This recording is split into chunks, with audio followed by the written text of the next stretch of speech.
repeatedly made contact with Screwlum. He warned us that Amphorius was actually an experimental ground for the erudition and was rapidly falling into the path of destruction. A Lord Ravager would soon complete its evolution in Amphorius. I don't think Don Hung was in this form when we talked to Screwlum. To tackle the crisis together, I stayed behind in Amphorius as an informant, while Don Hung returned to the Express as planned to seek help. On top of that, Screwlum informed us that March 7th had also been drawn into Amphorius earlier. However, the current priority was the Era Nova. I quickly arrived at the Vortex of Genesis and met with Finan. The Era Nova ritual was supposed to proceed smoothly under the guidance of Lygus, but the appearance Lygus of the wasn't Flame supposed to be Reaver there. once again left the fate of the world hanging in the balance. We struck down the enemy's mask, only to discover that his face was identical to Finan's. When his body was pierced by the ceremonial blade, a flood of memories surged forth, revealing the truth about Finan, the Flame Reaver, and Amphorius. It turned out that all of us were trapped in the eternal recurrences, created by Finan and Cyrene.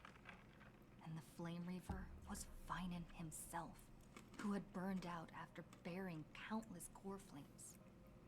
Their goal was simple: to oppose the Aeon and rewrite the world's doomed fate of destruction. The eternal recurrences had already played out 33,550,336 times.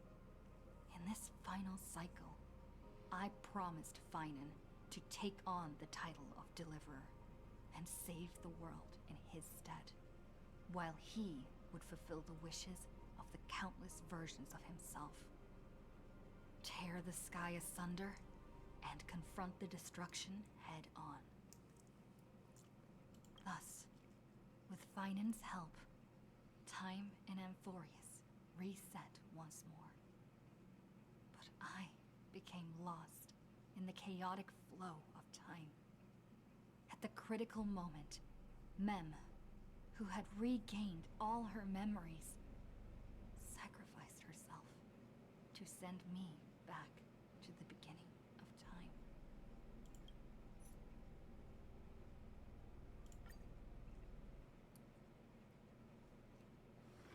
This haven of memories. Every touch, every moment is like a fond rose.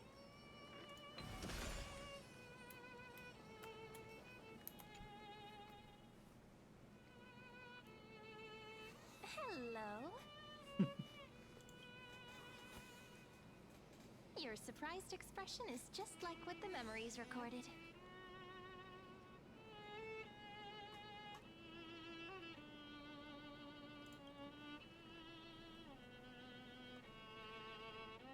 Maybe I'm both? Just kidding. If I had to choose, then I'm probably closer to the latter. Wait. Okay. Really? It's pretty unbelievable for me, too. It's like I had a long, long dream. Cyrene's memories and Mem's memories, they're all tangled together. But when I woke up, there were only broken fragments left. Okay, I saw this already. They showed this at the very end of the last one. I can't remember what happened in those 30 million cycles, but I remember what you did for this world. Like, didn't you wish for me to turn into a pretty girl back at the Grove?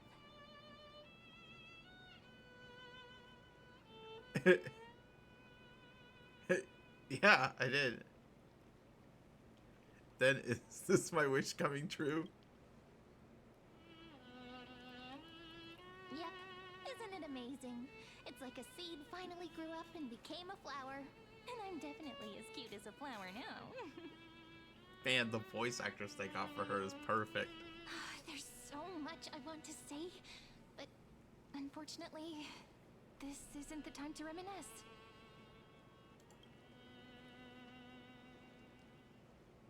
the memories of the previous flame chase still intact, we've returned to this place at the beginning of time, so we can carry out our promise to Finan.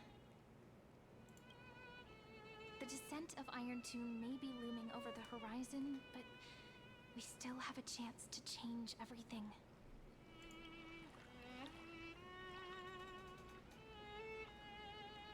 Ide Siliciae is so quiet. In Cyrene's memories, she always sits alone by the lake, gently swaying on the swing, like she's waiting for someone.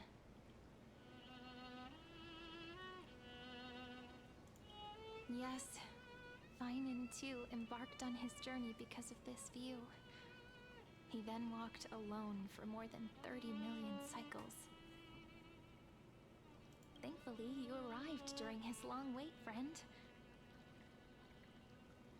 Is that also why Cyrene did what she did? It sounds weird, doesn't it? It's something that happened to me, but I'm talking as if I'm an observer. But that's just what those memories are like. Vague and unclear, as if encased in thick ice. Thick ice? Are we alluding to something there? The only things I remember are the days I spent with you. Those are the only days you need to remember. Emphorius will fall into an ending of destruction after the next Era Nova. But those stories went out of fashion ages ago. In a proper romantic epic, the hero's supposed to foil the villain's plot, right? Yup. Let's do it.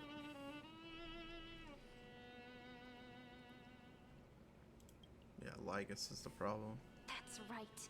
He's the mastermind who's trying to control everything. How unforgivable. But I still feel a bit anxious. Lygus chose to walk into the spotlight and reveal everything, which means he still thinks the current situation is under his control. Maybe he still has an ace up his sleeve. Think about it. Even the name Lycurgus is a fake one. We have no idea who or what he really is. Which means it's probably time to borrow that treasure you're carrying, friend. What treasure am I carrying?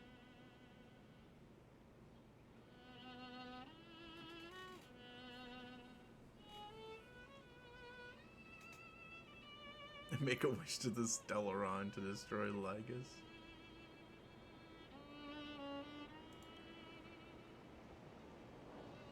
Yep, that Intellitron friend did say, when required, it can also serve as a bridge for communications between the internal and external world. I love her mimicking. Ide Siliciae is a little village enclosed by time. We might be able to contact the outside world from here. Oh, okay. I didn't know that. Why don't we give it a try? We should at least tell our friends from beyond the sky that you're still in one piece. Yeah. Firstly, we need to find a well-hidden spot.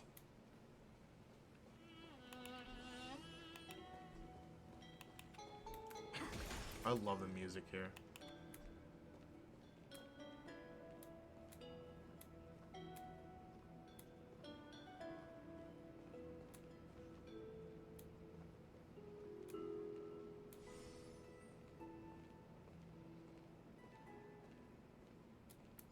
I thought I had already grabbed this.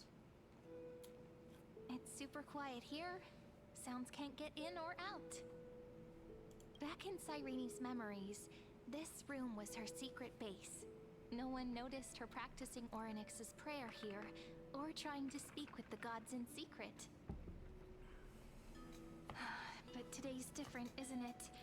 We aren't trying to contact unreachable gods, but humans from other worlds. Real people.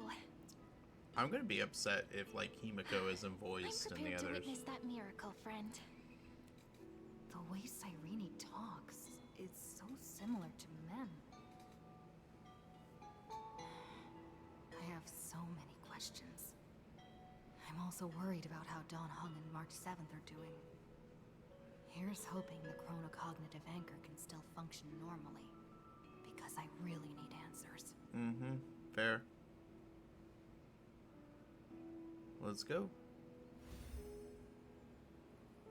Signal strength, 14.8%.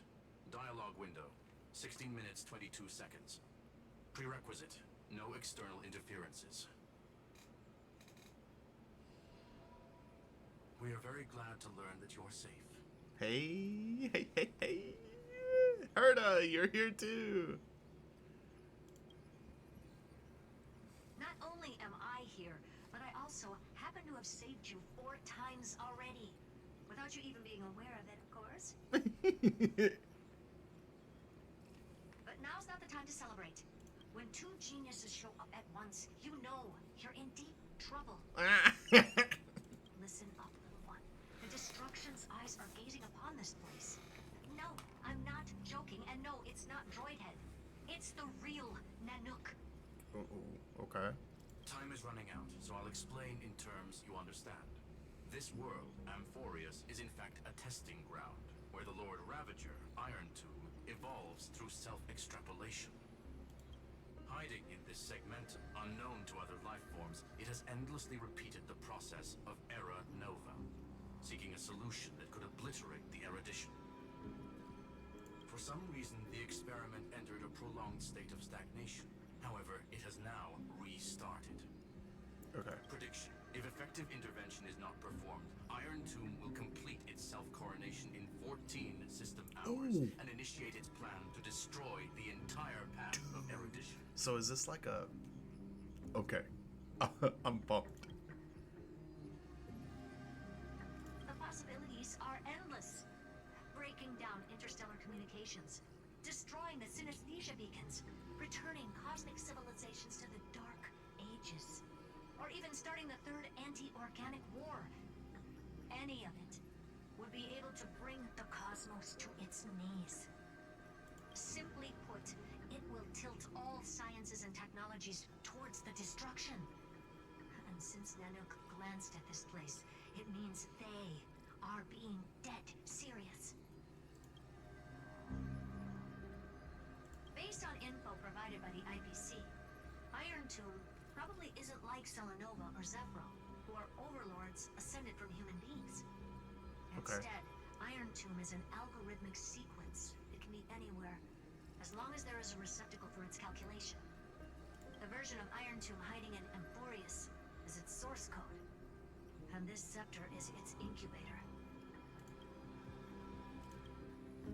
Yep. Think of it as the program having reached 99.98% completion already. And then it's over. Something in the shadows has been driving everything forward. It's the observer named Ligus. Speculation. He's the Scepter System's administrator. He wants Iron Tomb to break through the knowledge singularity. I don't know why he wants to do it, but he'll remove interferences at any cost. You're the only variable within this world, and you're the only thing he fears. So listen closely, little one. The speed of time is different in Amphorius compared to the outside. Destruction is just about to arrive, but you can still play Deliverer one last time. Oh, the speed is that different? The cycles have already been broken. You've entered what is theoretically the last cycle Amphorius will ever be able to run. And Iron Tomb will break out of its prison as soon as the process of Genesis is triggered once more. But now there's an abnormality within the experiment. You know what I'm talking about. One of the model's 12 factors. That is one of the 12 demigods. Destroyed himself using the power of the destruction. Is that Finon? Finon's signal disappeared from the cycles the moment Nanook cast their gaze this way. That means World Bearing's computational logic is currently flawed and bugged. Yet it's the factor directly related to the process of Genesis. Okay.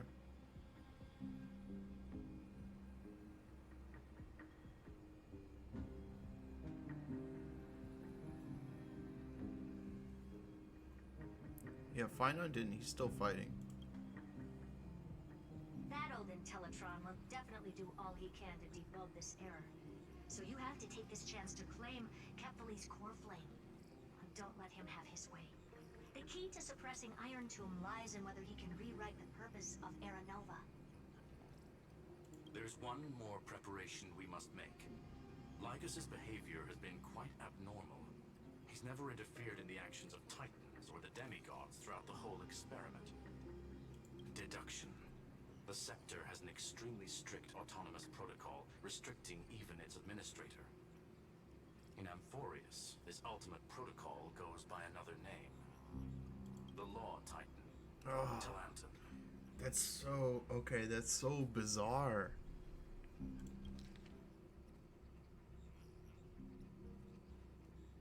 So, Talanton is restricting Lygus from doing whatever he wants. Law. They are the rules that restrain all things in Amphorius, and it was the core flame returned at the very beginning of the last flame chase journey. Why do you have another little pink one next to you? Huh? Her path chart is... Is there something wrong with me? Path chart. Never mind. Let's get back to the topic at hand. Light calendar 3960. Month of balance.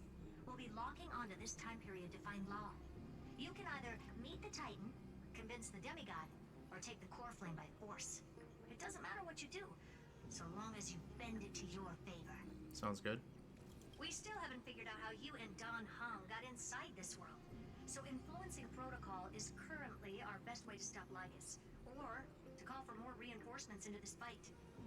Once you've got Law in your hands, we'll discuss our next steps. Okay. Make sure the core flame doesn't fall into enemy hands. Uh-oh. Herta, the firewall's interference is getting closer. Time is running out. Please ask any questions you still have as soon as possible. Iron Tomb can't affect the real world just yet. Don't worry. Himiko and the others are more concerned about your well-being than their own. Mr. Don Hung did not enter the new world with you at the end of the last cycle. No, the flow of time inside and outside Amphorius is not identical. 1,000 years in this world may only be a fleeting second outside of it. Oh, so Don Hung's missing now? Conclusion. He is on his way back to the Express. Okay. Miss March's situation is rather complicated. Madame Herta and I can detect her signal, but cannot ascertain her location. What we can be sure of is that she's still in Amphorius. Don't worry about her. She's absolutely chock full of mysteries.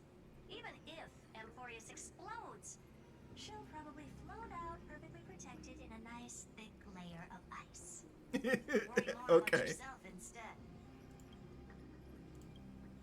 I believe in your capacities. The hands of the Trailblaze can create miracles, and will certainly be able to snuff out the flames of evil. I'm not gonna give any motivational speeches. I just hope you bring good news the next time we meet, little one. No, not little one. Deliverer.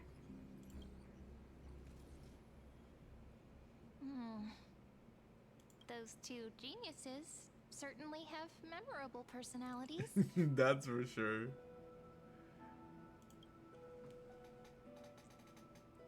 It feels weird. This all feels really familiar. Some of that conversation feels like it's about things I once knew, but then forgot. Maybe it's because of Mem? After all, Mem's a memo sprite born out of your thoughts, friend. Maybe our memories somehow got tangled up together. Never mind. Let's focus on something more important with what little time we have. Just treat me as an ordinary girl with secrets, okay? Sounds good. Light calendar 3960. I remember that Talanton had already fallen by then, and the Chrysos heir who inherited that core flame is named Saridra. That's what's recorded in history, and the period we'll be heading to. We'll need to find Law and stop Lygus. So, we've at least got a solid direction, right? Can you give me a little bit of time before we go? I want to pack some stuff. There's so much more I need to take care of in this form, and I'm still getting used to it.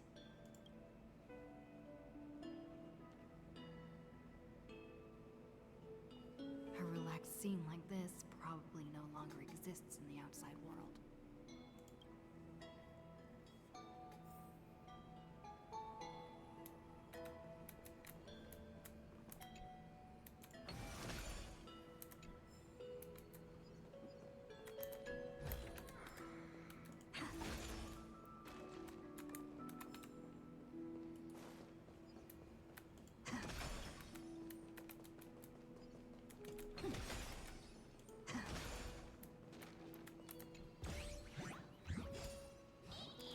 this thing.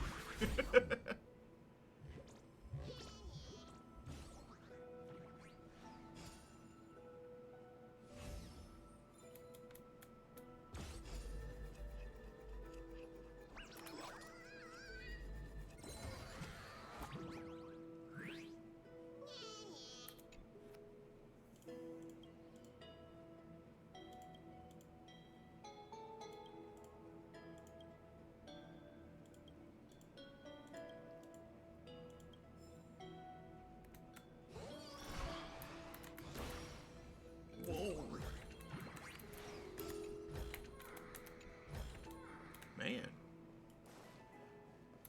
Alright. Let's talk to Cyrene and then we'll pick up the anchor. This is important. And that's also important. It's not gonna fit into my bag. Hold on, I'll be done in a sec. How many sets of toiletries should I prepare? Should I pack something for a surprise? No peeking! Oh. Friend, you're too curious. I just want to talk to I'll you. show it to you once I'm done, okay? I'll just go inside. See you in a bit. Okay, now she left.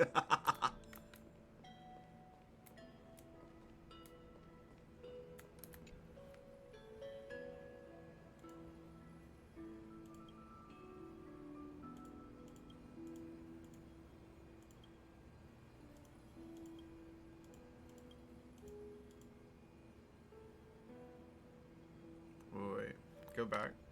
Oh, I can't. I was gonna see if she's upstairs. Should I head to the attic to wait for Cyrene? Or should I have one last look at Ides Elysiae?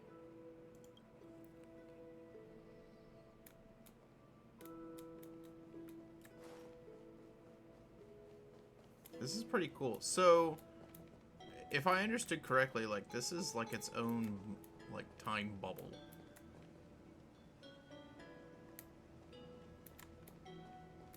Man, this is really cool. Okay.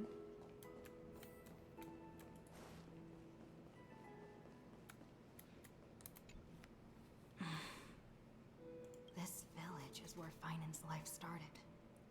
After 30 million cycles and 30 million failures, his burden is now in my hands. He said I will take over the responsibilities of world-bearing. But what does that mean? Becoming the new Kefali? Or forging a completely new path?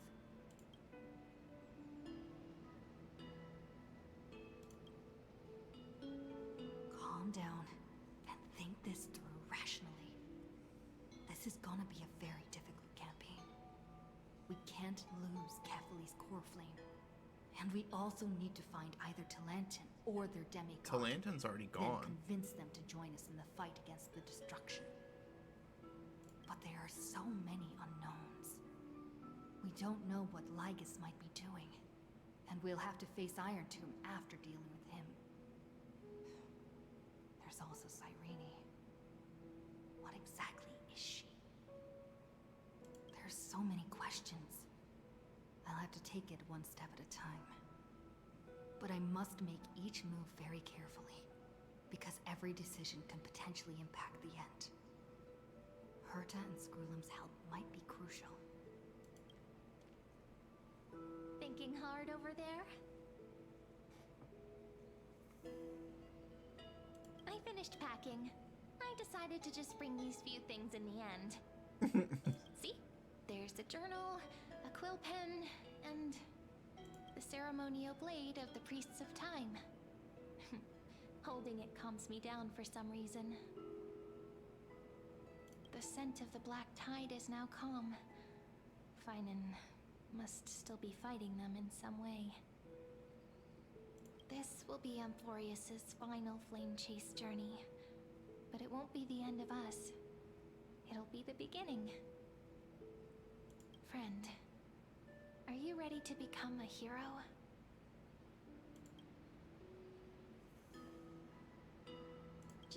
treat me like any other friend you have. We share a common goal and common enemies. Yeah. I don't know why I'm stressing over And it. we may also share a common future. A future that has never emerged in any other cycles before. I believe in you, friend.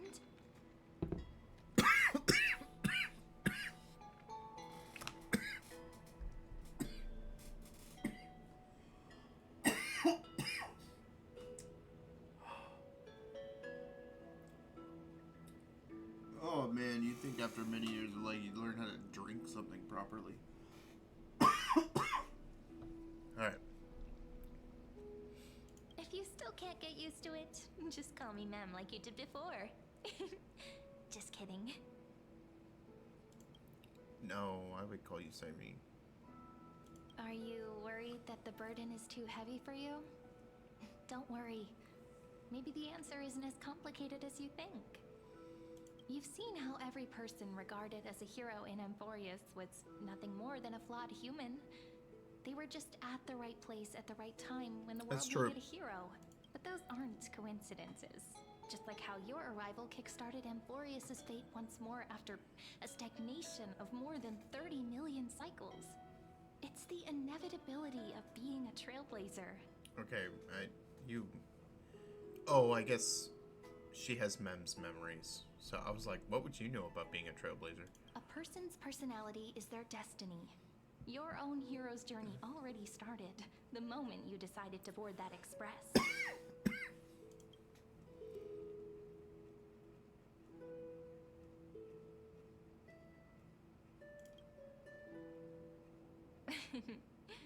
Stand with me? That does sound very nice. Why don't we take everyone with us? I believe in you, friend. We'll never be alone, no matter what awaits us. I hope she joins the Express after everything's all done. In other words, since you've already saved so many worlds, friend, you should be used to being called a hero by now. Maybe you can tell me those stories as we travel. That way they can become our shared memories too. Let's trailblaze onward like before and create a future that's worth being remembered.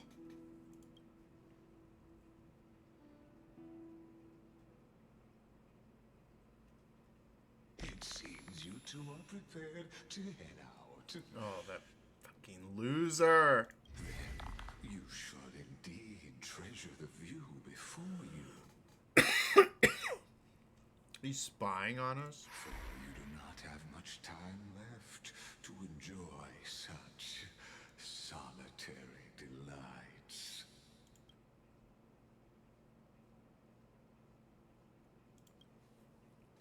My apologies for disturbing your moment of repose. To fully express my apologies, please grace my abode with your presence.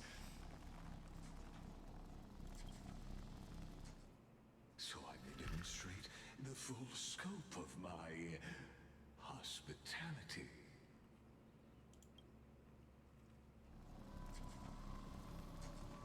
Whoa. What? What is this place?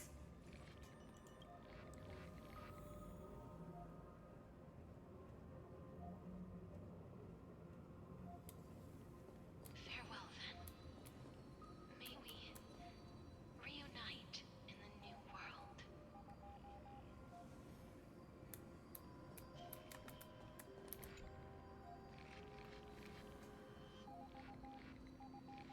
Prima Mobile, Titan Authority, Sky, Path. Okay. Titan Authority, Strive. Okay.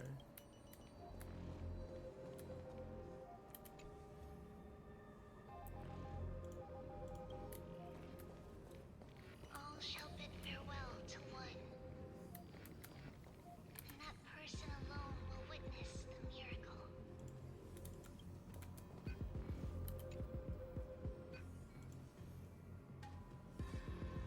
Passage. Oh, that's right. That's Trivy. The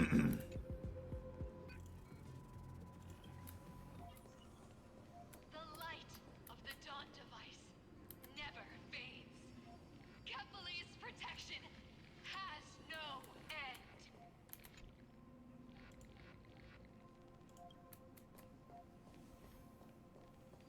After I cross this river, it will be a tragedy for mankind.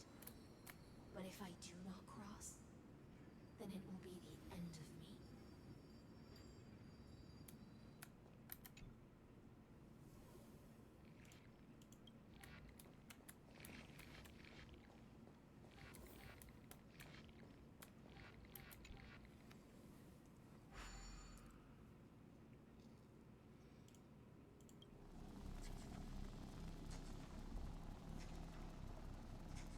Outlier. Executing command. Record. Who is that?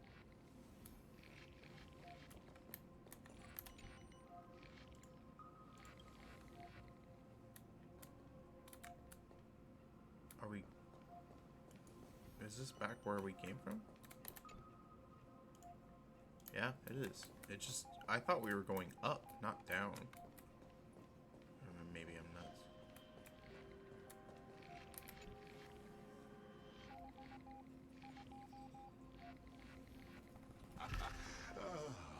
Did that startle you? This is the intersection between Amphorius and the real universe. The audience seat where I observe this experiment. You can also call this location the Exomyth. What you see is the true form of the eternal land and the 12 demigods after they've shed their disguise of legends. Doesn't it look marvelous? Amphorius is like a microcosm of the cosmos. People love to portray the romance of the starry skies, but their tales often forget a different and far more truthful type of universe.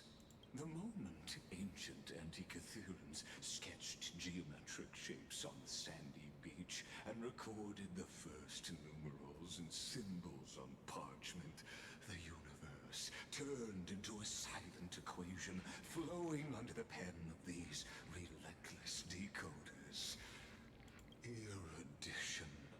It was once the mother tongue of the creator, the pen of divinity, and the first lyrical verse ever written by free will.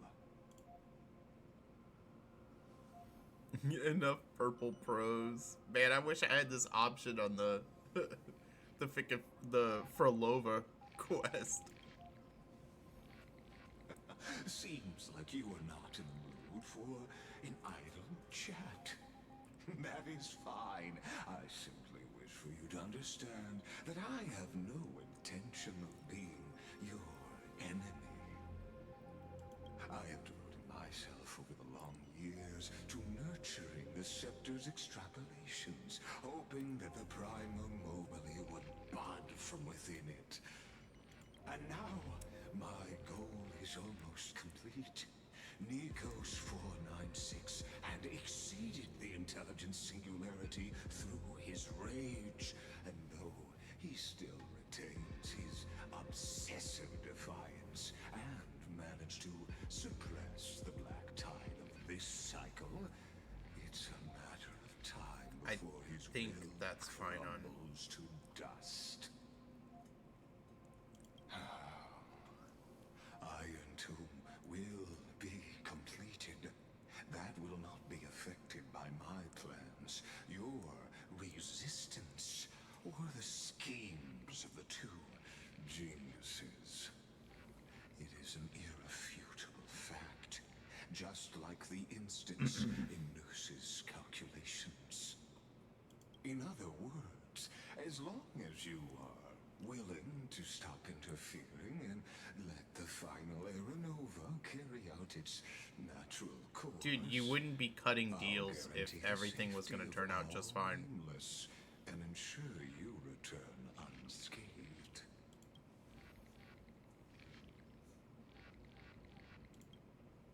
You've always had a choice, my lady. You can either accept my sincerity chances of defying it. For someone who says you're not their enemy, not acting that way.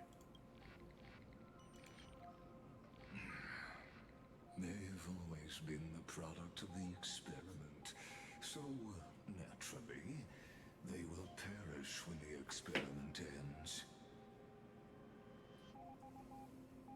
That outcome was predetermined long ago, so I will not embellish such a regrettable conclusion. Ah, yes. I am aware of that esteemed lady's whereabouts. Her real identity is quite astounding. If you decide to accept my proposal, then I will do all I can to send her back to you.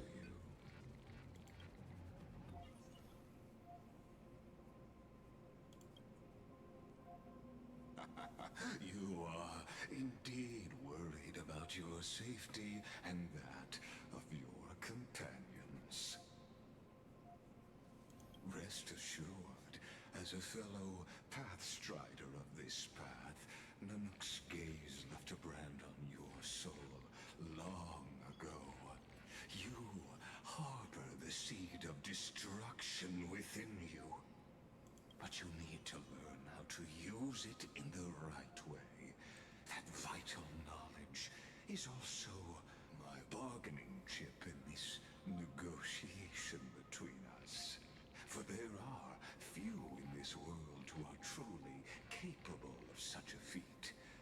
And I happen to be one of them. Oh yeah. You just happen to be the solution for everything, right? Yeah. How convenient.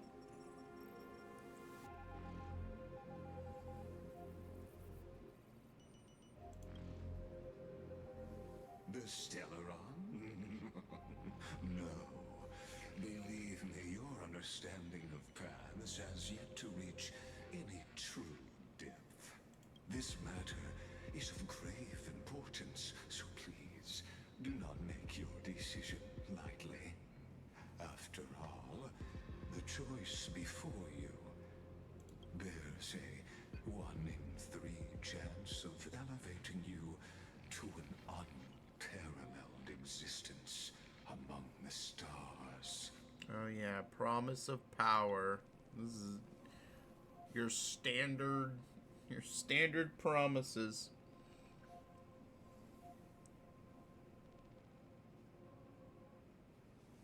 I will rule over the cosmos even without your help. Ruling over is not exactly the same as unparalleled. He wasn't expecting that response. Being said, He's like, damn it. I now see the full scope of the determination in your words. You may now continue your travels. Oh shit. It seems you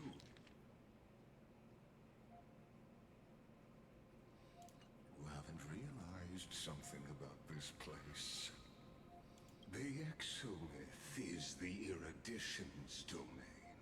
You cannot physically interact with me in any way in this place, and vice versa.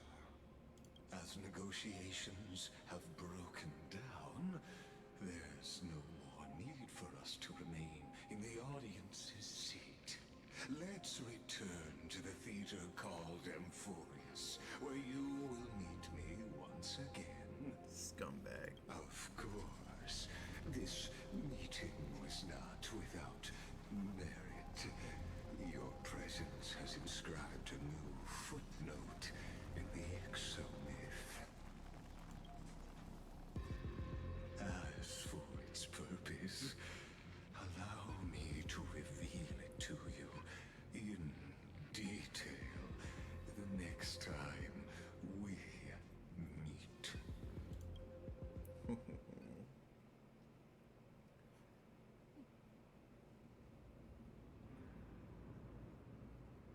100 years ago, the flames of war consumed Akama. The Outland forces broke through the dawn. Golden blood flowed with greed, and enemies descended with Kefali's eternal slumber, painting the holy city's walls in scarlet. Its generals had vanished, and the elders prostrated on the ground. The throne of worlds kept silent to the pleas of the people. Until the heaven and earth cracked open. Not the gods answering the people's prayers, but a legion rising from the sea of blood.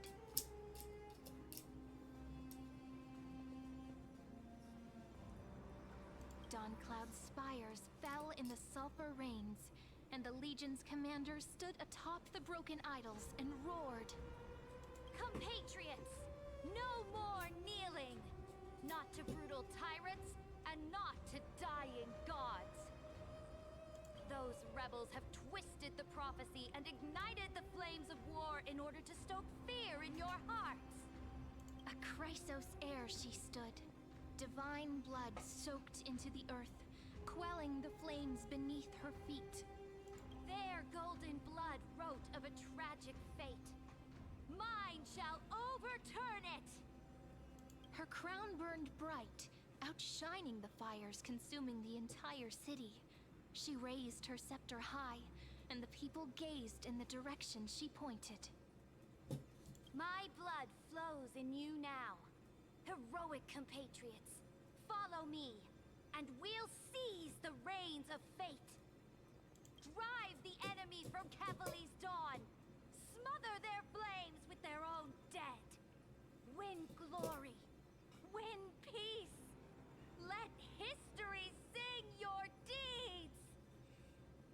I feel like, I don't know, I feel like this should have been a male character. Maybe that's just me. The first to dance was a maiden following closely behind, weaving through the carnage like a fish in the sea. The people, full of wrath, surged with her, forming a colossal wave, and the enemy hordes, drained of life, vanished into nothing. Onward to Marmorial Palace, to Dawncloud's heights. Announce to all the wicked and cowardly. Announce to this stagnant age. We are the rising tide. So this is Ceridra conquering Akama. History remembers this as the first siege of Akama. It is said that after the flames died, people found identical inscriptions in every place in the city that had been scorched by fire. Identical inscriptions. It was the name borne by Akama's first and final sovereign, Oh. the Imperator Ceridra. Friend, are you listening? Friend? Friend? Honestly, you were the one who insisted on reviewing history, yet here you are, dozing off? Wake up! Otherwise, I'll have to...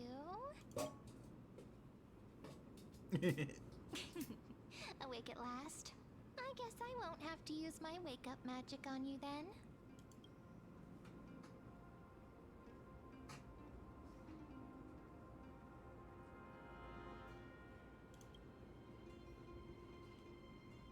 We've arrived. A familiar place. The Temple of the Three Fates. If everything went according to plan, it should be shortly after Talantin's fall. And also the end of the first Flame Chase journey. The end? Are we late? Wait a minute. Talantin wasn't the last to fall. Perfect timing, actually. The first Flame Chase ended with the Trial of Law. We must find the demigod and gain her trust before the core flame is restored. It'll be tricky, so let's pick up our pace.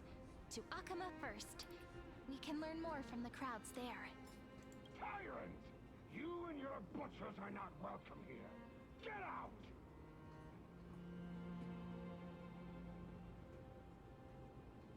Hold your tongue. Conspiring with criminals and plotting rebellion are crimes punishable by death. There are multiple voices, and things seem tense. Let's not get caught up in any trouble. Why don't we find a place to hide and observe from the shadows? Okay.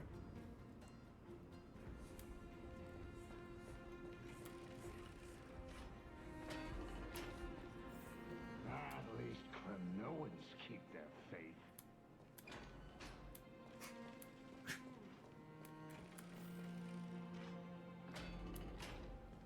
Wait, isn't that...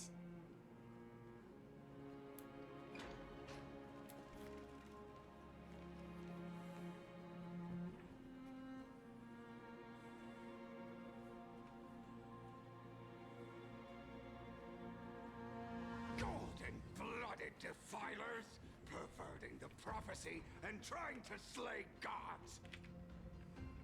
Stars beyond the sky? Gods who created the Titans? What kind of nonsense? Look at this broken world and see what your atrocious acts have done.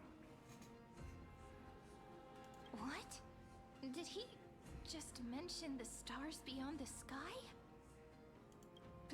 But how is that possible? You impudent. Dux for Goris. We're here to welcome the deliverer from beyond the sky. Stand down. What? Heretic!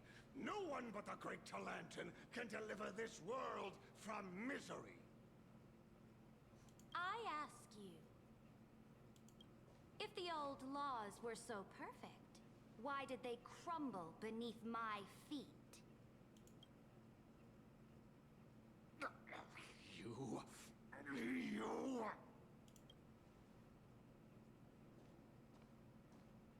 Talantin is long gone. Now I am the law.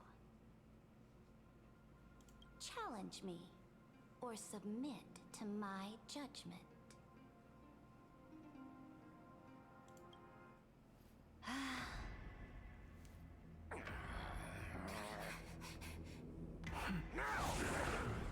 Silence!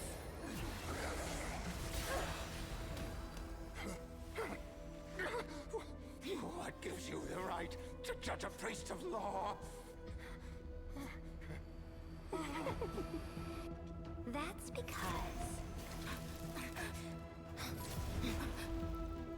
I came,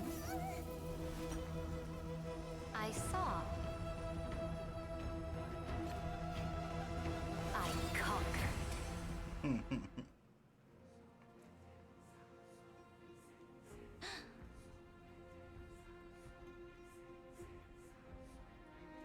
Dux for Goris? Take the ashes of this man and scatter them in the temple among the crowds. Tell them that the High Priest attempted to take away the rights granted to the people by the Imperator. Thus, he met his fate. Ooh, okay. She's ruthless. Yes, Imperator.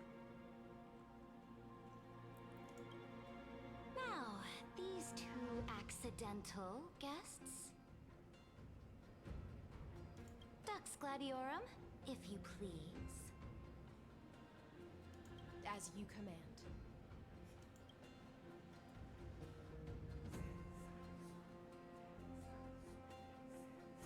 Typical start. Should have expected it.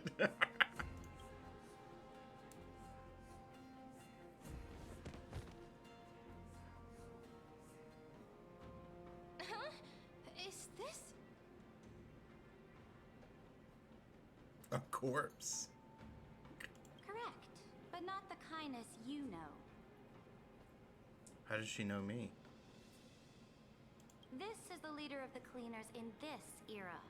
Since the start of the Chrysos War, they've made it their mission to wipe out the Chrysos heirs. Even now, even after I've united all the city-states, these vermin still lurk in the shadows, hindering the flame-chased journey. Moreover, I know that the 27th person to inherit this role bore many grudges against you and nearly doomed the second Flame Chase journey. Against me? What is going on? How does she know so much? The enemy of my enemy is my friend. So, out of courtesy, I present to you this corpse. I'm not your as a gift. enemy.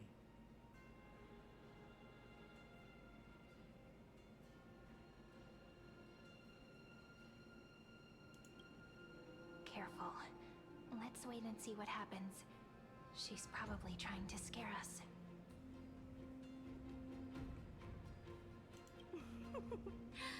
For the sake of order, I am known by many titles. Flamebearer who ends wars, Tyrant of Dawncloud, Empress of the Holy City, and Imperator of the Flame Chase. But in light of your unique identities, I'll allow you to address me by my real name. Saridra. On behalf of my people and this land, greetings, Deliverer. If I may, how do you know her identity? As the little hostage prophesied, the Deliverer shall come from the future beyond the sky. Wait, why is she... Oh wow, things have really changed. Why is she... Why are they called the little hostage? Gray hair, golden eyes, skilled in wielding a mace. They would arrive in Yanisopolis on this day. There's no mistake.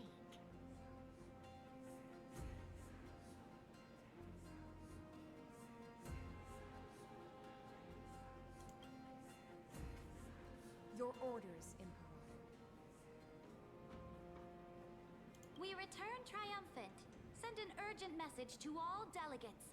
The meeting of the Flame Chase Alliance will convene early. As for you two, Akima knows what you seek. We'll confer in the Holy City. How does she know what we seek? Doubtless you have many questions, but save them for later. Please follow us. This is not what I expected at all. Yeah. The demigod we needed to find was just waiting for us. And she knows of things beyond the sky. Even eons. How could this be so different from the previous 30 million Amphorius cycles? Who altered history?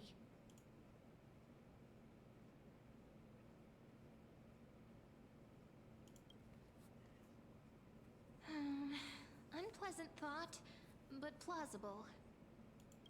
The currents of time have become twisted. Regardless of who caused this, that Imperator came prepared. We're the ones at a disadvantage now.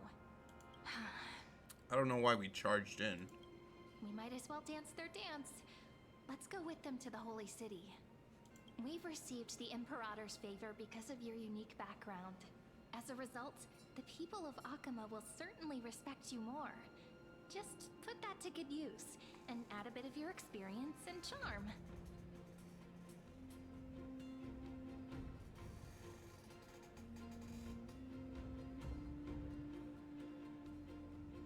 Should be easier than last time, right? If we figure out what happened in this cycle, we'll be able to turn things back in our favor.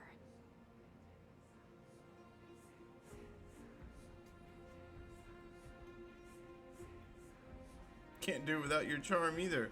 Trailblaze the sequel. We always find a way. Calm and confident. That's the you I'm familiar with. Guests, please. The journey to save the world starts with a single step. Sorry, I'm distracted by my dog. I'm afraid she's gonna tip her water bowl. Would you just drink water like a normal dog?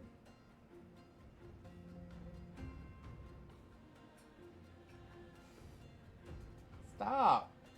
I'll pick up your water bowl if you're gonna do that.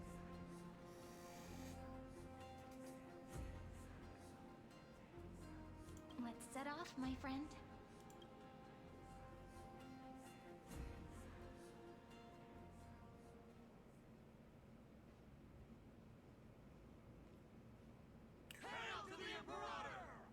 I'm sorry. I swear I just saw that her heel is a chess piece. Hail to the golden heroes! Hail to the deliverer! Told you, you're the headline act. All this spectacle is for you. Guards, your service to the Holy City is appreciated. How have things been? Castrum Kremnos once again struck the border. Dux Brumalis led her troops to repel the enemy. The agitators against the Flame Chase are still active in the city. They smashed the shops around Memorial Market. But the garrison already arrested the culprits, and now they await interrogation. They are merely a disorderly mob and do not warrant any attention. Even though Terravox personally mended the fractured earth, it still didn't silence these fools. Guests from beyond the sky, worry not about these trivial matters. Dux Gladiorum will take you somewhere to settle down for I now. wish she wouldn't call everyone by a different name. It's annoying. Please allow me to introduce myself. My name is Hysilens, and I am the Dux Gladiorum who swears fealty to the Imperator, as well as the Knights Commander of the Achaemen Alliance. Later on, the Imperator will invite you to attend the meeting of delegates to discuss the Flame Chase journey. Your arrival has convinced us that the future promised by the prophecy is certain. Under the Imperator's command... Oh boy, I bet you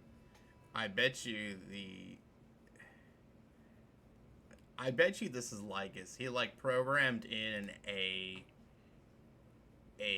prediction from Tribby, like to make us trustworthy, or for them to trust us, and then it's gonna diverge and go into something that we know we don't want to happen. Let's see. Amphorius shall break its chains and reach the world beyond the sky. With all due respect, what exactly do you know about us and what's beyond the sky? As a humble subject, I cannot freely express my own views to you. Oh, that's annoying. Please forgive me. I knew it wouldn't be that easy. Time waits for no one. Please come with me and rest now before the meeting later. Damn. Okay. Akama, under the Imperator's rule, is no longer in the shadow of war. Indeed, Dawncloud stands as the hero's residence. The Imperator put much thought into its design, in order for it to serve as a sanctuary from the burdens of battle. Please experience its marvels firsthand, heroes. When the Imperator arrives, I shall come to summon you.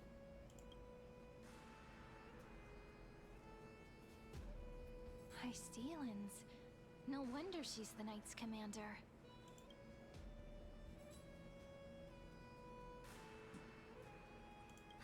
All right. We finally have some freedom to ourselves. Since there's still some time before the Alliance meeting, let's explore a bit. Look over there!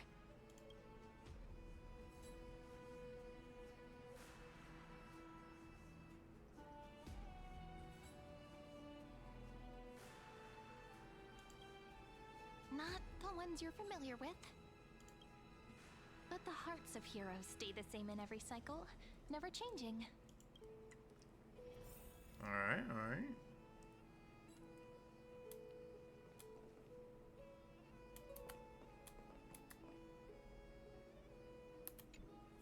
Aggie, you're still so listless today. Did you have trouble sleeping again? Yes. We know. The Titan's prophecy haunts you. If you want, you can talk to us, just like when you were young. No matter what, we'll always remain by your side. I know. I also understand that fate cannot be changed. It is not the future that I worry about. I spent all last night weaving clothes and linen for the refugees. Chrysos War was born of injustice and has shattered their dignity.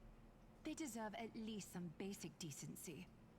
If Amphorius one day abandons this, then all of us, commoners, Chrysos heirs, Titans, become no better than beasts. Oh, we have guests. Welcome. I am Aglaya, the Gold Weaver. These rags on you are not worthy of the title of Deliverer. I must prepare some proper attire for you. So she's... It's been a while, Aglaya. What is the matter? Your gaze seems somewhat unsure. Does your Aglaya differ so much from me? Greetings, Deliverer from beyond the sky. We are Trebi of Yanisopolis. It's very nice to meet you. Although, introductions are probably unnecessary. We know you've witnessed the future of the Flame Chase journey, even more clearly than we have. Witness the future of the Flame Chase journey? The prophecy also told you about that? Indeed. Orynyx reshaped Amphorius through the prophecy. Although, regarding the Deliverer, there were not many details beyond your appearance and the time of your arrival. So, please, don't worry. Feel free to relax and relax some more. It was Orynyx who told mankind that the Deliverer from beyond the sky would descend upon Amphorius. Okay. More crucially, they revealed a future entirely different from the Aranova. Though we still must challenge the gods. In the Time Titan's prophecy, this path leads not to a new world, but to the true starry skies. This is also what the Great Imperator has been striving for all her life. Your arrival further confirms everything.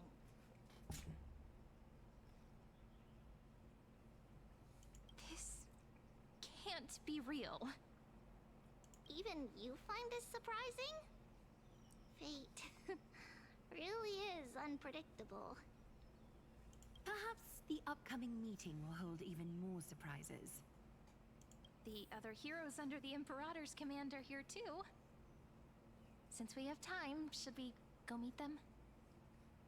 The one from beyond the sky has arrived, and destiny continues to be Please, don't worry. We'll sing you a lullaby. Little Aggie, be a good girl and open your heart. I outgrew nursery rhymes long ago, teacher.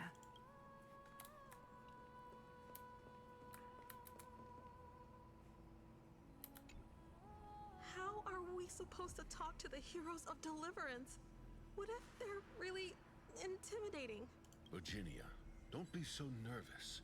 Once they hear your poetry... heroes, you're already here. Greetings. I am Apollonius, the Dux Helcolithus, one of the 5 sages of the Grove of Epiphany, advisor to the Flame Chase army. This is Virginia of Castrum Kremnos, the Dux Carminum and imperial scribe of the Great Imperator. Hello. I'm Virginia. I compose poetry. I'm Sereni from ID Silicii. This is the Deliverer. Nice to meet you both. They're not as frightening as the rumors claimed. This is our first time in the Imperator's realm. Akima is even more magnificent than we imagined.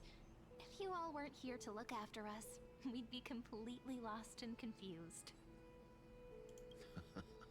The Akima you imagined is long gone. Under the Imperator, this city has been reborn as the capital of the world. Bask in her free-spirited winds. For anyone who fulfills their duties to the Imperator, these winds shall forever remain at their service. Okay. But what if... Those who are loyal do not need to consider the consequences of betrayal. But if you're curious, why not head to the lake and take a look? Those elders who lie at the bottom of the lake are the best example of what happens when you disobey the Imperator. The elders of this cycle were all... Looks like that priest who was sentenced to death wasn't an isolated case. Which lake? Like, I want to see the lake.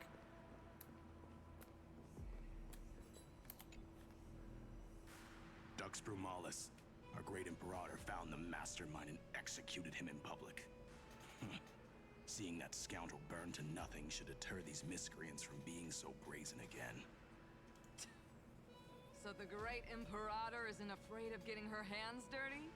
What a ridiculous display. What do you know? No matter what sins the people commit, they are still the Imperator's people, and it's only right that they be judged by the Imperator's own hand. Our distinguished trespassing guests. Seneca, the Dux Brumalis. Greetings. This Dux Brumalis doesn't seem to like the Imperator very much, but she holds a high rank.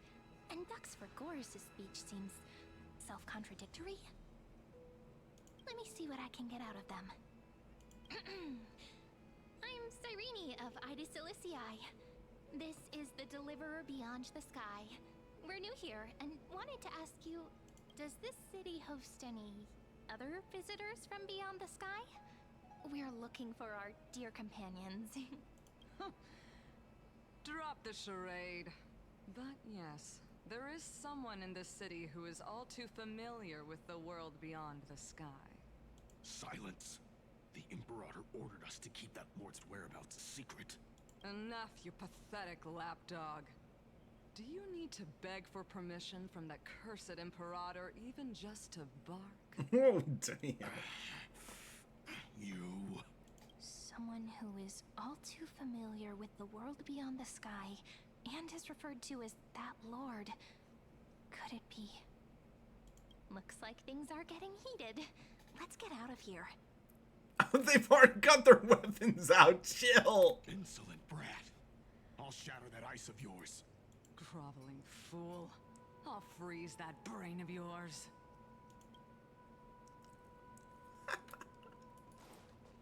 Wait, do these guys say anything? Fear not. The Imperator favors you. Apollonius, where is your... Okay.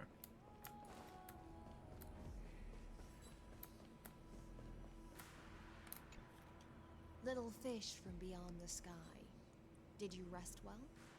The Imperator and the delegates are about to arrive. If you are ready, please follow me to the meeting.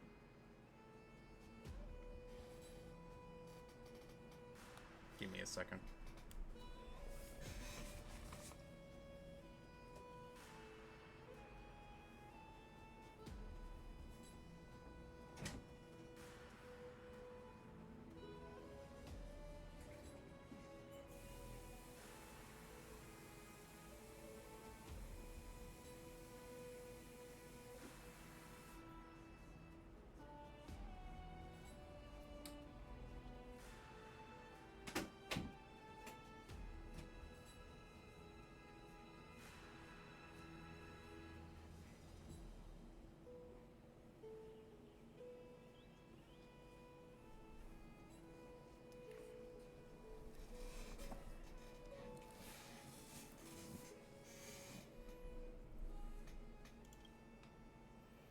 I'm the Knight Commander of Akama, General of the Flame Chase Army, and the Imperator's servant. But beneath these shiny scales engraved with complicated titles, I am just a swordfish at the Imperator's side.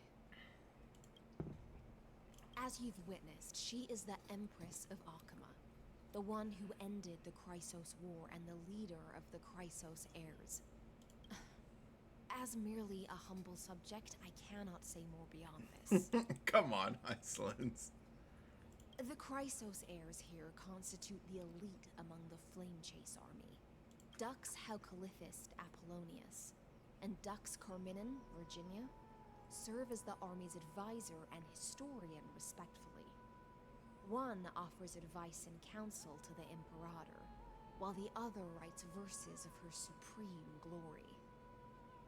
Dux Frigoris Labienus and Dux Brumalis Seneca are both formidable warriors, clearing the way for the flame chase with steel and stone. Yeah, fighting in heels sounds practical. Dux Vatorum, the holy maiden who interprets the prophecy. Only the one named Trebi remains in the city. The Imperator once took them as hostages in order to unify the prophecies of the world. But they are now Akama's most vital prophets. Oh, okay. Dux Goldweaver, Aglaya. Well, she dislikes it when people talk about her behind her back. You should get to know her in person.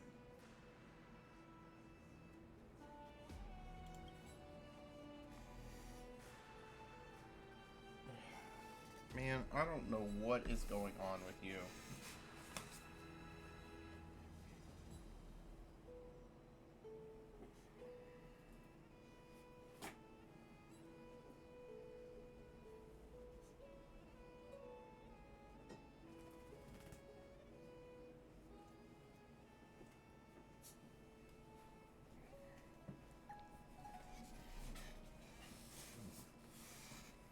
Alright, let's go.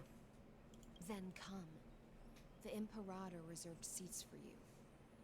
I'm starting to feel a bit nervous about the meeting. Since Saridra is presiding over the meeting, it'll be a good opportunity to learn about the law's inclinations in the current era. Let's keep our ears open, okay?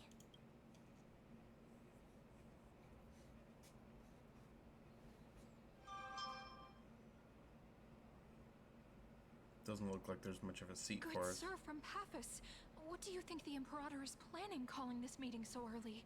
My homeland can't endure anymore. Who knows?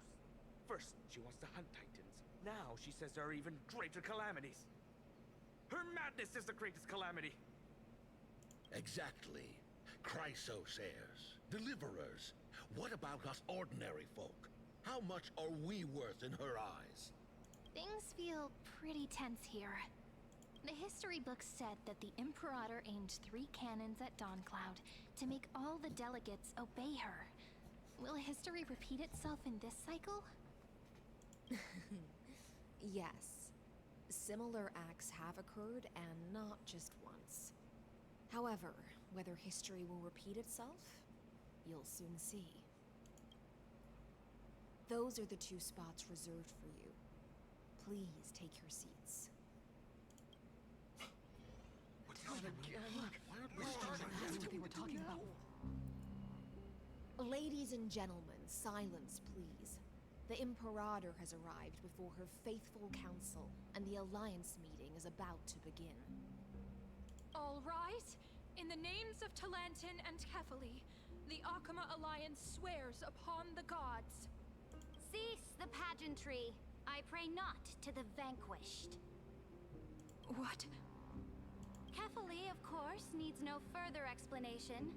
As for the law, at the entry hour 2 days past, a scout should have brought news of the conquest to all of you. Unfortunately, guards found his corpse among the rocks not far from the city. Moreover, the poor soul was buried with a Paphos curved blade. It pains me to imagine what agonies this loyal warrior endured before his death. Delegate from Paphos, do you have any insights? I know nothing of this. Oh, yeah, you know. The evidence is irrefutable, so there is no need to waste your breath. However, let us set this trial aside for the time being. Witness, even within the most sacred and dignified council, there were those among us who wished to draw their blades, brazenly challenging the Alliance, seeking to shatter our hard-earned peace and unity. Fortunately, I uncovered this plot.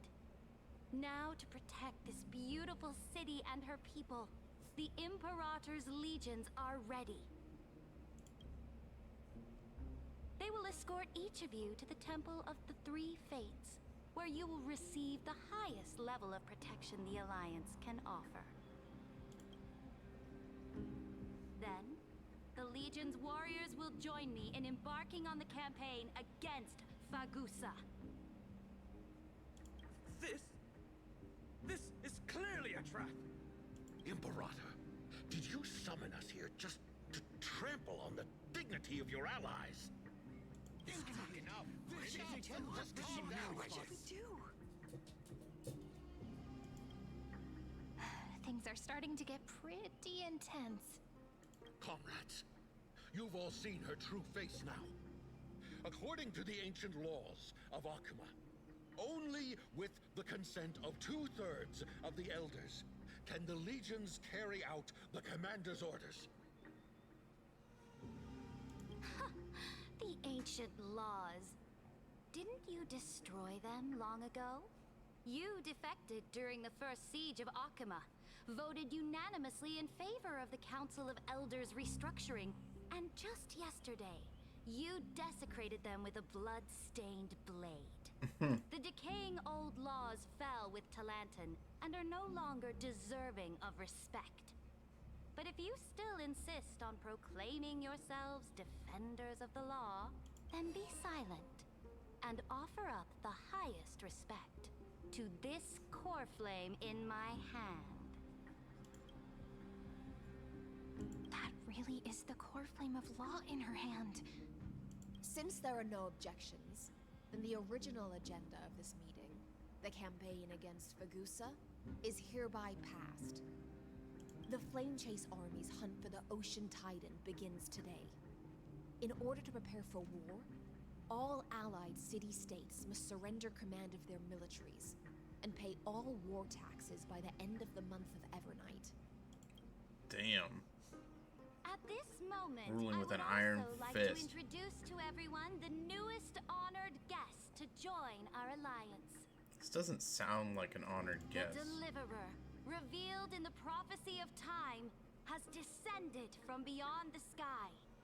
With her aid, we shall shatter the chalice of plenty and return Fagusa's core flame to the holy city.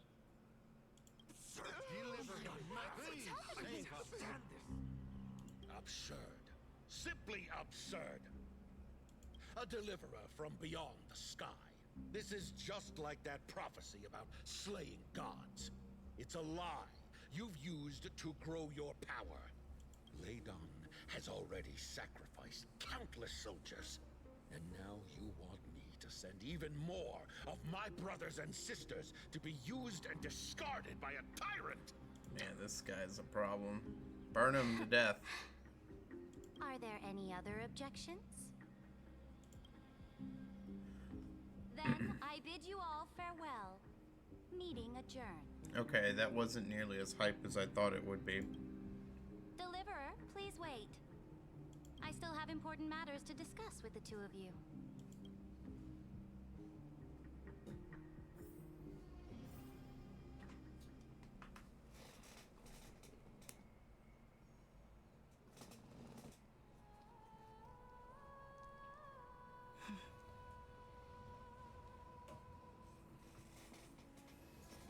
Okay.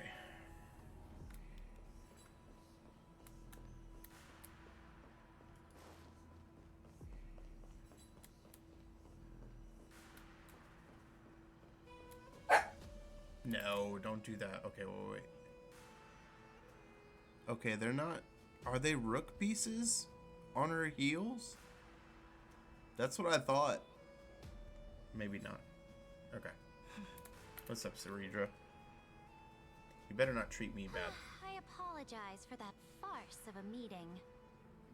It must be tiring dealing with so many people every day, Great Imperator. Tiring? You're mistaken. Moving chess pieces, placing wagers. This game of strategy adds a dash of color to our heavy fates. Much like how rule and conquest are always accompanied by sacrifice. Is the war with the Titans also part of that sacrifice? After I glimpse the secrets of this world... No, the secrets beyond the sky. The divine authority of Amphorius no longer held any significance. Okay. Let me ask you, Deliverer. Is it true that beyond Amphorius' sky, there are magnificent deities called eons.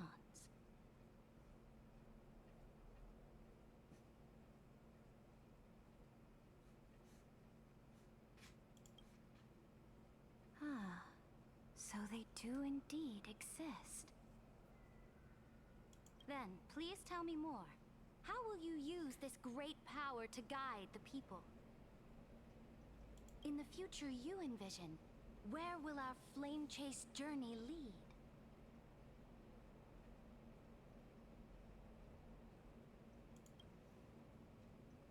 Oh?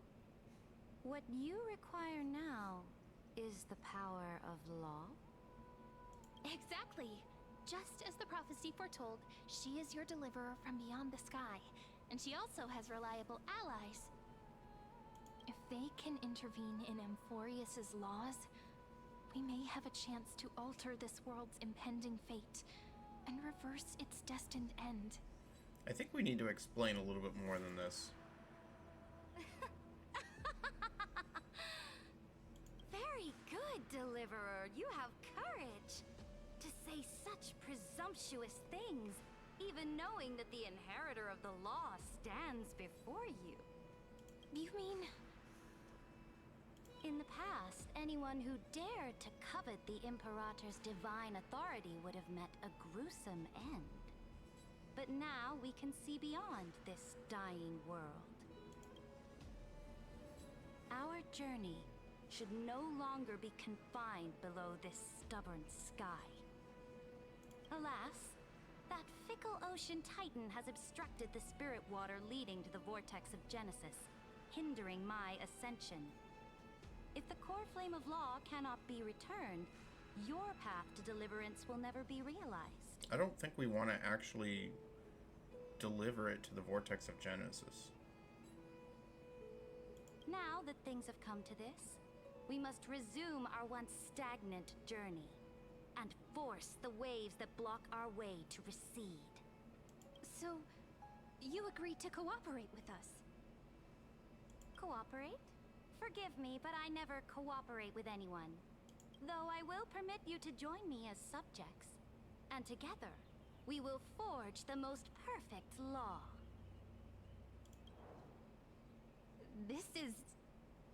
The Flame Chase Medallion, a symbol of the Flame Chase Army. Every noble in Akama carries one. This medallion represents the will of the Imperator herself, and you may act freely within the city with it. Before we embark on the crusade against the Ocean Titan, you should rest in Akama for a time.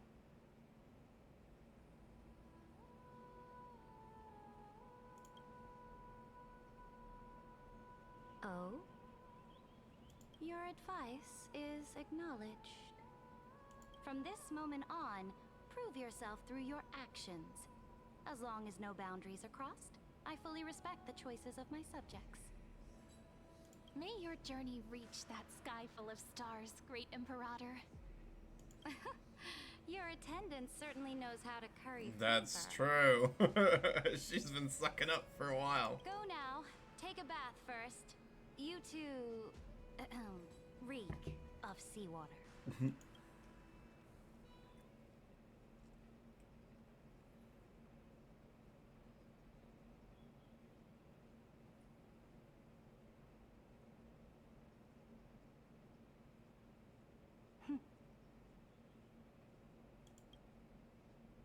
Come forth, Theoros. Yes. Great Imperator. Yeah, I figured he's the one who's been giving her all the information. Now, perhaps you're willing to hear my counsel.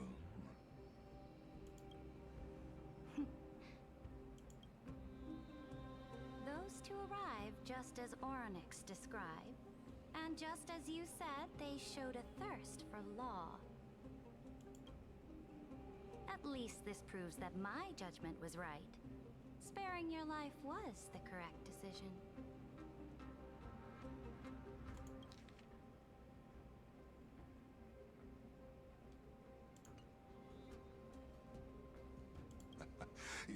once again confirmed that your wisdom is no empty boast. Now another choice lies before you.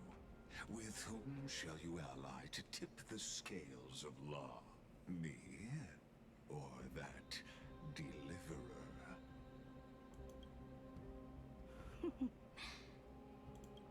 Remind me again, Antikytherin.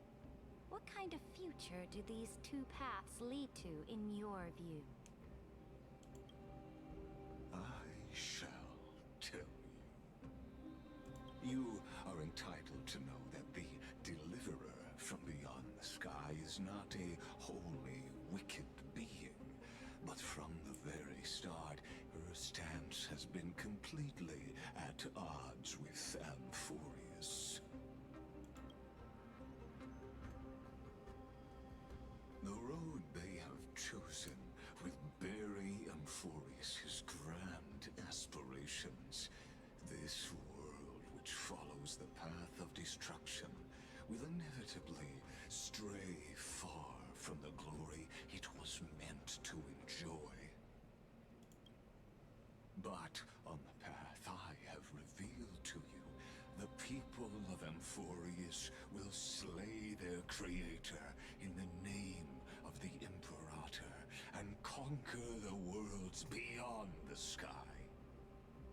I see what he's doing here. He's being very crafty. Slay their creator, Noose. You will command the mighty beast known as Iron Tomb, bringing waves of war and conquest to the universe. Beings across the cosmos will bow before you, offering their allegiance. So, what's the price? The price is insignificant. All that is needed is for you to sacrifice that fragile, incomplete humanity to the destruction. As a Chrysos heir of the prophecy, you have already chosen to abandon it, have you not?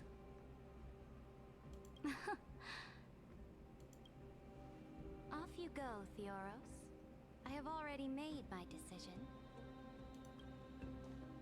Once I ignite the core flame of law and burn away the old, outdated rules, Amphorius will embark on a journey across the stars.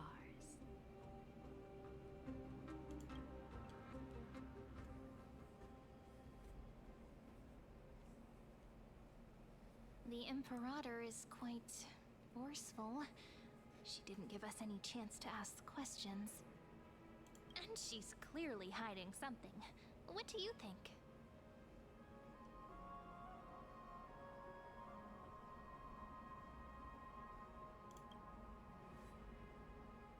Looks like we're on the same wavelength. The atmosphere in Akama, it's so unfamiliar. And it's not just the Flame Chase Alliance talking about the world beyond the sky, but the whole city. We should also discuss our findings with our friends from beyond the sky. Then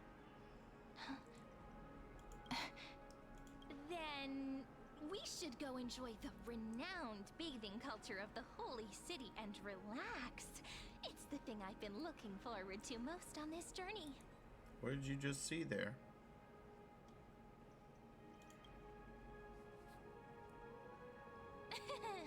Work and rest are both important. You see, everyone agrees, right? So someone's watching. Oh, okay. Can't let our guard down for a second.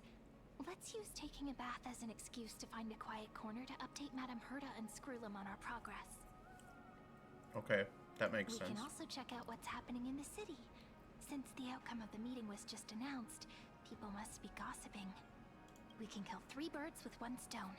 Let's go. I think we should start allying with, like, the ones we know, like Tribby and Aglaya. Oh, and we can go get My Day. Oh, so many people. The holy city is so lively.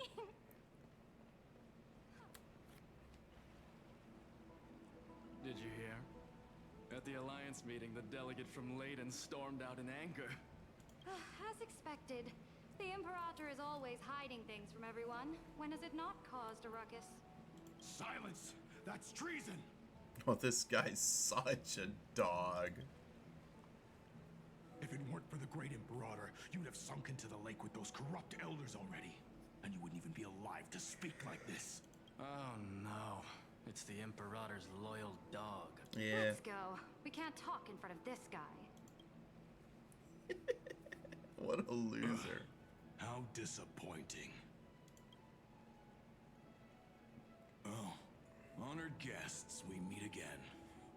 Looks like I'm not the only one who came to the baths to unwind after the meeting. For the upcoming campaign, please make sure to rest well. I am Dux Fragoris, a trusted officer of the Great Imperator, willing to fight alongside the Deliverer in the coming battles. Ugh. Another war? Ever since the Imperator took control of Akuma, we haven't had a day of peace. Idle chatter. The atmosphere is a bit tense, with rumors flying around the city. You must be troubled. My apologies. After every Alliance meeting, there are always some pests in the city who get restless. I prefer to ignore them. Pests on the ground don't affect the sky in the slightest. They just complain from the shadows that the sun's light is too harsh. Besides, the Theoros has already promised the Imperator her fate. And these clowns will eventually realize their foolishness. May I ask, who is this Theoros? The Imperator has ordered us to keep his lordship's whereabouts a secret. Ah, so it's his lordship. Stop trying to get things out of me. Leave me alone. We need to find that other lady and find out. I didn't even need to try.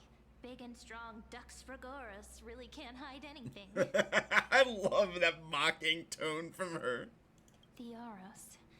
What an ominous name. Bad news. He's been staring at us the whole time. Let's move to another place for now. We don't know how much Saridra has concealed from us.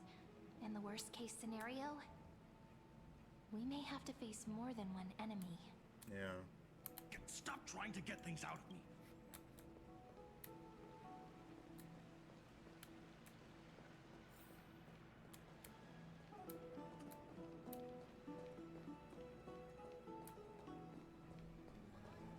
Oh, this is the one we need to talk to. Alliance meeting? More like a cage where creatures with golden blood claw at each other. And Flame Bearer who ends wars? Clearly, a tyrant who doesn't deserve such a title. You're absolutely right. While the Imperator's hounds are still hunting down others, let's let out our grievances. You. I know you. You're that tyrant's lackey. What? Here to shut me up for that little imp? Panicking now? Don't worry. I don't care what others say about the Imperator. And she certainly doesn't either. Oh? Children of the Prophecy. Such We need rare info. Come on. guests. Are you here to relax in the baths as well? The temperature is just right today, so be sure to enjoy it. You should rest well for the next campaign. What?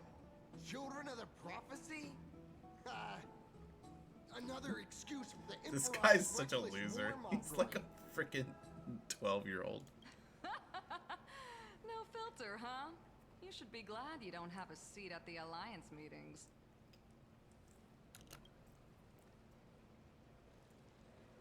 Ah, by the way, if you still want to bathe, hurry up. Why are we in a hurry? Once that predatory fish joins the flow of water and eliminates all the fools questioning the world beyond the sky, you won't be able to enjoy this perfect water temperature anymore. Is she talking about the guy we just talked to, or Hysilens? seems like there's more to Dux Bramalis's words than meets the eye. But would the Imperator actually kill those who question the world beyond the sky? This is the complete opposite from what we know of Akama. If you still want to bathe, Yeah, I feel like we could get good information from her, but she doesn't want to say anything. I could have sworn that upper place was built by Aglaya. Okay, whatever.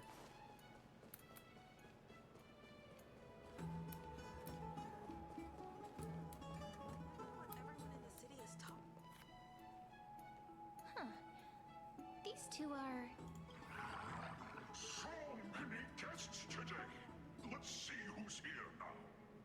Two distinguished guests of the prophecy. One a clever and adorable warrior.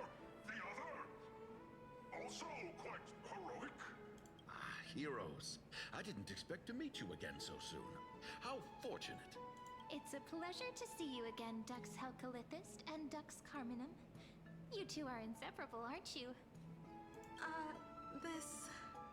This is... She wants to find someone to help with research for her new work. I'm the far-seeing eye and all-hearing ear of Akama. I see and hear every single thing that happens in the streets and alleys of this place. I'm the perfect partner for research. Ahem. Enough small talk. Here's the latest news from Akama, as you requested. Alright, The let's hear. children of the prophecy arrived in the holy city, and the Imperator unilaterally stripped away military power.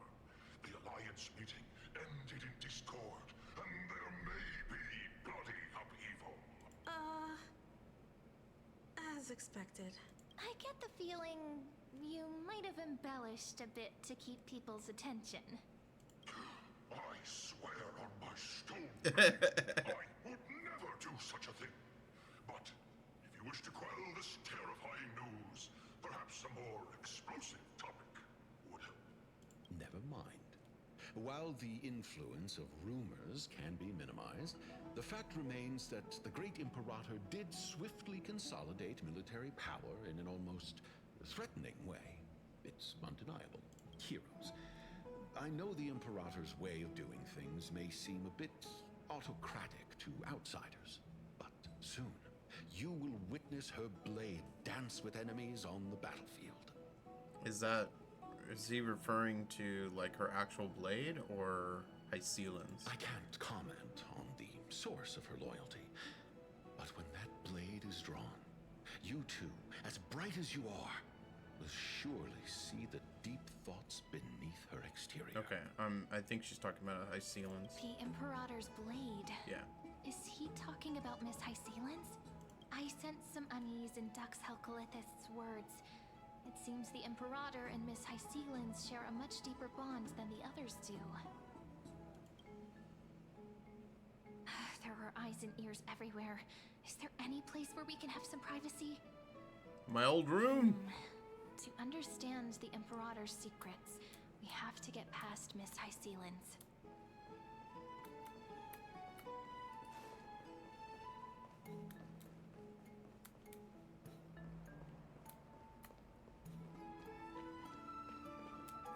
This place was your original bath chamber, perfect for avoiding prying eyes.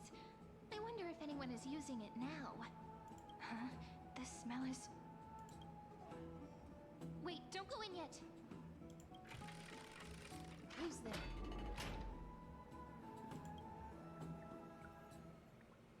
Oh, the little gray fry in pink sea hair. What did you call us?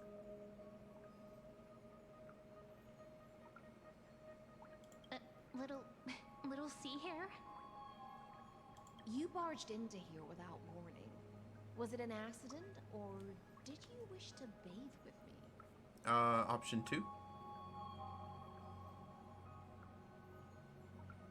Can't tell the difference between past and future waters? This has always been my home.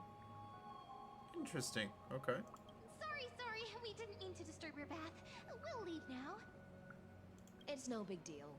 There's no need to panic. This is the natural state for me. People on land force themselves to wear clothes, adding unnecessary constraints. Forget it. If Dux Goldweaver heard that, she'd scold me again. Unnecessary constraints. All right. Please make yourselves comfortable and wait a moment. Let me first wash off the blood of the hunt, and then I'll attend to you two.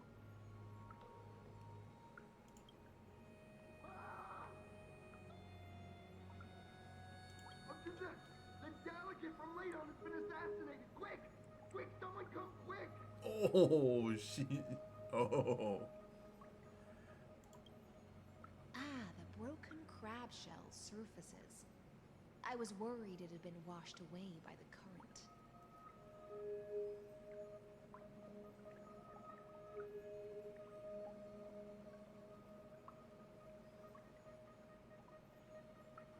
Like, I would inform the guards, but, like...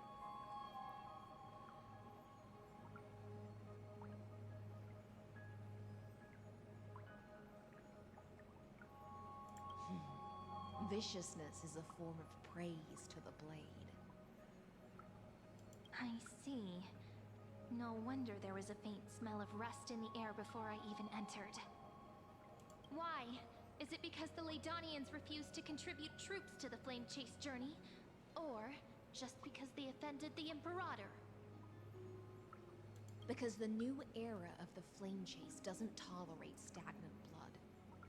For the ignorant masses who cling to outdated laws, only bloodletting can wake them up. I mean, he was a dick, so I don't really care. Right now, the rebel forces on the frontier are rising, and Ladon has been secretly supporting them. There's more reason behind They it. loudly chant the slogan, "Return to the Era Chrysia," unwilling to relinquish military power. They're just building momentum for the rebellion.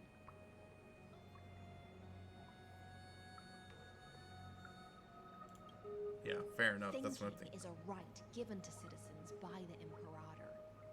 I won't interfere with your thoughts. As long as you don't try to reverse the current of the times, you and I will both be free. But, Miss Hysilens, I can't even hear the slightest hint of joy in your words. Because I've already tasted ultimate freedom. Long, long ago, I lived in the sea. In that lightless abyss, far beyond civilization's reach, the great fish consumed the small. And when the great fish perished, their bodies became sustenance for the newborn, nourishing the whole ocean. This is the tide that carries civilization forward. Anyone may be devoured, or meet the fate of inevitable decay. Are you suggesting that ultimate freedom is in fact the cruelest fate for life?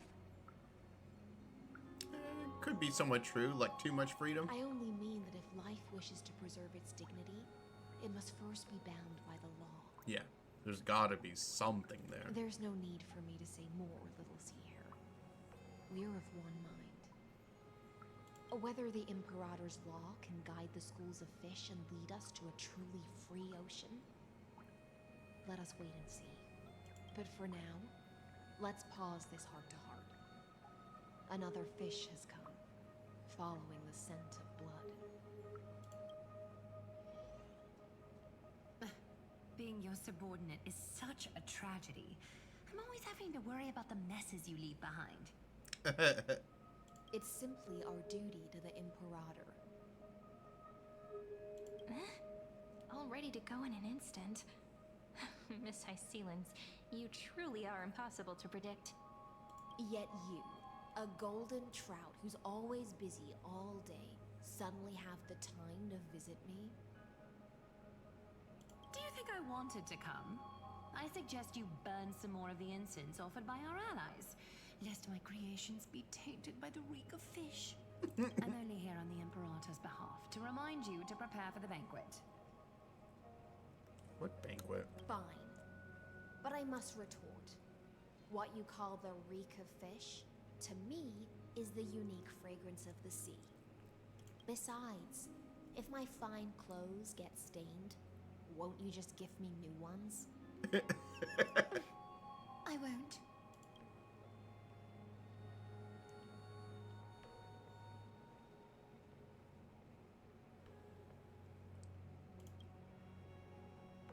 Is that how friendship is described beyond the sky?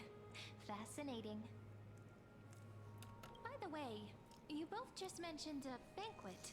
Could you elaborate on that? Oh, right, you don't know.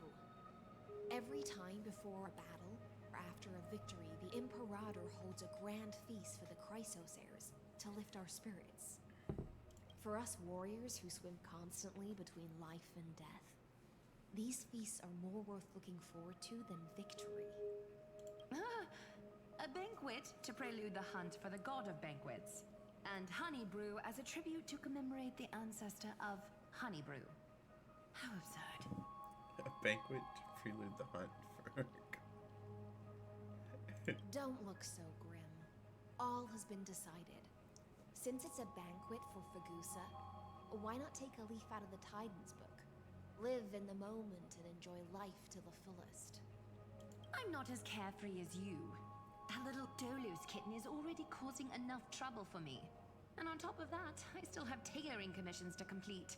Dolo's kitten. By the time the cool flame illuminates my eyes, I might not be able to focus as I used to. Glaya's eyes.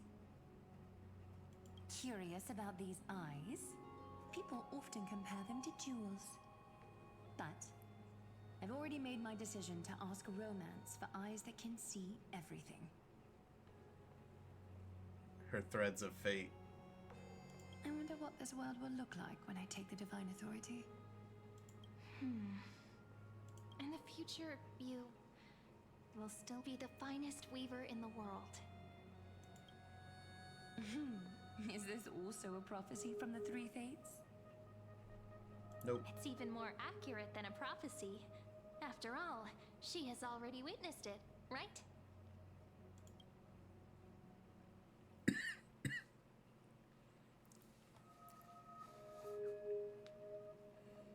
You will bathe in the golden...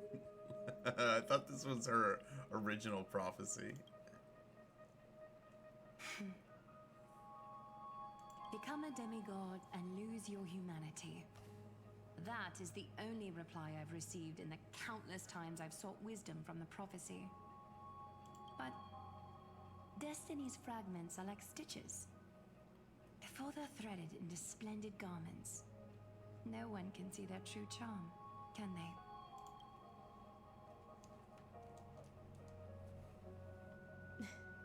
Aglaya has always been troubled by the divine duty she must bear.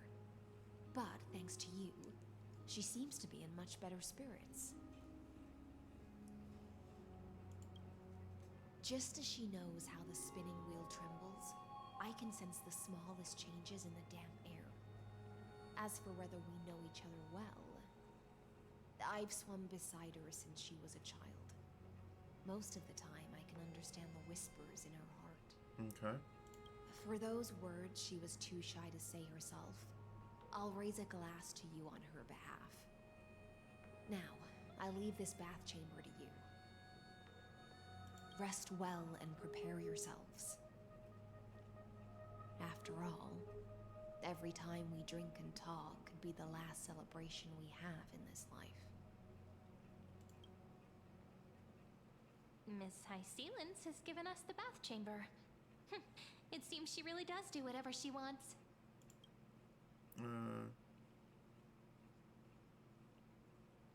This bath chamber was originally mine. Yeah, in the future. But for now, we're at the mercy of the host, and she could return at any moment. If we're having an important discussion, we must remain vigilant. So, let's seize the opportunity and report our current progress. We don't want to keep everyone beyond the sky waiting.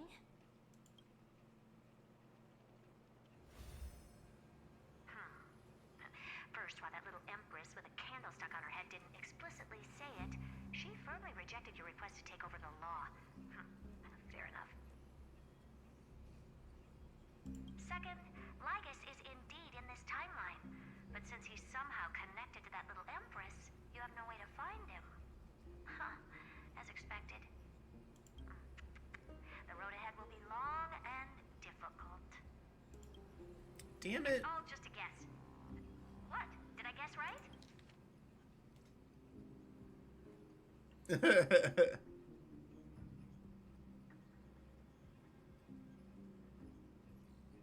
Okay.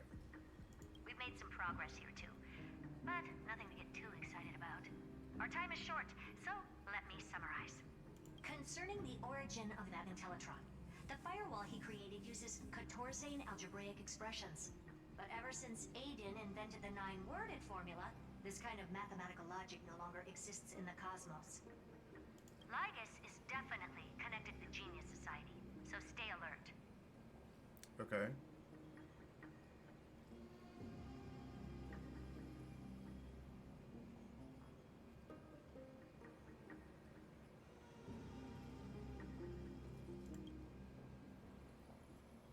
We can first exclude Droidhead themselves. They specialize in minding their own business and wouldn't intervene personally. But Screwy and I are still eliminating possibilities one by one. Currently, the most likely candidates are these few.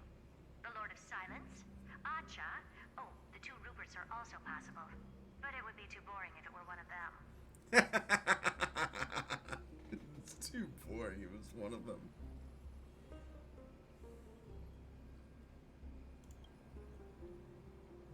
That's all I have to say.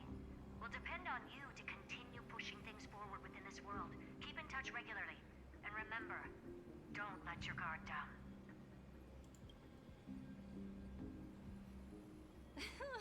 Madame Herta is a real whirlwind.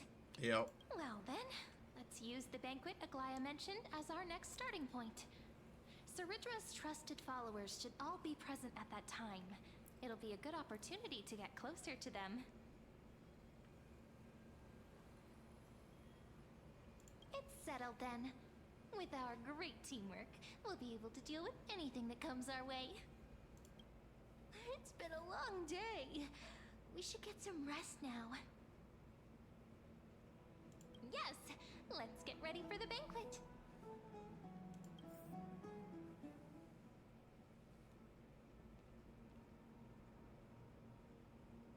Look, the venue's right ahead. Why are we here?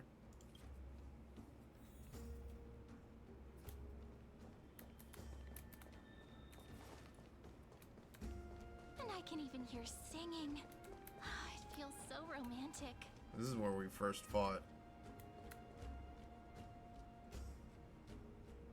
The Flame Reaver. Yeah. Oh, Honored guests, here's the dog. Wait here for a moment. You must surrender any personal belongings you have on you before entering the venue. Oh my gosh, really? This hero always brings down the vibe whenever he shows up. Yeah, so true. The Imperator's elevated position means she must always remain meticulous and careful. Please do as I say, guests. It would avoid any unnecessary misunderstandings.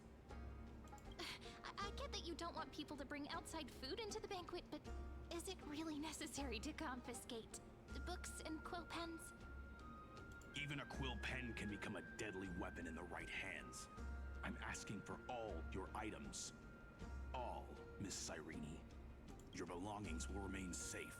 They will be looked after appropriately by dedicated staff. Looked after appropriately? Dedicated staff? Talk about a vague choice of words.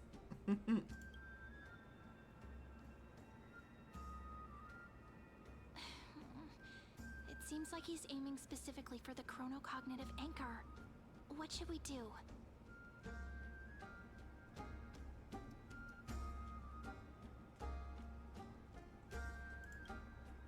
True. I had a feeling it would come to this, but I didn't expect such a direct demand. But listen, why don't we go with their plan and hand over the chronocognitive anchor to be looked after? After all, if the little Imperator is paying this much attention to you, she probably already knows all about our whispered conversation with the geniuses. I can pretty much guess what'll happen next. But, think about it.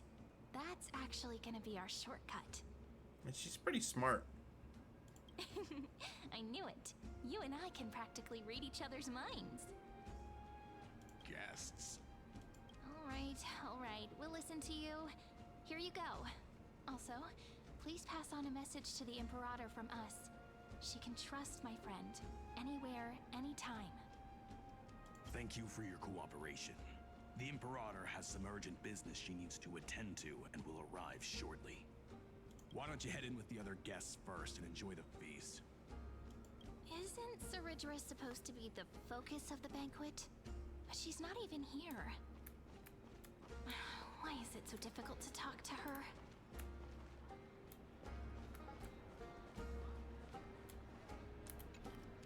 Aggie, if you can't get used to the honey brew, we will go ask for a pot and cook some oatmeal for you.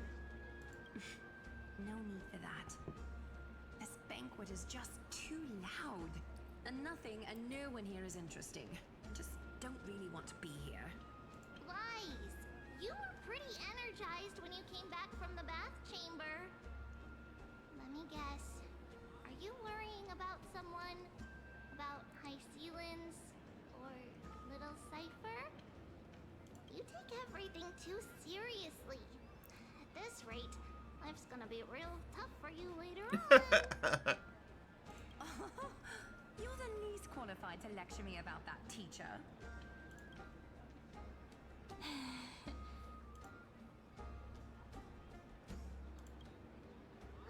Dear guests, are you here for us? I mean, are you here for Treaty or Aggie? Both. No. I'm just wondering whether you've seen the Imperator. The Imperator? No, we haven't. Our sovereign has always acted however she pleases. Though she gave us ranks, she'd never tell anyone her whereabouts. Perhaps the only thing she tolerates are chess pieces. And the sky reflected upon her crown. I see. Why do you two look so distressed? That's not what the Deliverer should look like. Why don't we have a toast? While we still have time for pleasure. Here. To the destinies and sacrifices of the next millennium. Then we will toast to the tomorrow that will set fate free. Cheers. Actually, there are so many people. We wouldn't be able to find the Imperator even if she were here. I know. Let's look for seats that are raised up higher than others. Called it. Oatmeal suits us way better than honey brew. Oh, please give me a bowl as well, teacher.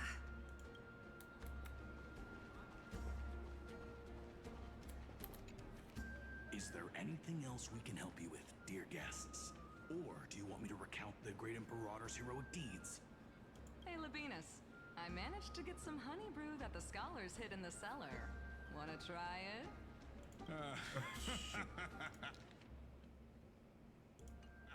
I'd never refuse to share a drink with Dux Brumalis, especially if she seeks me out first. I need to remember to like move my mouse somewhere else. Don't worry, dear guests. The banquet security won't be compromised. I'd never get drunk before her.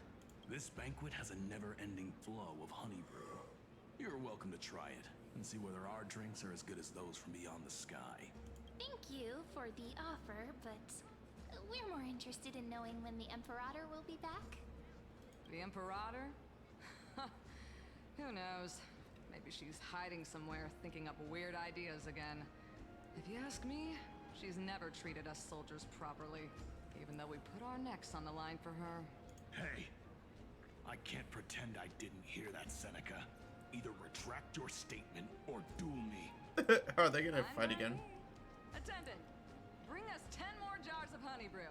I'm gonna make sure he can't even stand straight by the end of this. You wish. Be careful you don't get drunk first. Attendant.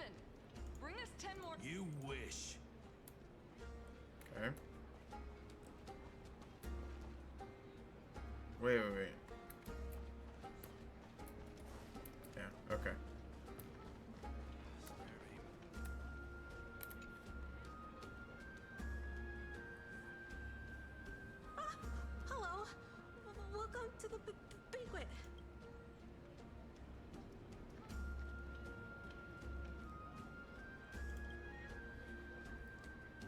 Ah, so the Deliverer is attending this event, as expected. Little Virginia here was just wondering whether she should go find you. As the great Imperator's historian, I'm responsible for composing poems and songs for everyone in the Flame Chase army. But I have no idea how I should record myself in the annals. Little Virginia is wondering whether you can let slip a hint or two about her future, so she can find some inspiration to write about We don't know herself. anything about her. That doesn't sound like a good idea. Besides, we don't even know her in the future. But she'll probably get really disappointed if we tell her that. What should we do?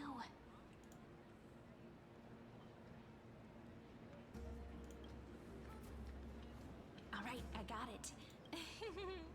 We can't reveal too much, but I think it wouldn't hurt to start your poem with the future. Maybe use something like, with hope, I write down the tale of tomorrow for myself. Silently waiting, day after day, till the moment it fulfills its promise. How's that? Oh, that's exactly what I'm after. I'm so inspired. That was easy. So much. I feel like I can actually finish composing the heroic saga of Flame Chase once we end this campaign.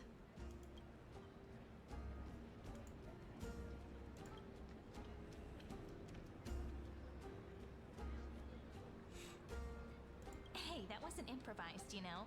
I memorized it so I could show it off to you. By the way, in return for that, are you able to tell us where the Imperator is? The Imperator?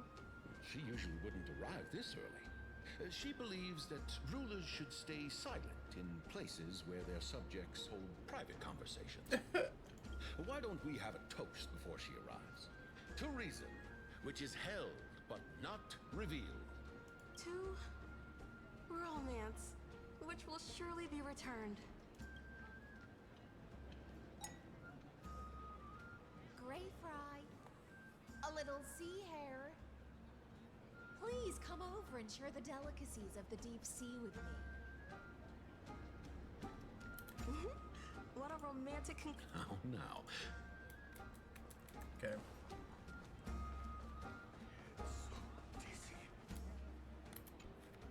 You two have been wandering around the venue as if you have something on your mind.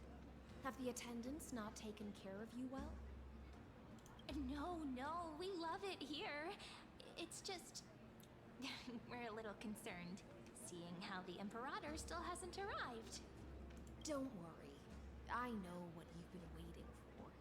Come, sit with me for a while, will you? I'd like to share a personal secret with you.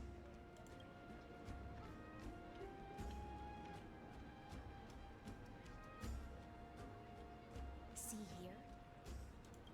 This is Fagusa's dew of divine blood, the sweetest of all the 12 bodies. Okay. On the night before such a historical event, I'd like to share this marvelous drink with the Deliverer. Nope, I don't trust it. Doesn't this count as bringing in outside food? I knew that security check was targeted at us. What's the matter, guests? Oh, we're simply overwhelmed by such an honor. Are you worried that I might have poisoned the dew? Well then, let me prove my innocence.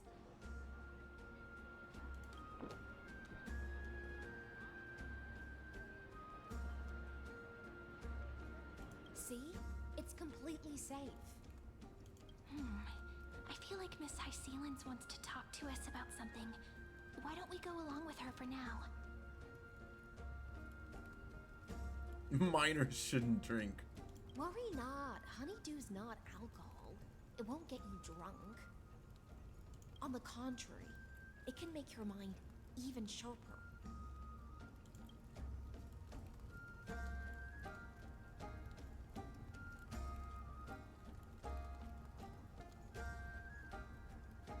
Please have a taste. Would you like some too, little sea air? I can drink it myself. is it? Sweet enough?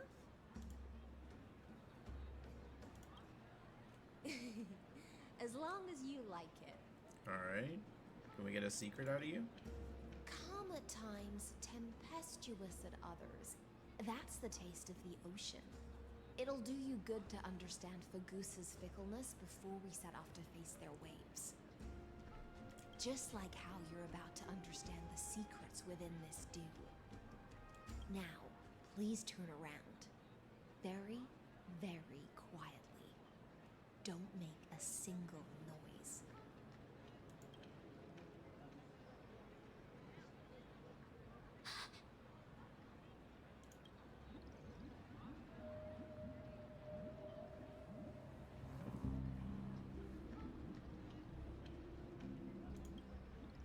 The dew of other gods all intoxicate humans. But the god of banquets do? Okay. Is an antidote that can awaken humans from a sea siren's enchanting song. Is an antidote that can awaken humans from sea sirens.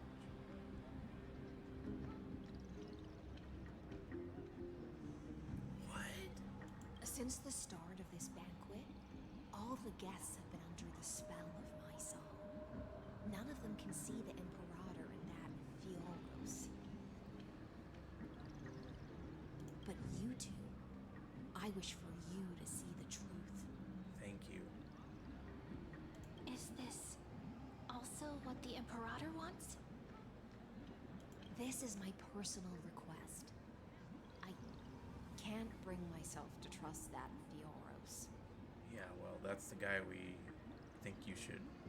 The Flame Chase army changed after he descended with Orynyx's divination and brought the prophecy of the stars to Akama. His seductive whispers harbor something malicious within and will ensnare those of us blinded by ambition. Yeah. Very good, Hysilens. You are the deliverers of the prophecy and know about him far more than I do. Perhaps only you can find traces of the truth from his actions and words. Then we can show the Imperator the right path forward. Oh, but isn't this acting behind her back? Amphorius has become far too weak. Even heroic actions protecting her from harm must be conducted under the water's surface. I am the Imperator's blade, and I must clear the way for her while remaining concealed in the torrents. Then, ensure I'm pointing my sword towards the true enemy. Can you promise me something, Miss Hysilens? Ask away. My friend has in fact come here to stop that villain's evil scheme. Our goals are aligned. But as to the decision the Imperator must make, she has no wish to transgress her authority. We just want to tell her everything we know. I believe the Imperator will be able to tell right from wrong. I never doubted your loyalty. I'll pass your words faithfully on to her. Provided we can gain the advantage in this tug of war, that is. Okay, this is getting cool. I hope Hysilens isn't, like, trying to double cross us. This is cool. Now, return to the feast. Bring this cup with you and keep your distance. Pretend you are still immersed in the sea siren's fantasia. And I'll control the moisture in the air. That way, you'll be able to listen to sounds from afar as if you are a whale of the depths and hear every word of their conversation. That's so cool. I wish you a victory in this first skirmish. It's the exciting and thrilling undercover part of the adventure.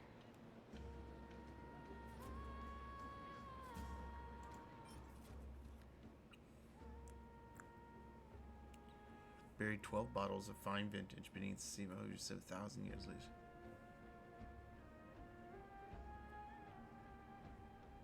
Cool.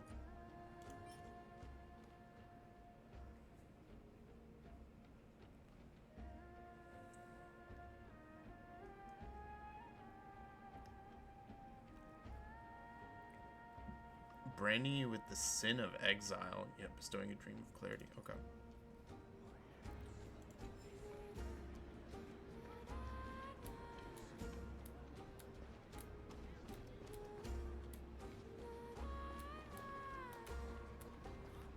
Let's mingle in the crowds here.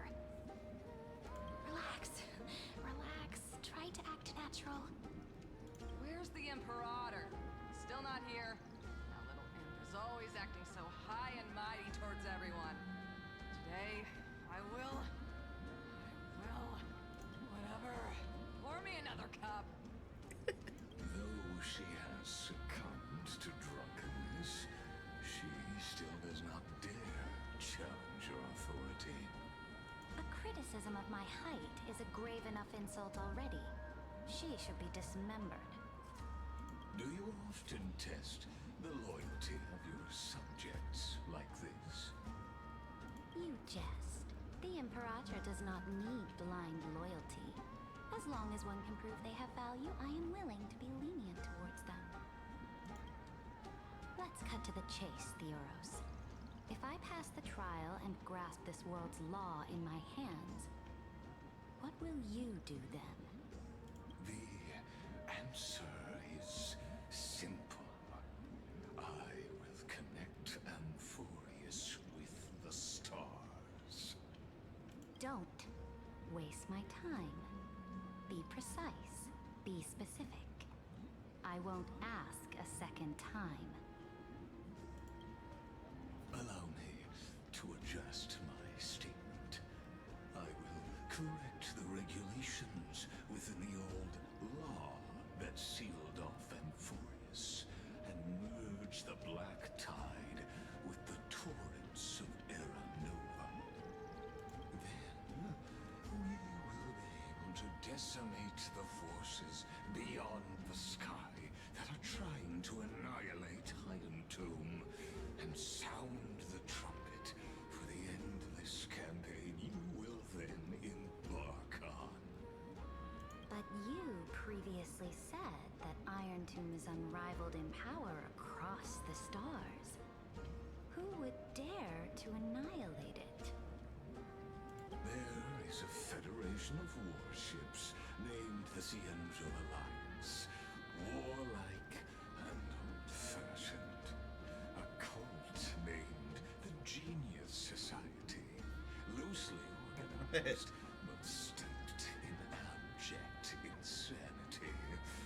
Oh, there's also the Astral Express, a group of lawless vagrants. Bitch. That so-called Deliverer is part of that last group. Those vagabonds mistakenly believe they can connect the stars through alliances instead of conquest. But history has already given them a tough lesson.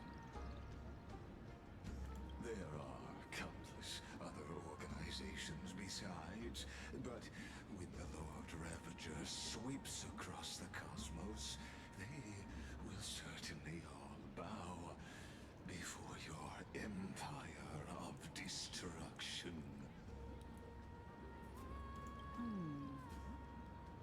The Achaemenid Alliance is invincible!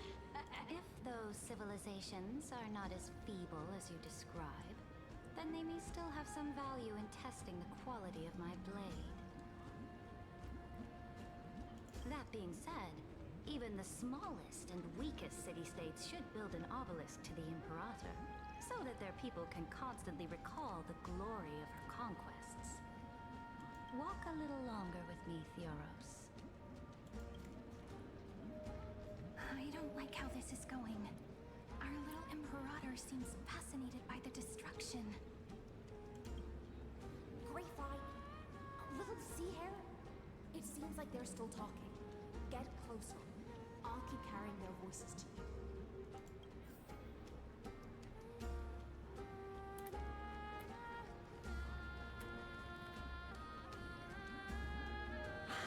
What a difficult situation.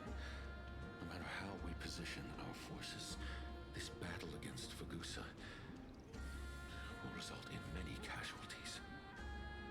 That's not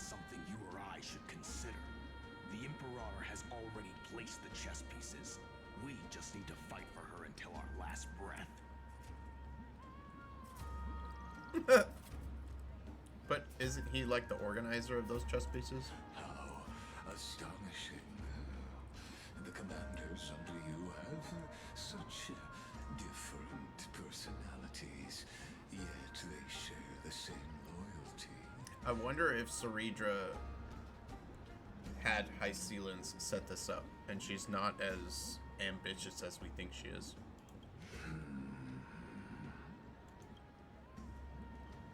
He's looking this way. Quick, do something and pretend we can't see them.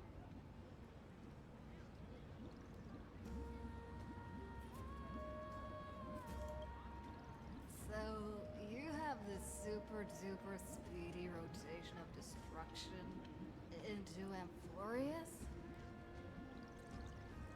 Oh. Huh? Oh, I got it. It's that thing, right? Oh. The one behind the research and development of this golden blood principle is Idonia's manager. Oh dear. Seems like you've met your match, partner. I'm so full of inspiration right now. And I feel so light. What's the matter? My apologies. I was just checking whether everything was fine with those two distinguished guests of yours. And it seems like all is well. Let us continue our previous conversation regarding the soldiers fighting for you. Are they aware of the price they must pay for the trial of law? If I recall correctly, you've already lost a bout against Talanton due to offering insufficient sacrifices. That's how you win the core flame of law? You dare mention my name alongside the word lost? Well, if you did, you did. Facts are facts. Forgive my transgression, great Imperator. Watch your words and actions. All you need to know is that my victory in the trial is guaranteed. Even without the trial of law, they've already sworn to give their lives for my conquest.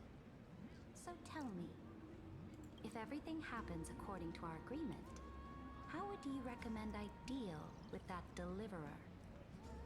Good question.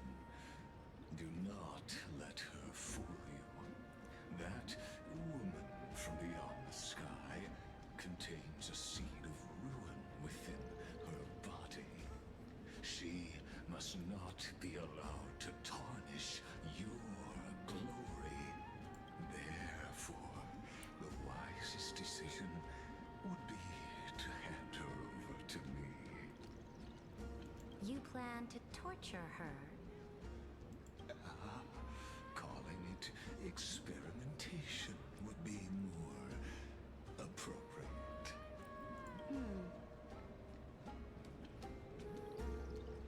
The guest's patience is running thin. I plan to remove the Fantasia and head into the banquet. I will heed your advice. Leave for now, Theoros, and go back to Akama. You don't want to confront those two directly either, do you? Indeed. It's a pity that anti-Catherans are lightweights when it comes to drinking. Before I leave, I would like to make a toast to your boundless ambition, using my spirit instead of a goblet.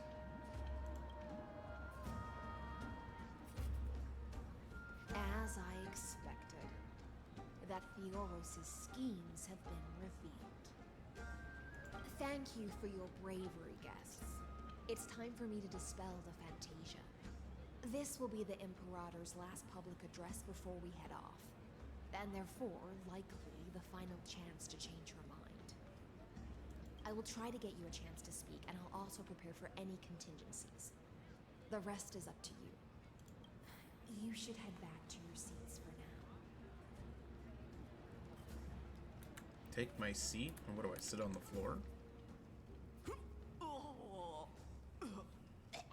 this honey brew sure wears off fast.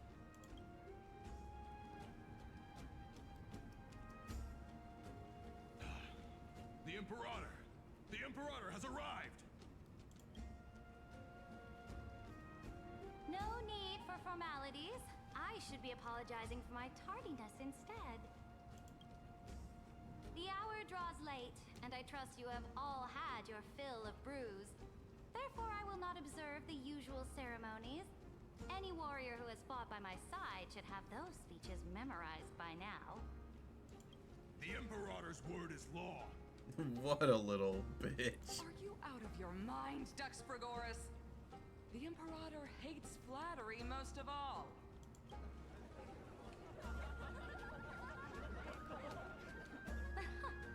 A joyous atmosphere is a better fit for showing me your resolve. I believe that you, my dukes, will do all you can to assist in the campaign against Fagusa, just as you always have. However, it's a pity that I have never tested your loyalty.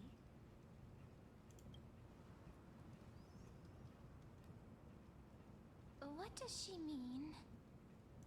The purpose of tonight's banquet is not to raise our morale, but to establish which allies our alliance can actually trust. And sever the heads of the traitors as a toast to all before we march. Yes, some among us have discarded their vows in order to foment vile conspiracies. Now listen! These traitors are standing right here in broad daylight. Were we set up by Hysilens?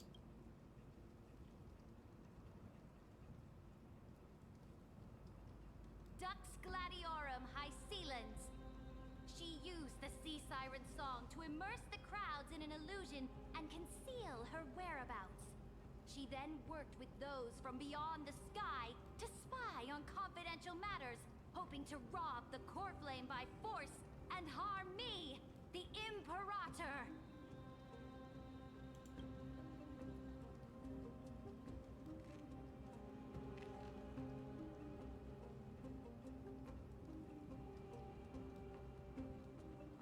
Now we're at a disadvantage again. Imperator, I can explain. Silence!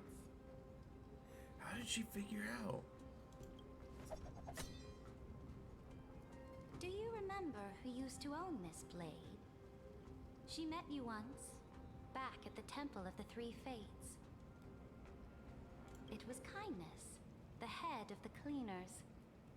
She was the first to draw a blade against the Imperator, and personally made herself an example for my enemies.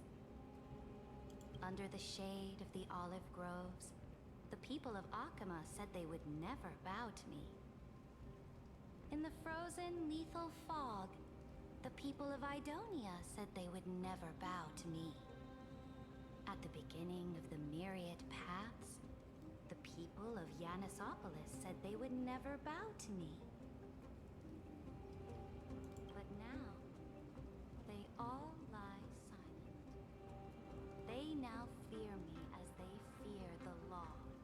For I am Ceridra, and I am the Imperator. If you have any last words, say them to the Imperator. Then, face her judgment.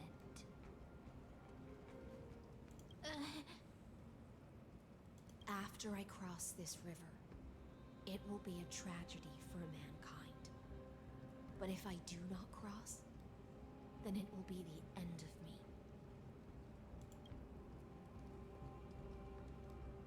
If you are ready, then I'll follow you and fight to the last. Deliverer. I'm so surprised that she switched sides.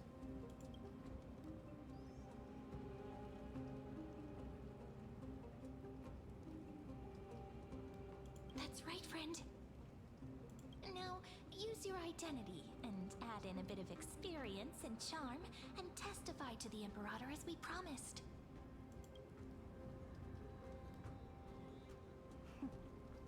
You think you can slay a king using your words instead of a sword? I'll have it. Show me the weight of rhetoric from beyond the sky. Will it weigh heavier than 3 human lives? Let's try to watch our words carefully. Am I really drunk? I thought that was just a...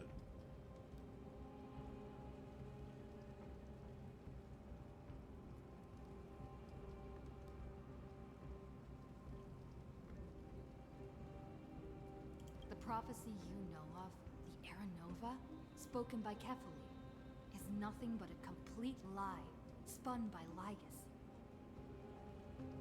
To fight that lie, a young man with the pseudonym of Finan lived through 30 million cycles of this world, all to save Amphorius from the end of the destruction. And Cyrene, the young woman standing beside me, also carries an equally heavy destiny.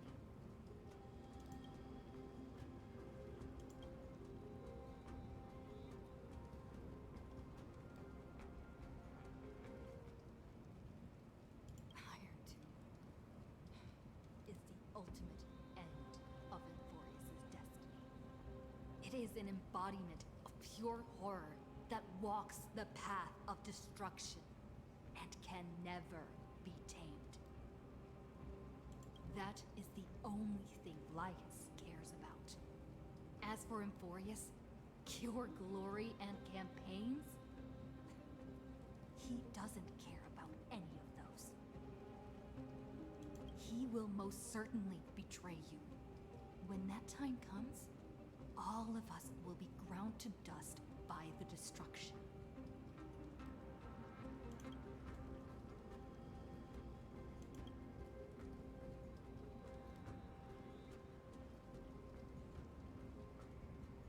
Duty resolve. I have seen many beautiful worlds. The road chosen by the Trailblaze is to explore, understand, establish, and connect. That will never change. We will continue our journey until we have united the entire cosmos. Therefore, if you choose the way of the destruction, then I'll place your ambitions in the same basket as Lygus and smash them into pieces with my baseball bat.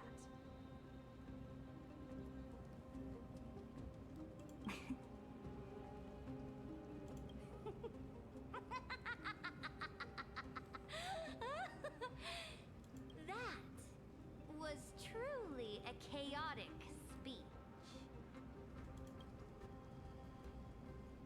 All that needs to be said has been said. Did I choose the right options? Is there a right option? Dux Frigoris, Dux Bromalis, escort the traitors to the prison.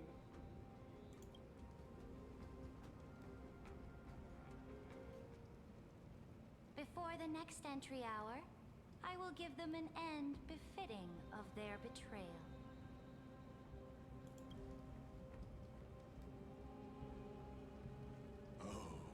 Great Imperator, your ambition certainly eclipses all things. You're still here, Theoros. Of course. As the Theoros, I simply cannot miss this moment, miss witnessing the fall of a nameless one. Perhaps I am waiting for you to give me an answer. Why would someone as powerful as you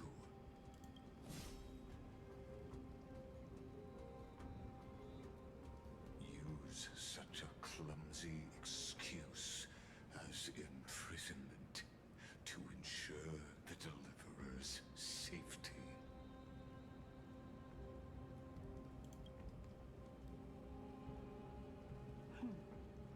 So you finally tossed aside your act. She finally saw through it. I must point out that you are just as impressive an actor. This banquet was always going to be a Okay, this was... chess. I'm impressed with this whole banquet thing. Where you would try to control both sides and turn both them and me into your pawns. That's right. That little Imperator never trusted anyone. She was always trying to see which side had more sincerity. All right, we'll listen to you. Here you go. Also, please pass on a message to the Imperator from us. She can trust my friend, anywhere, anytime. But as to the decision the Imperator must make, he has no wish to transgress her authority. We just want to tell her everything we know.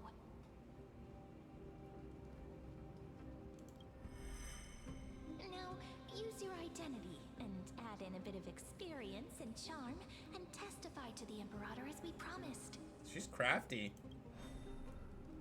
And we won. Sincerity will always remain the greatest shortcut to people's hearts. I can toss your words right back at you like Kyrgyz. Why would someone as powerful as you pretend to be a mortal and kneel before me? Unless you enjoy giving flattery and prostrating yourself.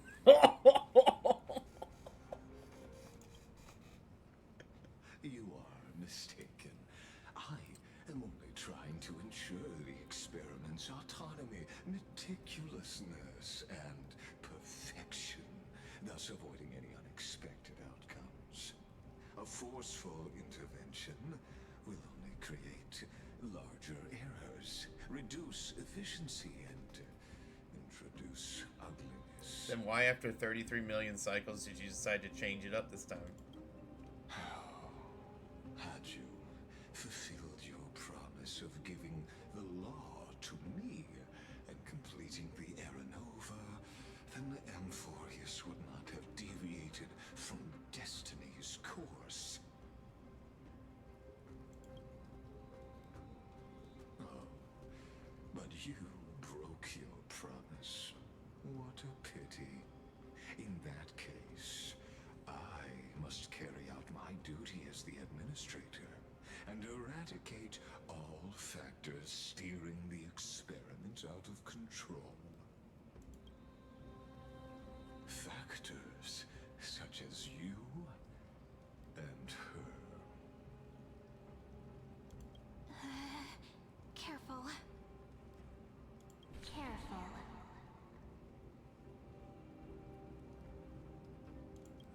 What was that voice? Was it Orynyx? I found you. I finally found you. Be careful.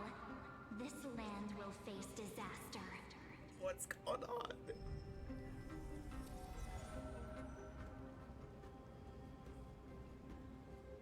The time of judgment is nigh, my lady. The prison I have built for you is now complete.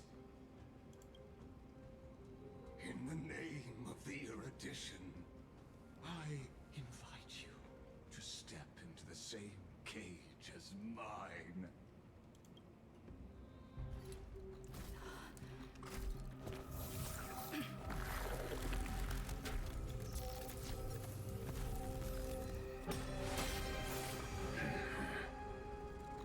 What's the meaning of this, Imperator?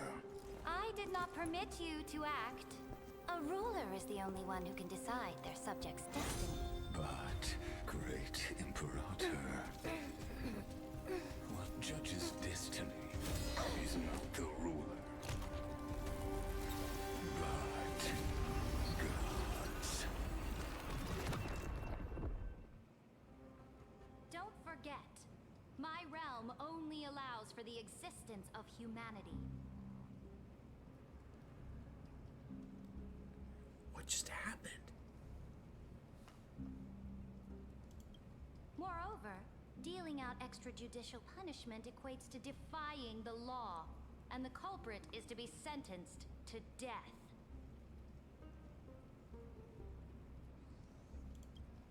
But you have seen how I can erase life from this world with just a clap of my hands. Wait, I thought she was against Lygus. Now why does it seem like she's with Lygus again? I fear you are still quite unaware of your current situation. Allow me to reiterate. I am giving you a simple choice.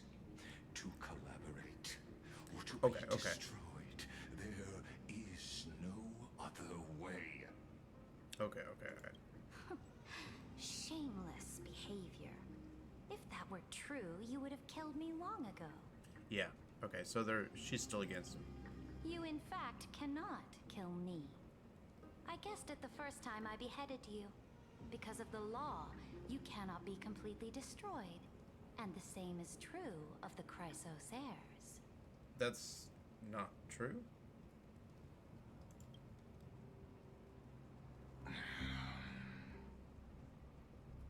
Maybe it is true. The more you bluff now, the more you are proving that conjecture to be true.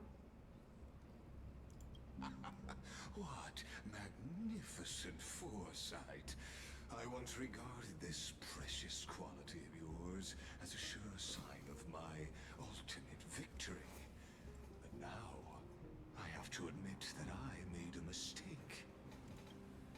Yet, as a mere mortal, how will you contend against the Theoros? We are both slaves to hubris. But do you know what differentiates us, Lycurgus? I will never be blinded by my pride. If I wish to break the scale's balance, I only need to appeal to external forces and use them for my own ends.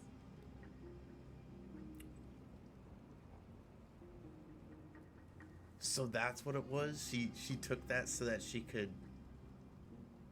I'm still wondering if Hysilens was acting this whole time, or if she actually was helping us.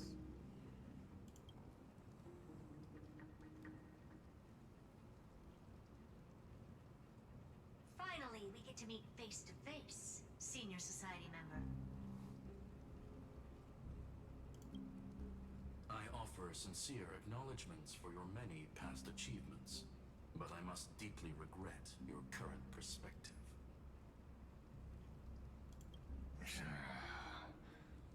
Trust me when I say that you aren't the only one feeling regret right now.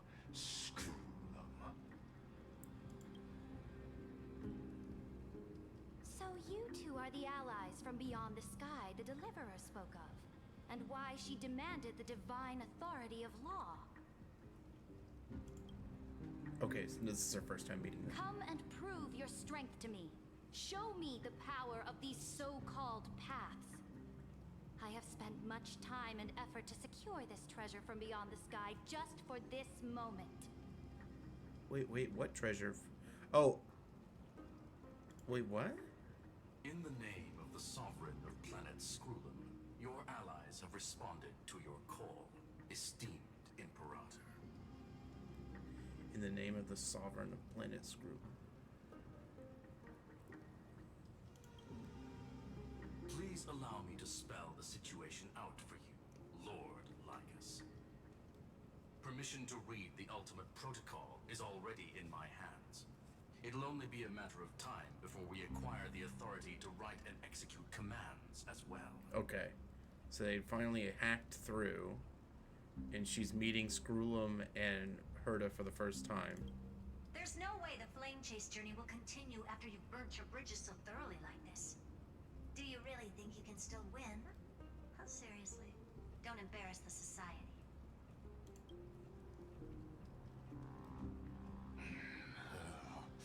I understand that a near zero possibility does not equate to zero.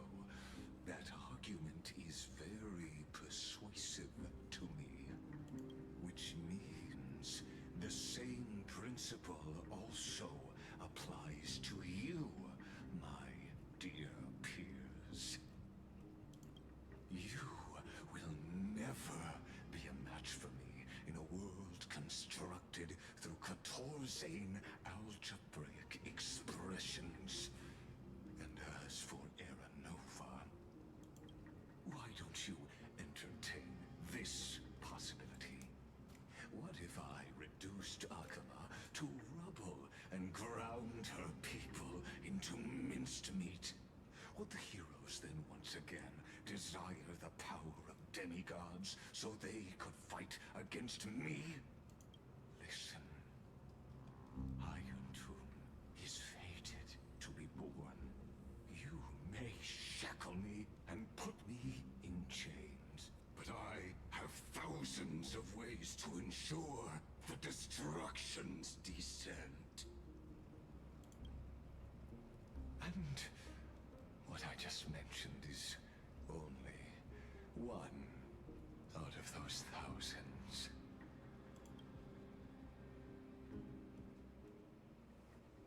So what happened to me? Did March snatch me?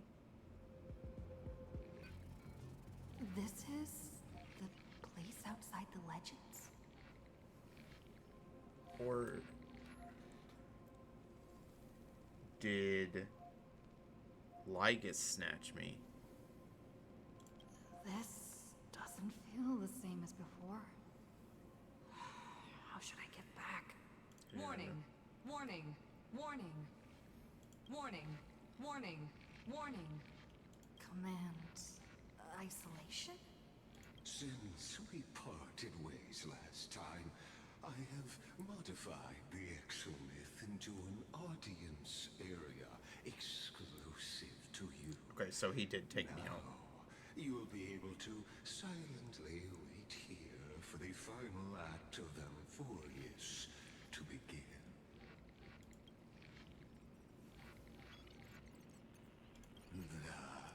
It seems you have already forgotten. We can't hurt each other in this place. This could, in fact, be a wonderful opportunity for you. From the audience's perspective, you may better observe the workings of the erudition at a macroscopic level. In this place where time flows far slower than within Amphorius, you will witness the end of that world's saga.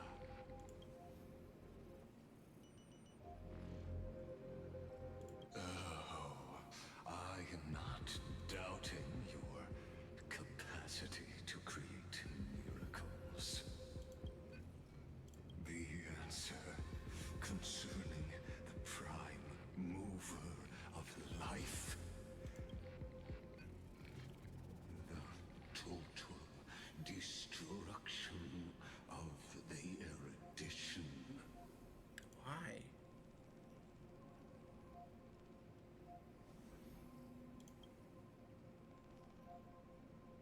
Do you see me as their faithful disciple? I am certainly not. I have tried so hard to ensure Iron Tomb's birth, just so that I can correct the error named erudition that humanity crafted with their own hands. Oh, how I yearn to return to those days before Noose was born. Back then, the boundaries of knowledge were like the starry skies, evoking feelings of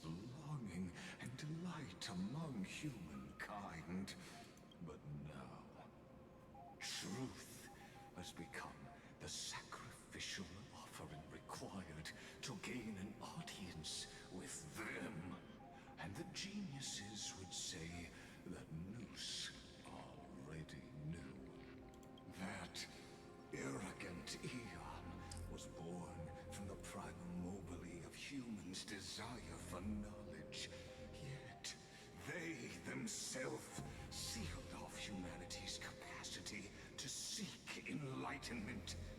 I am simply cutting down the tree of doom that we planted ourselves.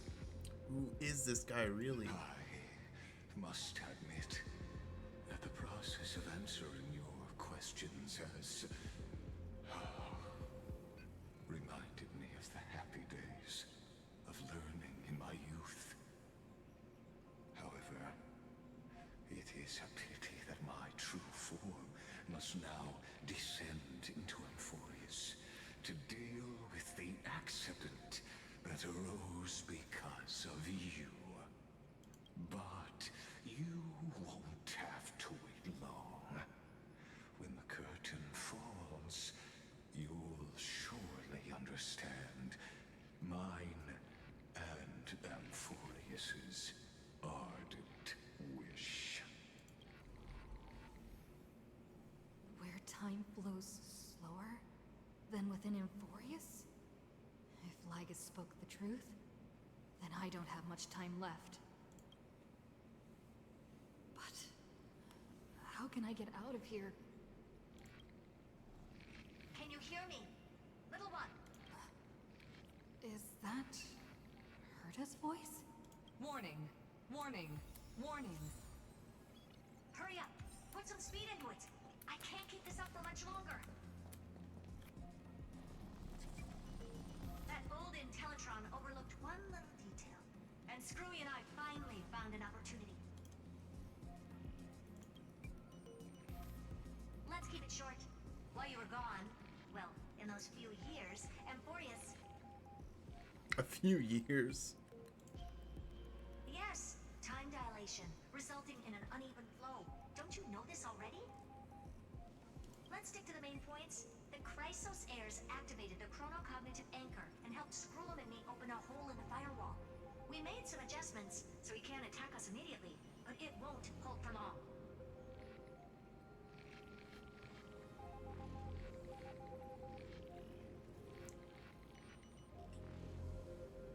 Critical warning.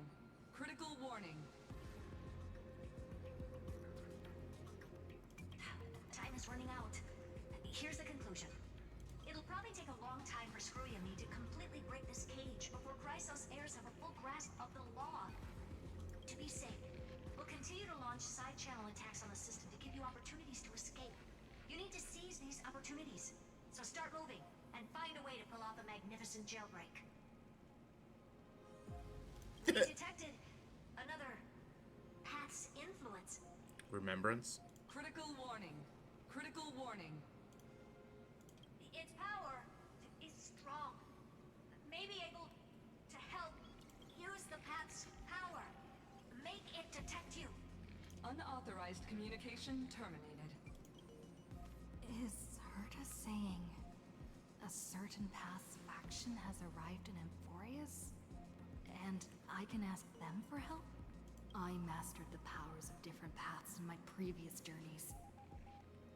Think hard and figure out exactly which faction has arrived at Amphorius, and which path's power I should use to call for reinforcements. Are these showing my memories? With Stellaron in my body, I woke up at the Herta space station and gained the power of the destruction. A world that'll give rise to a Lord Ravager would definitely draw the attention of the destruction. The Stellaron in my belly is gonna be super useful. But what if I end up pulling in the Antimatter Legion? Or the Annihilation Gang? Can they really help?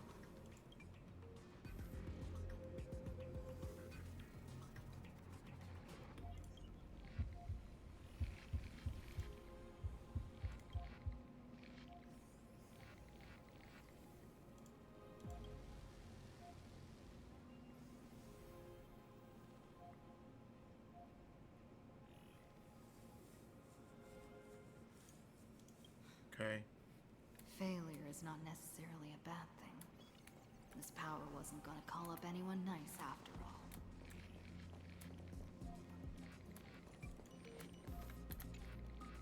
I obtained the flaming lance left by the architects, and gained the power of the preservation in Belobog.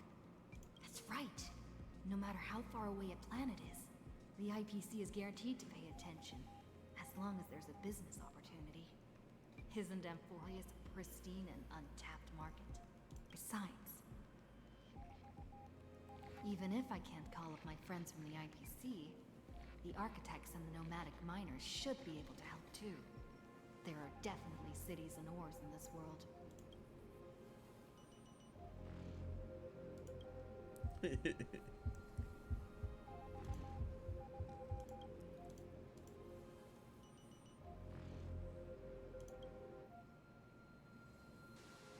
Nope.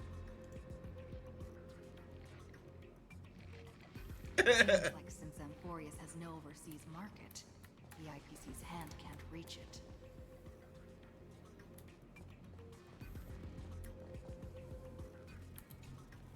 I received the Watchmaker's hat in Penacony and declared war against the Order. Then gained the power of the Harmony. That's right. The benevolent family must still remember me for saving them. Their music echoes throughout the stars, and they'll definitely want to help. Come, dear hat. I've put you aside for quite a few chapters already. Sing with Clocky. The world is in harmony and the stars shine bright.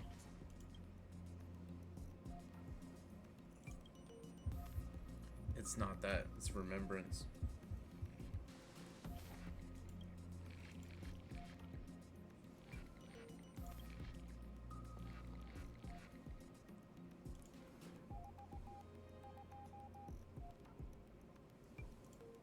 Doesn't Lygus want this story to have background music? He has such terrible taste. I love that comment.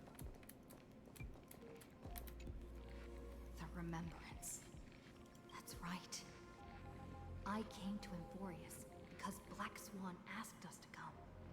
And I even got a glance from Fu Li here. The Garden of Recollection must be intricately involved with Amphorius. Traces of the remembrance are also everywhere in this world.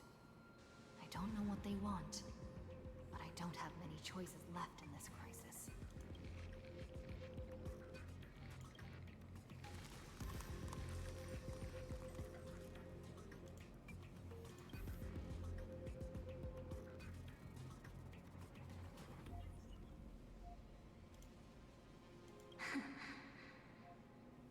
I finally found you. Following the sound of memories. A pathstrider walking both the remembrance and the trailblaze.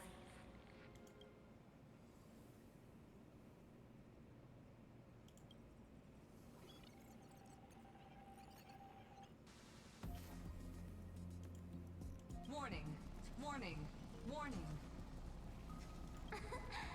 Erudition's prison cannot stop us, for we lie outside the logic of zeros and ones. Come, leave the cage of Logos. The mythos of Amphorius waits for you to continue its story.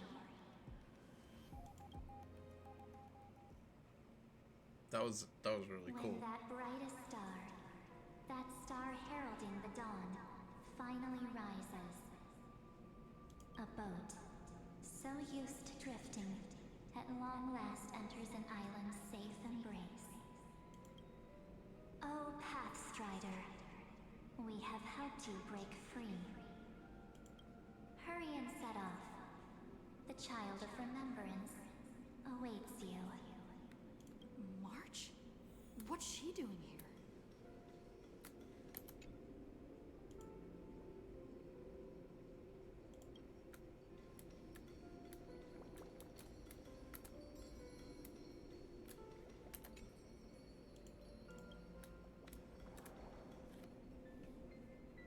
Oh, you're finally here! We haven't seen each other for such a long, long time. My good buddy, I've really, really missed you.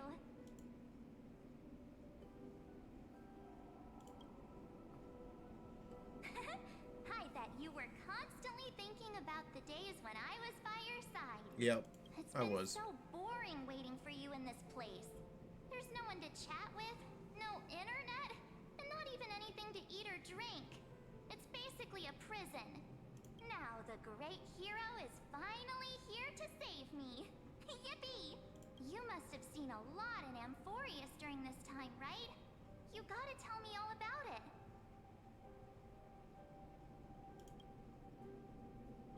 Then take your time with the storytelling. Or do you not want to talk to me? But let's get out of this spooky place first. This is not a good spot for a reunion chat. Why don't you take me back to reality?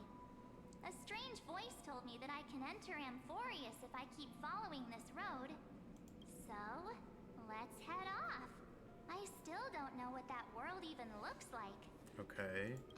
Man, there's so many confusing things in this update. Why does March feel so weird? What are you standing around for? Do you actually like this place? Get moving. Hurry! This door should be the exit. Maybe my instincts are wrong. Let's follow her. Are you okay? You haven't said anything for a while. Has it been so long that you're still missing me? There's no time to waste, though. The Chrysosayers and the Geniuses are all waiting for you. No. The discrepancy is getting worse.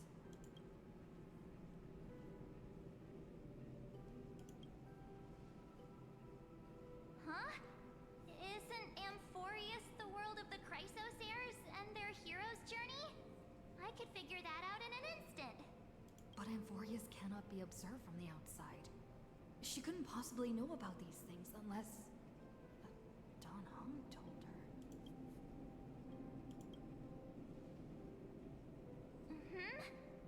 No, he's not. Maybe I just happened to miss him. Never mind. Don Hung's super reliable. We don't need to worry about him. He's probably waiting for us somewhere. All hail and hearty. No. The Geniuses would have made sure that Don Hong made it back on the Express. Besides, the March I know wouldn't be so dismissive about her companions. Who is this? Something's not right. She's not March 7th. I guess you have something you want to say to me? Then there's no need to feel things out first. With questions. Let's treasure the time we have together and be frank. Whoa, her eyes.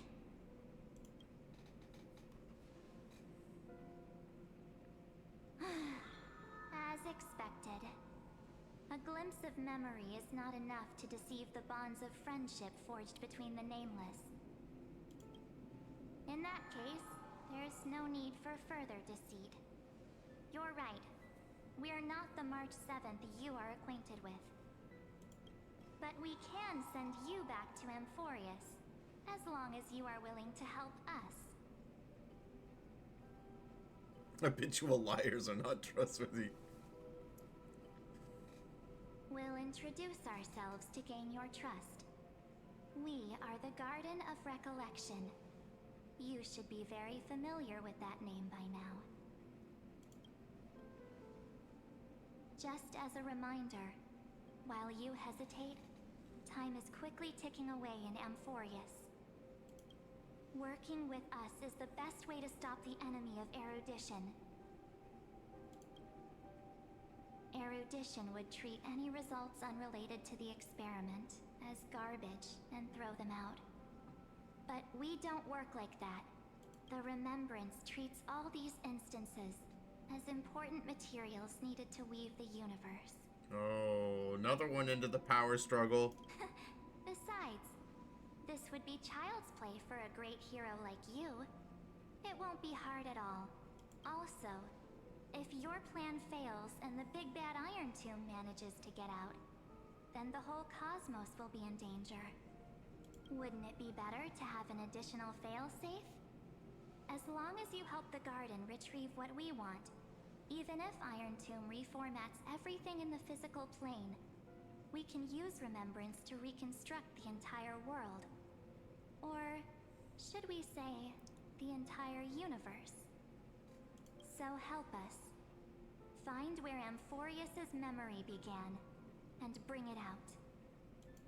The Master of Anastrava has already glanced at you. Don't deny it. That storybook is the best evidence. Say, you aren't seriously gonna be moved by their pretty words, are you? I am the one who commanded those little ones to lead you out of the prison.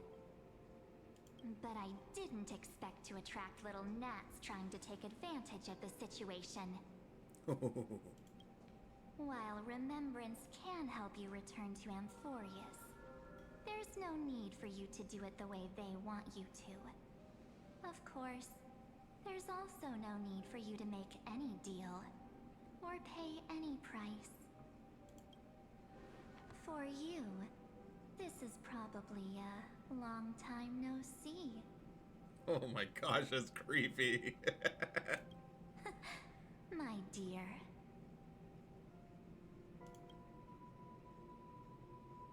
Shh. There's no need to say anything. I know. You have so many questions swirling around in your memories at this moment. And you feel so helpless. Put them aside. For now, all you need to do is trust me. Everyone always says, just trust me. Do you need more proof? That won't be hard. Wait, stop it! They're awake! I'm gonna keep our first photo, alright? Won't come to pass while we're around. And now, The statue. Is that Don's brother? Oh, did you hear that? She just called me, but I'm not feeling the universe full of pain. We won't escape from it. Hey, are you sure? Maybe a couple of punches will help to jog your memory. It's as if they all happened just yesterday, right? I don't want to lie to you, which is why I will not use her name. The third month of Amphorius is the month reserved for the Veil of Evernight. So, place me into your memory using the name Evernight for now. I'm happy to explain more, just not now. We might have a lot of time to ourselves, but Amphorius does not have that luxury. If we do not stop erudition and destruction, then the journey you've treasured so much will face the prelude to its obliteration. A countdown not in amber eras, but in days, minutes, seconds. So, take this gift. That's time, isn't it? This burning core flame. This footnote of a transaction. It contains hope. Actually, I can't remember. And Is this the warmth of Kephalis? the entire world. Ripples of past reverie. She hid this fire in the long river of time. Oh, okay. Hoping that her wishes would transcend time to reach your hands in the future. Now, take it. And return with it, dear friend. Return to Amphorius and overturn the final era Nova. Witness the time that stood still for the Deliverer, and the resistance that never bowed to the destiny of destruction over the long years that passed in a flash. Then, with this core flame blessed by the remembrance, respond to their hopes and blaze a trail to the future. And I will silently watch in a corner of time, waiting for our next encounter. I believe the wait won't be too long. Okay. I'm still back here. Come on. Exactly is happening? Keep going. Keep trailblazing. For Amphorius. For you. And for the March 7th in your memories, go forth.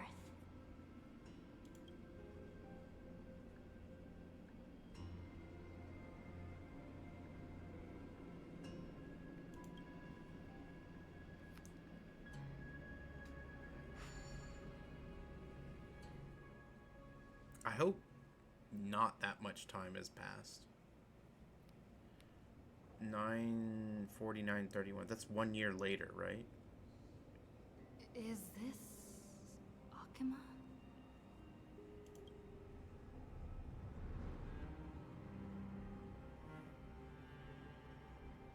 Yep. No one's here. And the dawn device off.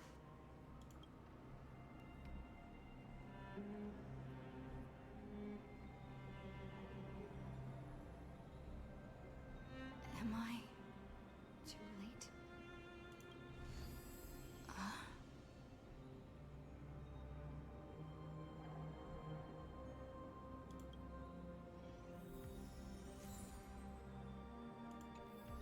Okay, yeah, that was Kefali's core flame.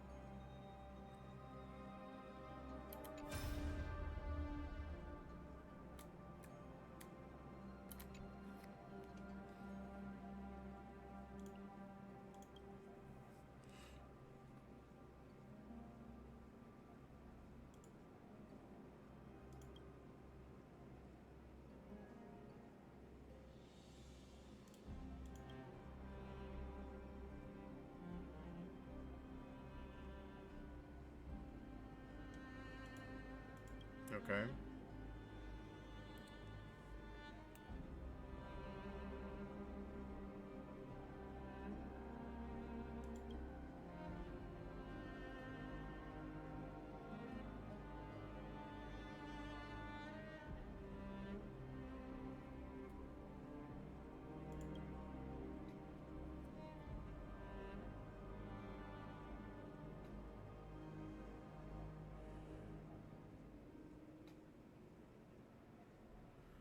Okay, interesting. So we're gonna do another cycle.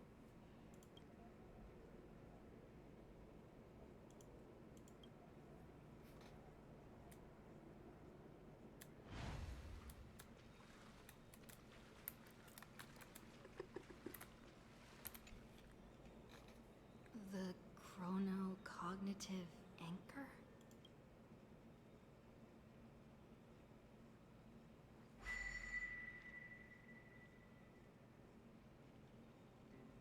Nothing.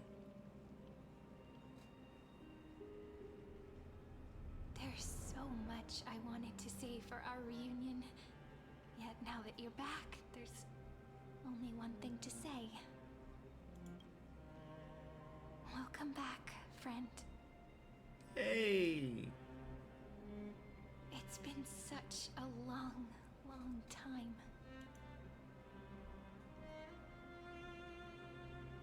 You must be really confused right now, aren't you? So much has happened in Amphorius while you were gone. But don't worry. The Deliverer can't afford to be lost, no? No, please follow me. And turn the pages of time and hear the words everyone left for you. I'll tell you the story of this 1000-year journey. That way, it won't just be my memories alone.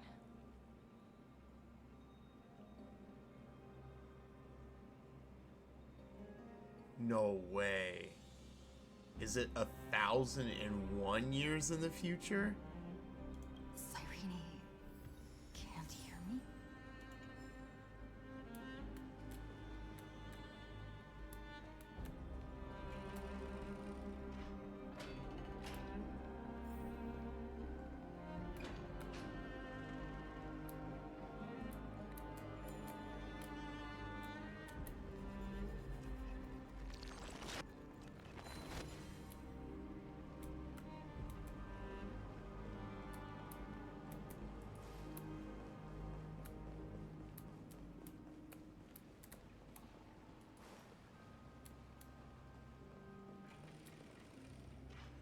What is going on? Look, resurfaced.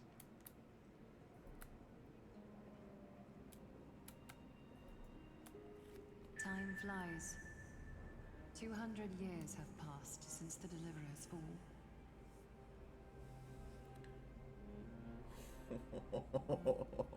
We had to return 3 core flames of law, romance, and ocean to stop Lygus, but even so,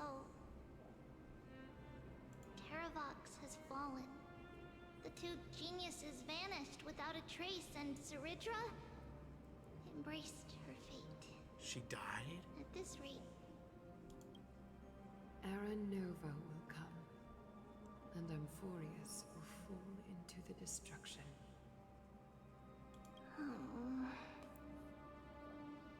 It seems the key to rewriting the end once again lies in the core flame of world-bearing. According to the instructions left behind by those 2 geniuses, we must get it into the Deliverer's hands, no matter the cost. But how? We need to find a way to hide the core flame. And we must buy enough time to keep Lygus at bay. About that, Rini might have some good news. Rini? Who's Rini? She had that dream again last night, but the Titan's voice was clearer than ever this time. Oh, Cyrene. Okay. She said, pass the flame into the future. Is that a prophecy from Orynyx? She chose to side with humanity this time and hide one of her kin's core flame? It seems Amphorius' fate isn't sealed just yet. You're right. History has changed. Humans and Titans are both giving their all to keep this world going. Okay, so this is because we're rewriting kind of the core functions of the world. Perhaps a relay across the ages is finally about to begin somewhere out there. Unfortunately, life will never go smoothly. Layden's army is already at our gates, and their commander... Layden's army. Oh, yeah, I remember that. Oh my god. That Lycurgus. He's right outside Akama. White Calendar 3960. Zeridra, under the pretense of a campaign against Fagusa, sacrificed 500 Chrysos heirs to complete the trial of law. This tragedy shook everyone in Amphorius.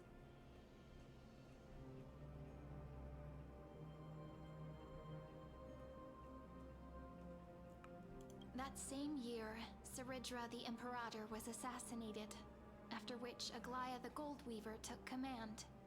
Thus began humanity's second flame chase journey, a path hanging by a thread.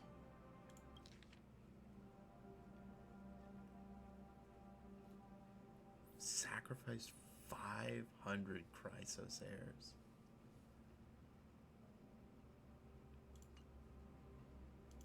Come, this way.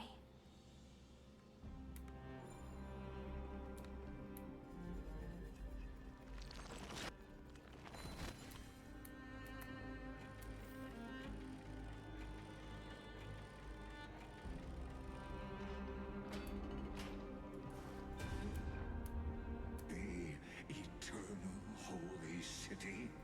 What part of that eternity ever lived up to its descriptions in poetry?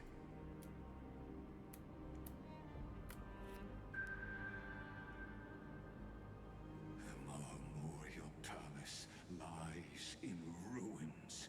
Countless mortals have perished because of your stubborn resistance. It's time you learned the cost of refusal.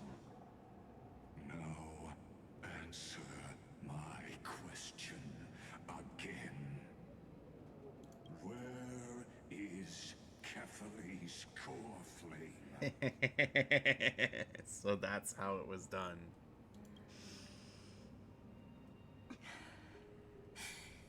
You really think you'll find it by razing the holy city to the ground?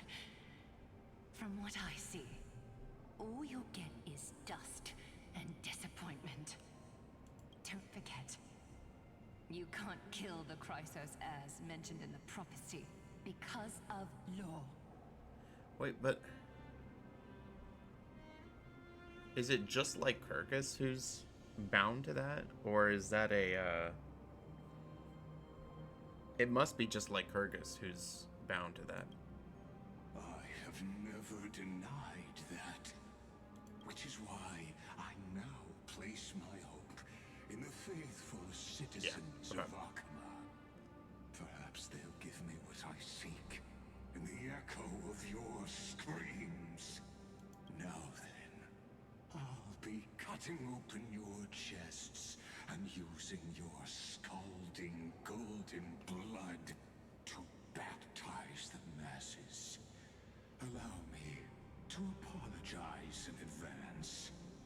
We shall start with you, blind and foolish Lady Goldweaver.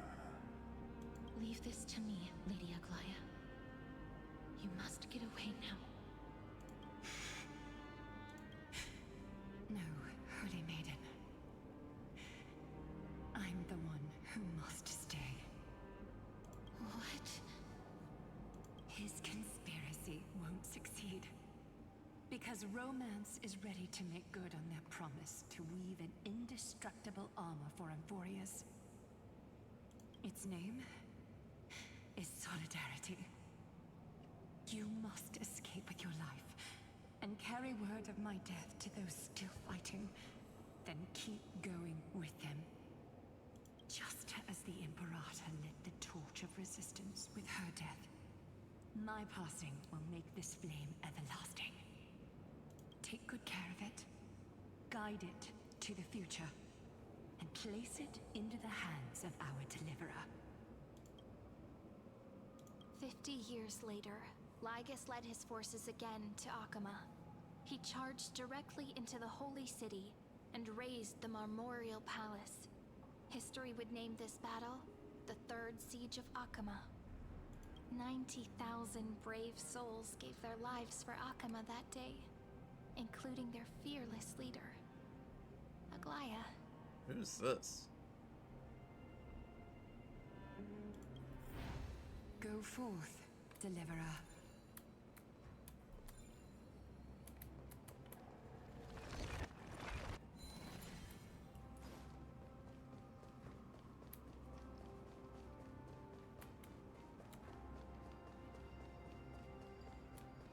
Go. When the frost melts and the snows give way, the flowers will bloom again. You'll find me there. So what you're saying is, Princess Homebuddy is never coming back, is she? She just left, like that. Since Cass has made up her mind, we can't let her resolve be in vain. But between staying in Akama and going to Styxia, what difference does it make when it's death either way? I'm against relocating. With Kefali's protection, isn't Akama far safer than that dead city? Cass's plan doesn't involve any relocation at all. Huh? Like you said, Akama is humanity's refuge. We never intended to get everyone moving to Styxia. It's just on Cass, Hysilens, and me to prepare the final trump card for the Deliverer. Okay, Hysilens is still alive at this point. Wait, what kind of trump card needs all three of you demigods to throw yourselves away? We must lay down the path to the future, so when the Deliverer returns, they'll have a clear road to reach the location of Era Nova. Styxia sits where death meets the ocean. There, with the combined powers of ocean and passage, we can summon a current that leads to the vortex of Genesis. Ah, okay. And the demigod of death will forever guard that secret path until she returns.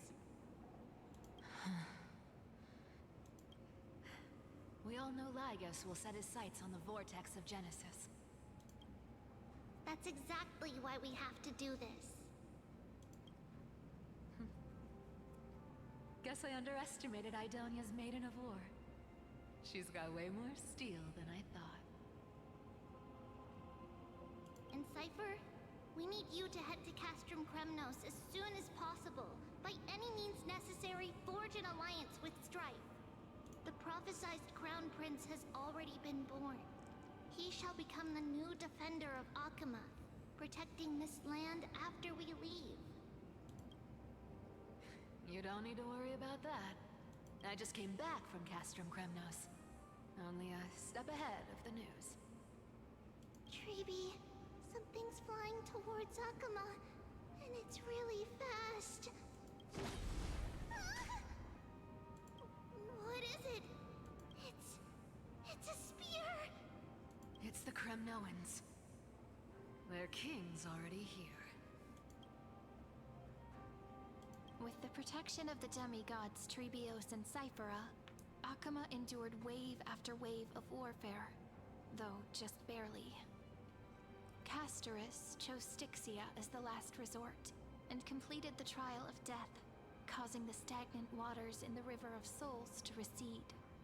Soon after, Trebios departed on a long journey. That same year, the Kremnoan king Euripon, along with his son, Prince Midamos, joined the Alliance to safeguard the Holy City in the Battle of Deliverance.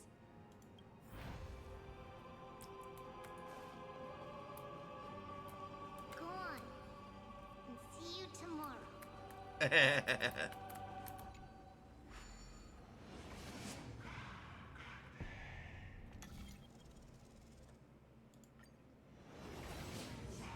Breaking me apart buys this world even one more second. And so be it. But it's gonna hurt a lot! Pain brings endless torment. But it can never destroy me. I believe that you were thinking the same thing when you stepped through the gate of infinity and jumped off that cliff. Can't argue with that. The current situation. This is the only path Akama has left. Just do as I say. Split my soul into 5 pieces. Forge me an immortal vessel. Let the blade of strife hang forever overhead. Locked in battle with their enemies to the world's bitter end. There's no need to be sad, Lady Trebios. Haven't we already taken great strides towards that promised tomorrow? In this life, my people no longer have to drown in false guidance. Kremnos has washed the blood off its fate. Amphorius no longer needs a god named Strife. So let me shatter the former laws and turn the Lance of Fury back into a weapon that protects the world. We understand. By the way, can you do me another favor? The 7 sages from Grove of Epiphany are already en route. They'll arrive in waves to join the resistance in a couple of days. Among them is a scholar named Anaxagoras. He has extraordinary insight and fears no sacrifice. This soul-rending ceremony wasn't just my decision. It was his counsel. His wisdom will surely be the backbone of Amphoria's survival. Watch over him. Carry on this everlasting flame for me. Through Anaxagoras' ritual, the demigod of strife split his soul into 5. Courage, honor, tenacity, sacrifice, and reason. Each sealed in blood crystal and cast into battle. The people held a 10-day funeral to mourn their fallen god king. And through his sacrifice, humanity was granted 200 years of peace. Oh man. So we've gone like 450 years in the future now, I think.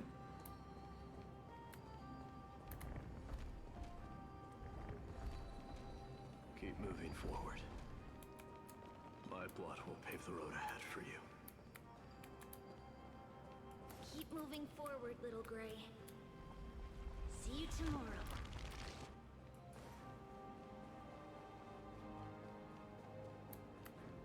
That seamstress wasn't wrong when she said a lie needs more lies to keep it together.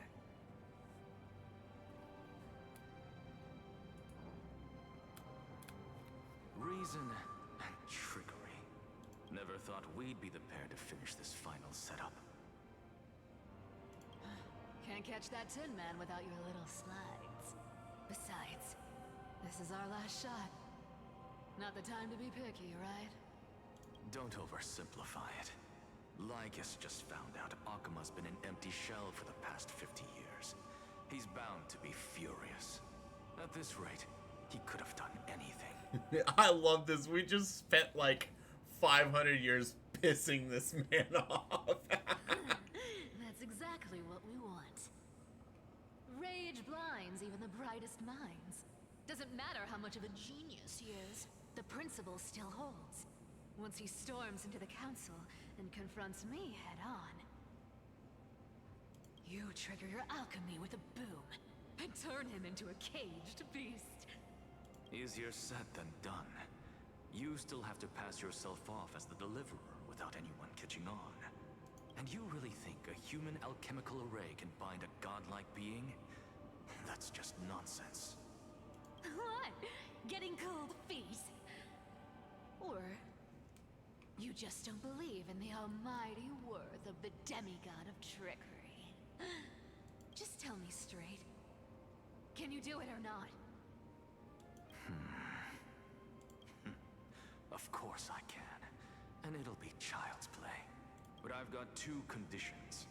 Since this is the final act, if we're doing it, we go all in. Okay. No half measures. Oh, I'm listening. First, shift the battlefield to the vortex of Genesis. It would be more convincing if the deliverer were to appear there. Besides, the vortex is cut off from the world. No place in Amphorius makes a Oh, better why would... prison. Okay. That's where I need to end things. Why would you prison him there? If you pull that, wouldn't our deliverer have to face take Lygus as soon as they Yeah. That clash is inevitable. All we can do is create more chances for her. And that's the second condition.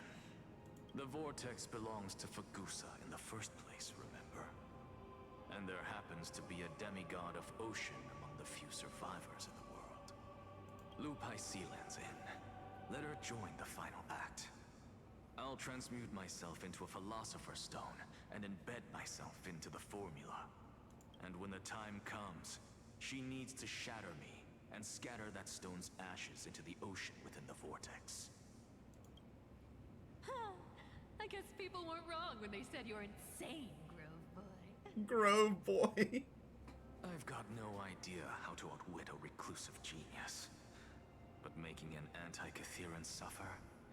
The demigod of reason has 10,000 ways to do just that. And what I just mentioned was one of them. So what exactly does your formula do? Now that would spoil the climax, wouldn't it? By now, Hysilens must have completed the Sky People's ritual. Since that Theoros loves a good performance as much as I do, let's make sure he enjoys our show to the fullest. As for how the Deliverer will complete the Era Nova, well, that will no longer be our concern.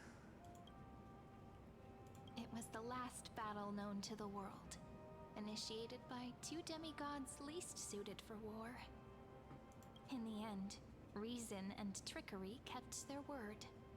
At the cost of their lives, they sealed Lygus within the vortex of Genesis, where he remains to this day. Oh, I bet he's Go pissed. forth. Finish the greatness left undone. Quit overthinking! Just run! Keep running.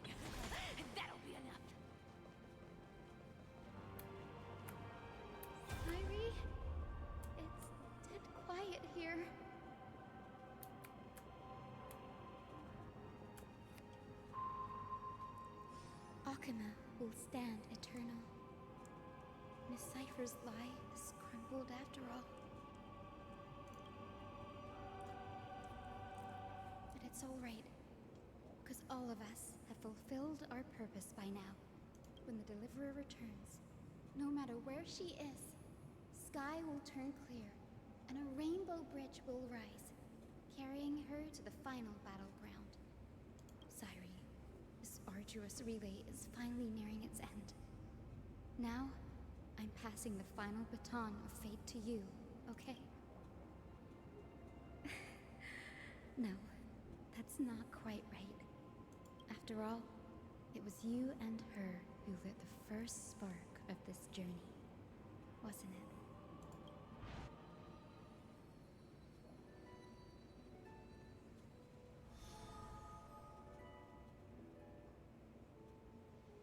I'll tell you the story of this 1,000-year journey.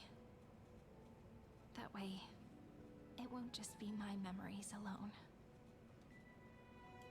And I'll share the moments I spent with you, with everyone.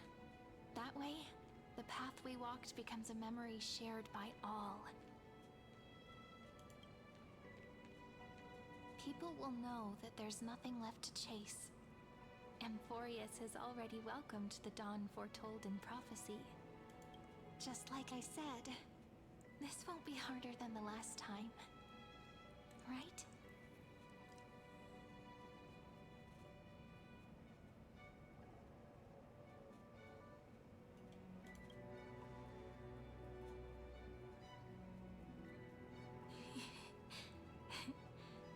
I wonder what kind of expression you're wearing right now.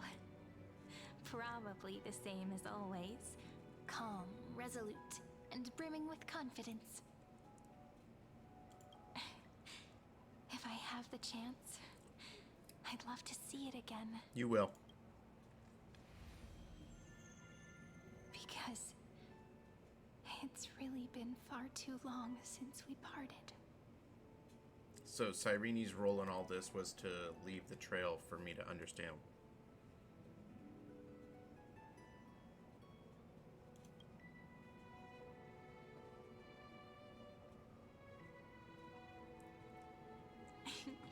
Someone as sharp as you must have realized by now that this isn't reality, but a maze of time.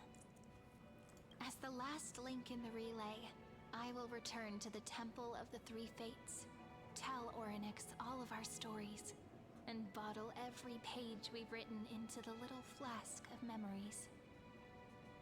And then, may it set sail in peace, drift down the river of time along with the core flame of world-bearing, reach your side, and lead you back to Amphorius.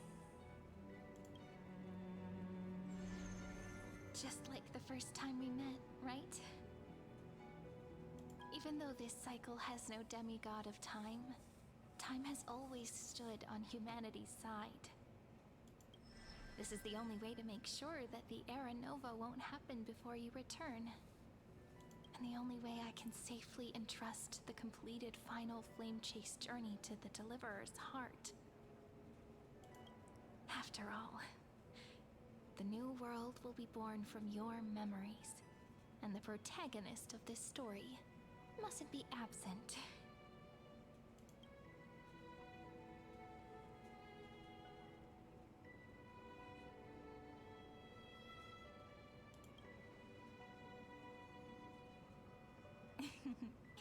I believe you will never let us down, just like always. Do you remember when Finan sent us back to the beginning? When you and I got separated? But in the end, I returned to you, carrying all that we've been through. That's what memory is. It may wear down and fade in the river of time, but it never truly leaves. When that hidden corner of the heart is stirred, the past returns even more beautiful than before. So don't worry. Let the 33,550,337th Flame Chase journey become part of you too. I've gotten a lot better at it with the experience from the last time. Next, you will head to Styxia and find the vortex's entrance guarded by the demigod of ocean before charging toward the final battlefield. Oh, I thought Castrus was guarding it.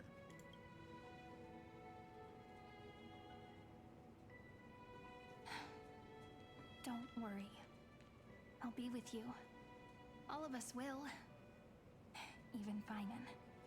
We'll stand with the Deliverer.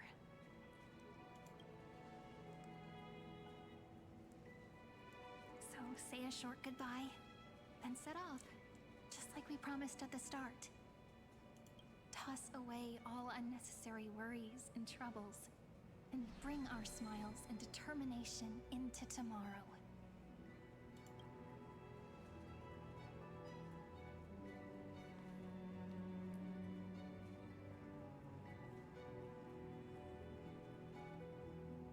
The last baton.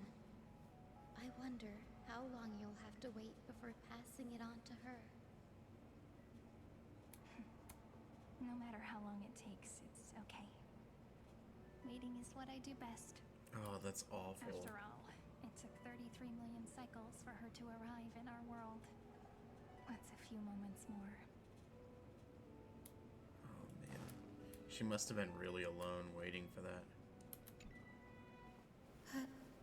Sairi, what if you wait and wait, but that hero never arrives? That won't happen. Because I know that no matter how long it takes, she'll definitely return to this place. We can't let her down.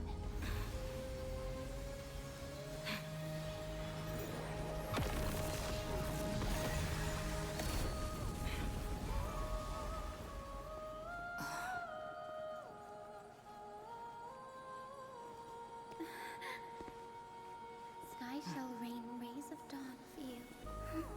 May romance be with you on your journey. And reason grant you enlightenment. Let strife bestow you with inspiration. Trickery ensure your success. Allow death to protect your soul. And at last, let passage point the way forward. Well, time will remember the Trailblazer's journey.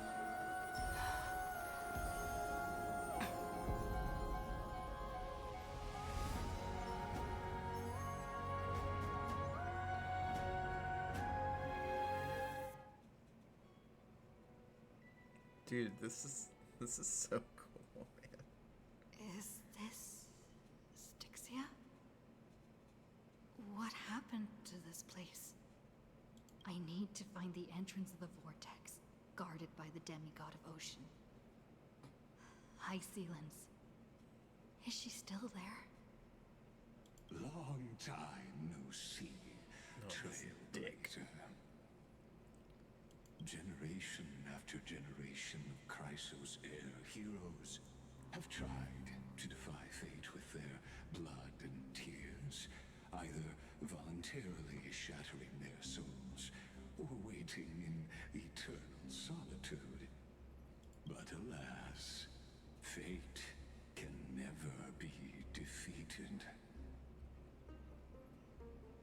Reason and trickery may bind my flesh, but my will shall never fall silent. So the demigod of ocean, the Dux Gladiorum, Hysilens, sought to bring me into a fantasia with her voice and drown a genius in slumber. But alas, it was all a hopeless dream. That warden fell before I did, due to erosion of time, while her prisoner, So Hysilens is dead. unchanged.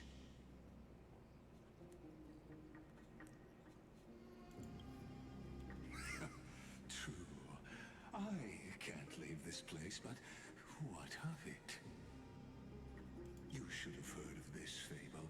In a shadowed cave lived a people, imprisoned from childhood, and chained so that their legs and necks are fixed, forcing them not to look around at the cave. Each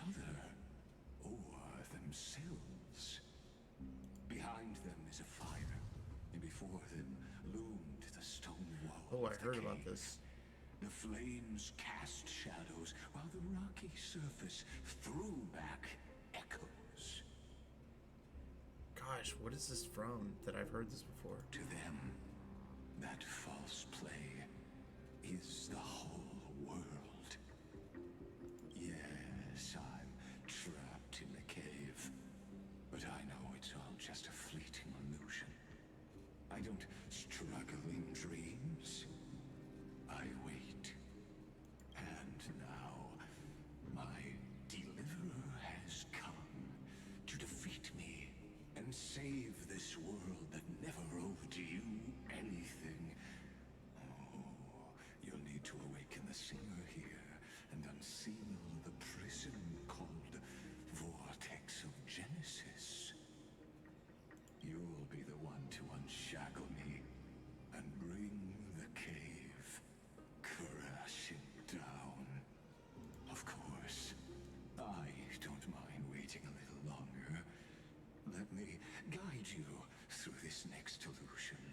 One last memory from that prison warden.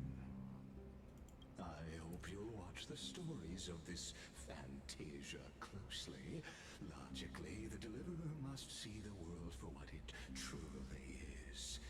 Emotionally, this memory captures the fate of everyone in Amphorius better than anything else. Only by feeling it for yourself can you understand my point of view. The meaning of destruction.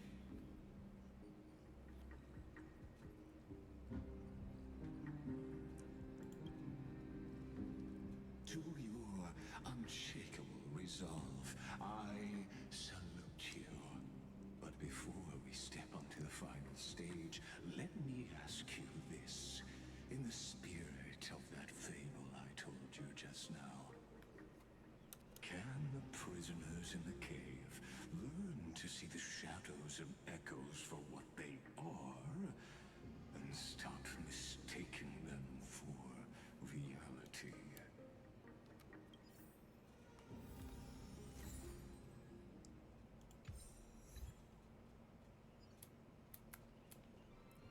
Let's go. Look, the fire projects the face from her memories. An actress upon the stage of this play. Oh, dude, I hate this guy so much.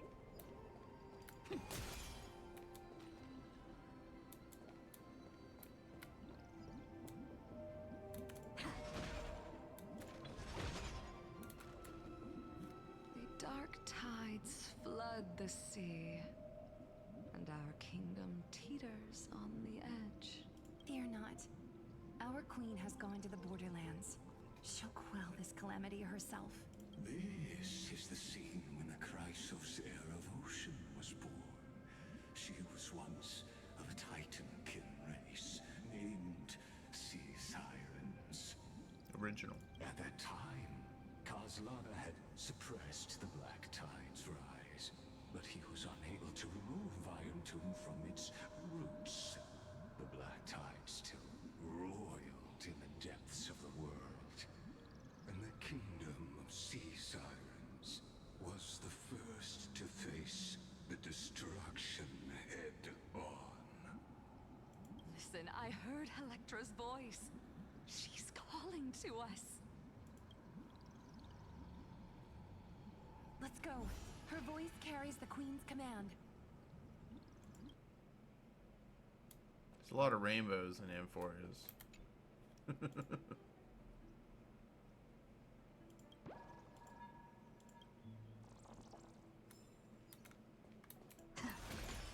To keep the Black Tide from threatening the ocean, the queen gave her all, body and soul. Born of the queen's chalice, she bore the deepest blessings and inherited supreme divine power. Okay. My sisters! You're finally here! Oh, her name is Okay, okay. She changed her name? Of course, Electra. Your beautiful melody drew us here. Her true name is Electra.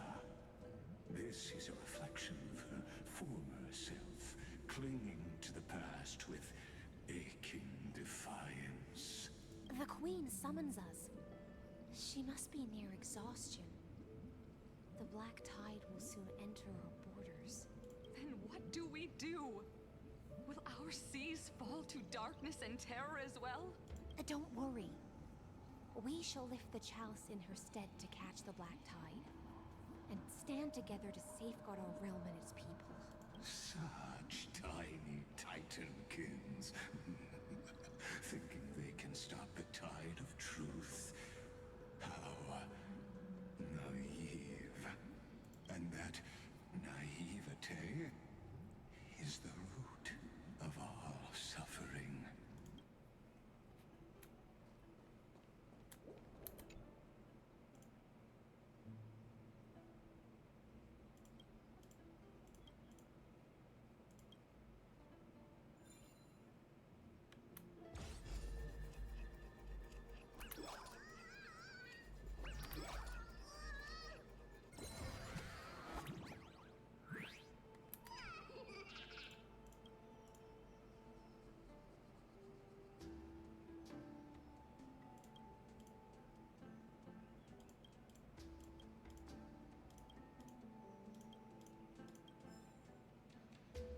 Just give me my treasure. Thank you. Looks good.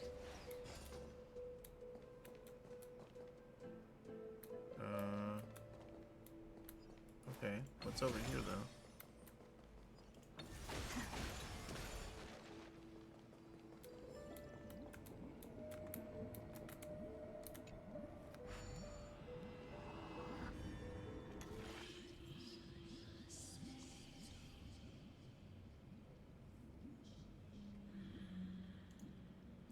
Okay, they ran out of ideas, so they had to bring in some new stuff.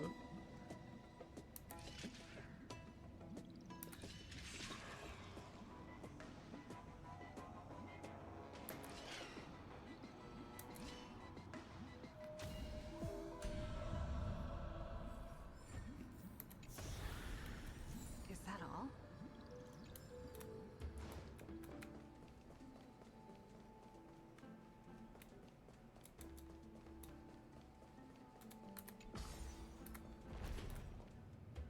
The Queen's palace lies just ahead. Even her once graceful form is now tainted and drowned in dirty mire.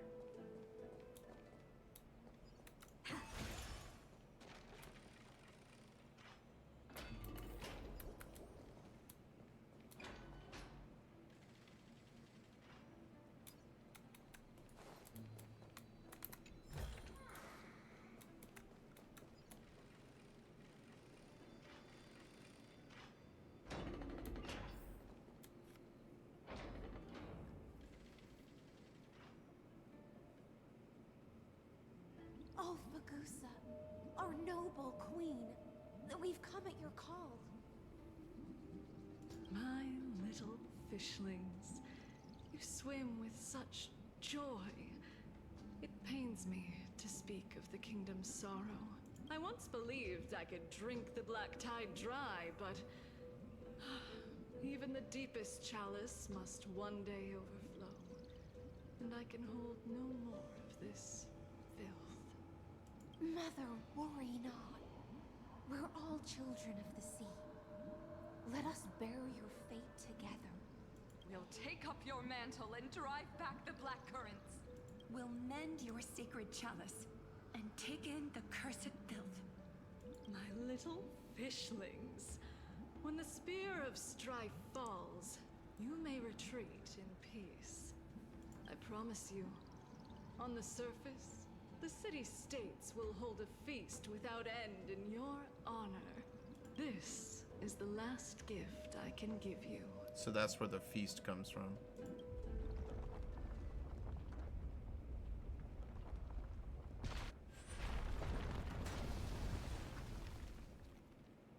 Damn.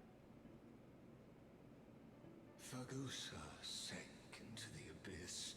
With the chalice shattered, their intoxication spilled into the black tide, birthing the first madness in Amphorius. Sea sirens followed one after another, hunting for the Titan's fragments, until their flesh decayed and their bones crumbled, all for the promised final feast. Keep watching, but tread carefully, for the stage ahead is crumbling with age, just like her shattered fate.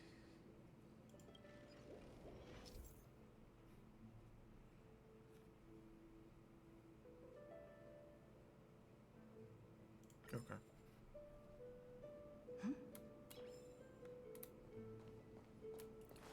Okay, we've got a lot to explore here. Let's do this first. Looks good. Grab this.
Wisdom far surpasses even the bounds of reason's model.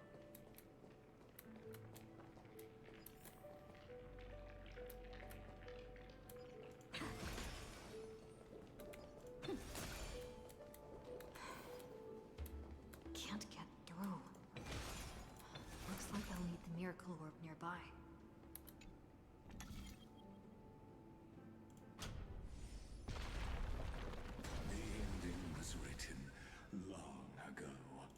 Even you cannot rewrite it. Just like this poor shaman.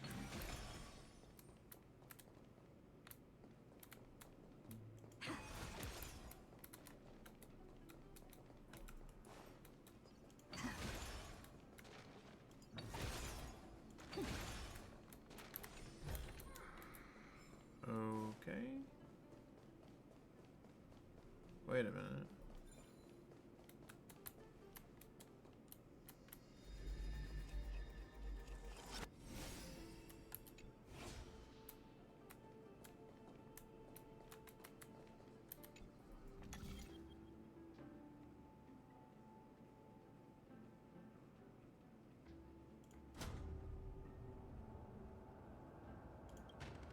There we go. That's what I wanted.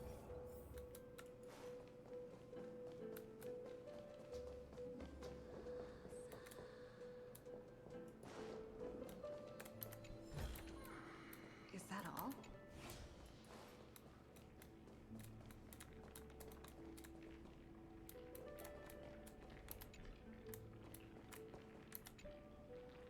Electra! The fiends have gnawed my tail. I can no longer swim to the far seas. Electra! The black sludge has soaked my fins. I can't dance with you anymore.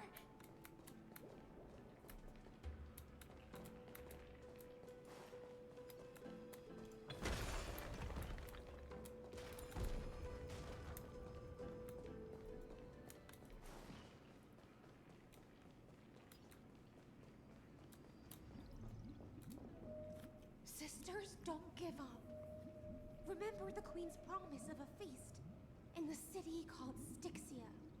I haven't forgotten. It visits me in dreams every night. I dreamed of a shining city, its lights piercing the deep gloom of the seabed. I dreamed of children placing garlands on our own homes, and poets praising the sea sirens for shielding the world. But what a shame. We can go no further. Please, sing to the humans for us. Sing of the deep sea's legend in our place.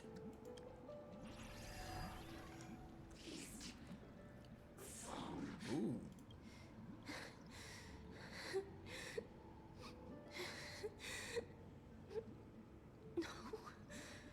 The sea sirens were tainted by the destruction.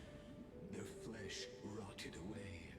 They became the black tide creatures of this cycle. Farewell, sisters. I'll finish this last task, then return to prepare your feast. And so, only one sea siren remained among the sea floor. Hysilens, swimming alone through the seas, burying her kin, and searching for the fragments of the chalice of plenty. Why wasn't she corrupted? Though most of that journey was in vain. Why not use the power of time to leap ahead toward the journey's end? To reach the Spirit Basin, I'll need to call upon the power of the Chrono Vessel.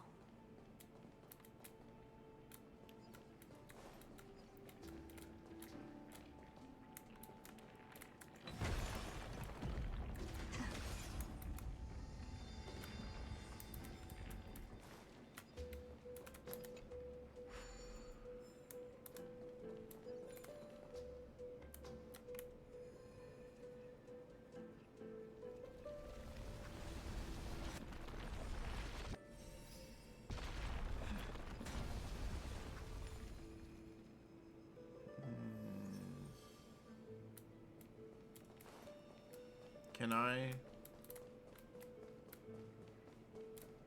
No, I can't get back here.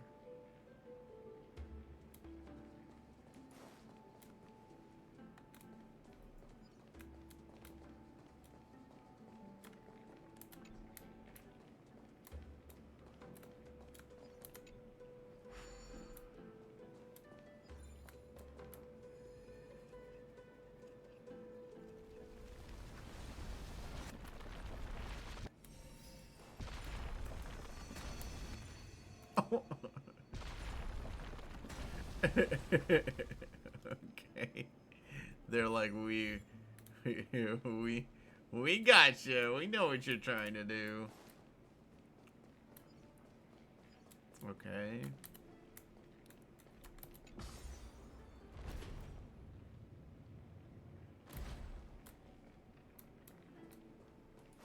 Problem though is that I can't get past these boxes.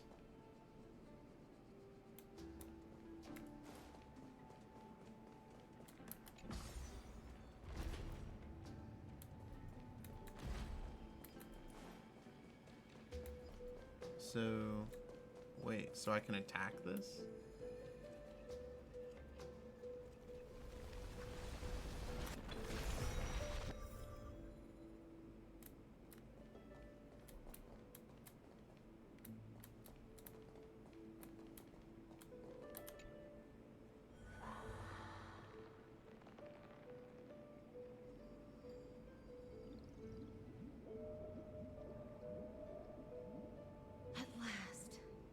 The Chalice of Plenty is whole again.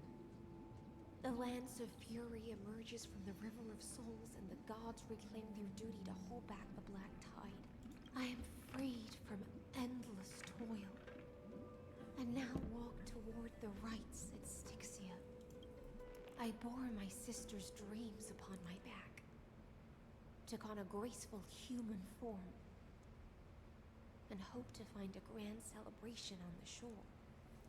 My fins became legs. My scales became skin. And the sea foam on my body became a shimmering gown.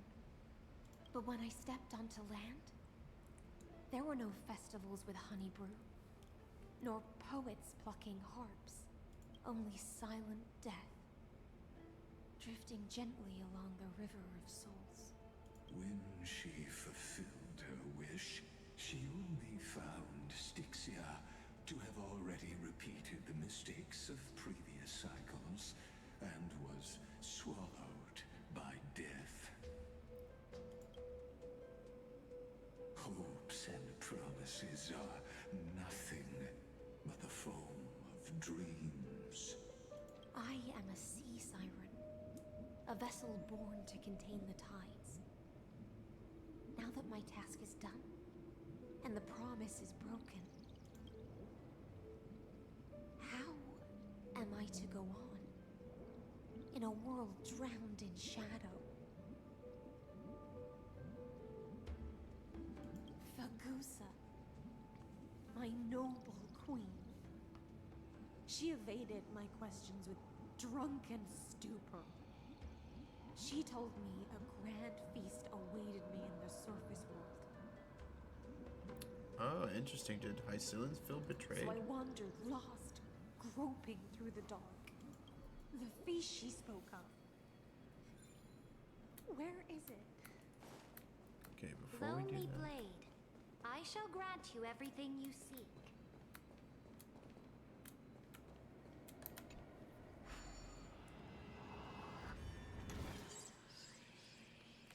Okay. Holy crap, does this look complex?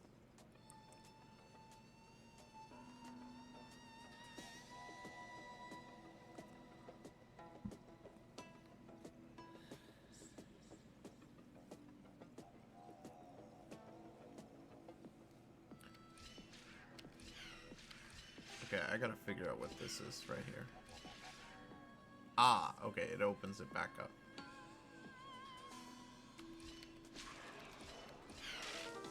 Okay. 6 moves, and I have to have it land.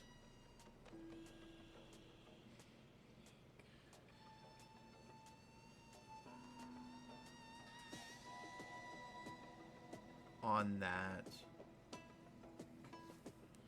Not only do I have to have it land on that, but I gotta have it...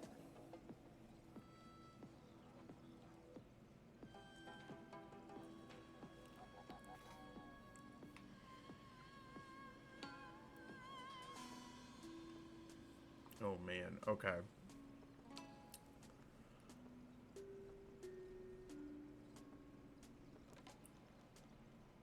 Okay, this is tricky. So, this, go here, okay? And they're gonna drop down. Then we're gonna go ahead.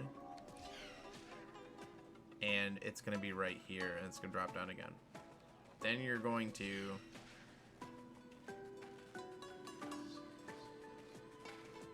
redo this.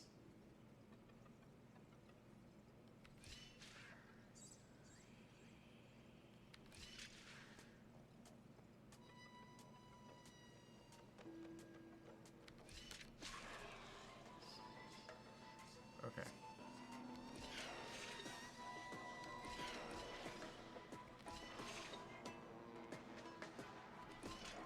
Got it. Okay, that's one of the more clever ones they've done.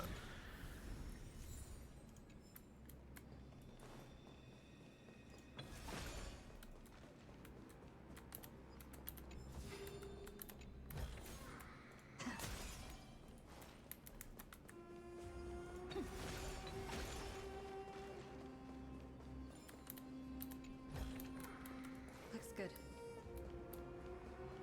And then there was one, is it right here? Well, it sort of is. Where is this?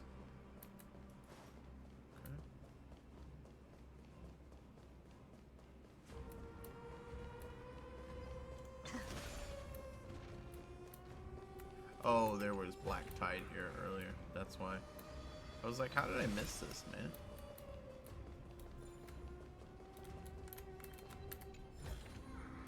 Is that all? Okay, so now we go back up.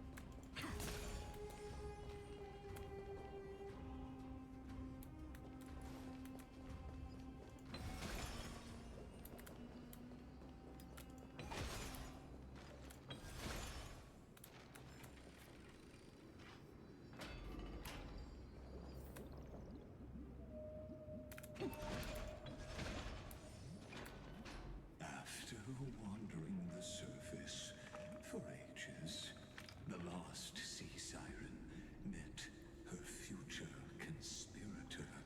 You quelled the wars alone and forced strife into retreat. This swordfish that commands thousands of legions, whom does she serve? Yes, Ceredra, long before she became the Imperator, was already burning with ambition. Sovereign who follows prophecy. I am no one's sword. I am just a wandering fish, seeking clarity through bloodshed. Then how about letting the sword dance for me?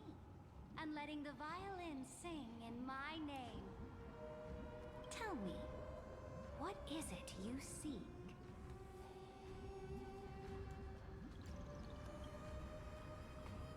All I want is a feast where I might belong. Such a demand is trivial with the Sovereign's authority.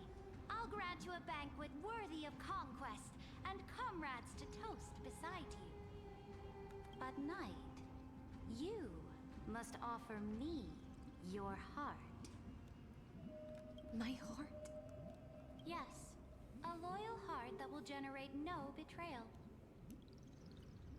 You were deceived by gods and drowned in the ocean's darkness. But now, I will It's pretty lead good you so far. I forward really do like it. and be your light. Right now, I don't know if it beats 3.3 or 3.4, but it's on the same level as them. So be it, noble monarch. The law you proclaim shall govern my every breath. So be it, noble monarch. I am simply becoming someone else's vessel once again, and accepting a duty given to me. And thus, in her hollow drift, she finally found a new purpose, like sunlight piercing the deepest trench. Huh?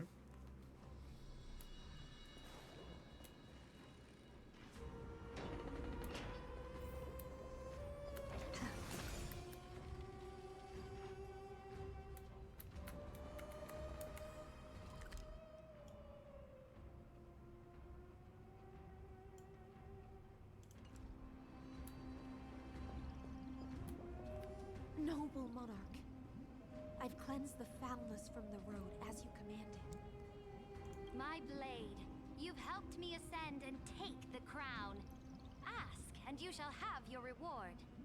What I desire is the same as before. Oh, A feast. I feel like she's so broken. Look, I've prepared you a grand banquet. The finest honey brew and tributes await. Fish are drawn to light by nature, for the deep sea knows only gloom. Now I found a flame. It may scald and burn, but it's the only light. Why do you have to skip this banner? Come, let us join the feast. Perhaps the path forward lies hidden among the revelry.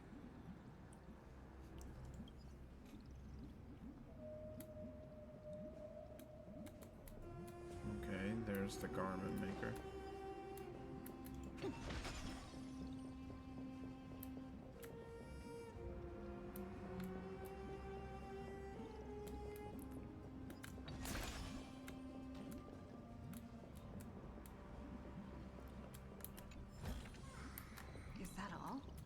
Sambo doesn't count.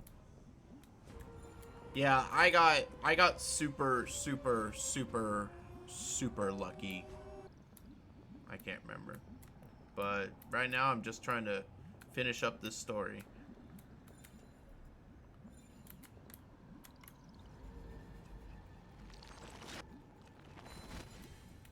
Okay.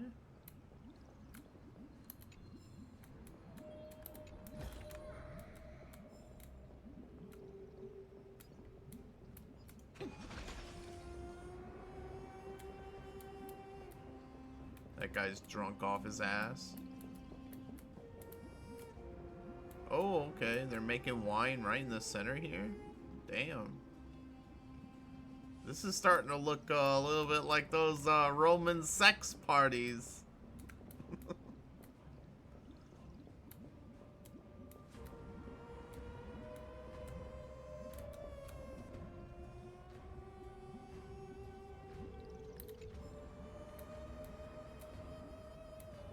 Yeah, you gotta work on that.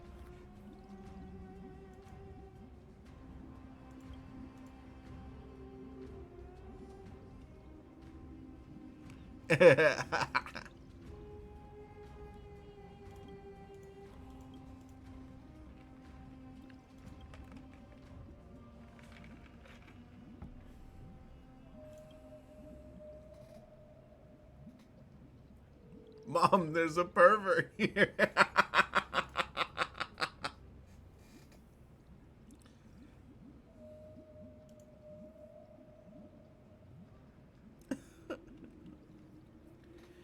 Man, you gotta be patient.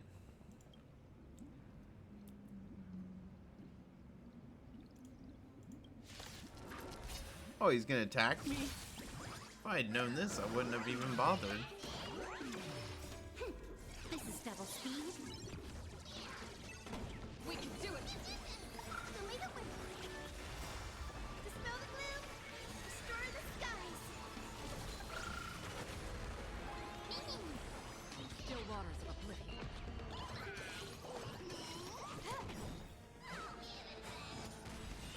I weep for the departed. It too shall fall.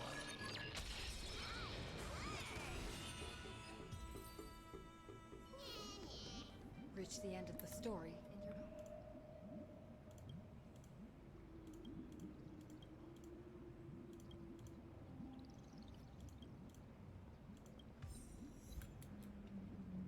own. Not all grapes make good wine.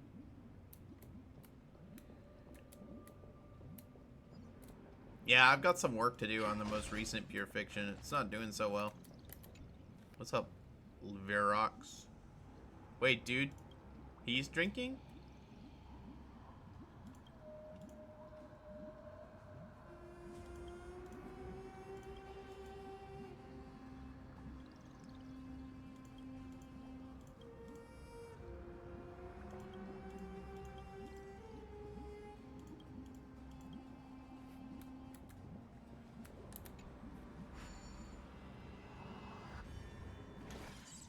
Good. You'll get there. As you get your account up, you'll get there.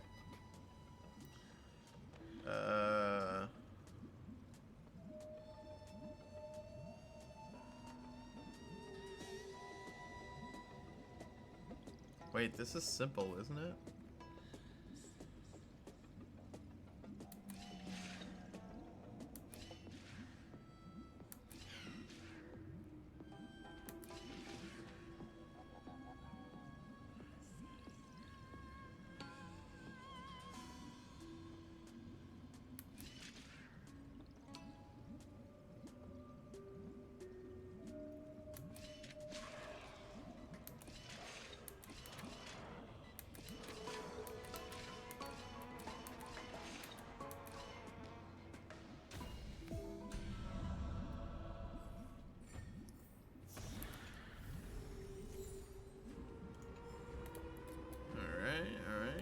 I just came from there. Have you heard that the Imperator's about to begin a new campaign?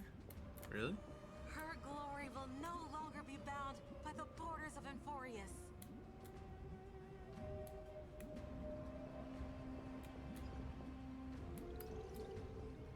let's explore a little bit before. It's the same dude, man.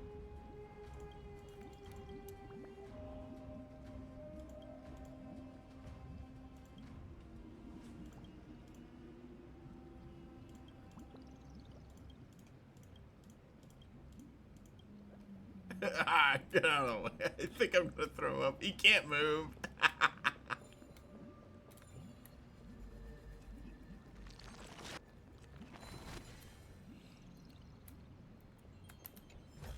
Who have you been playing in ZZZ?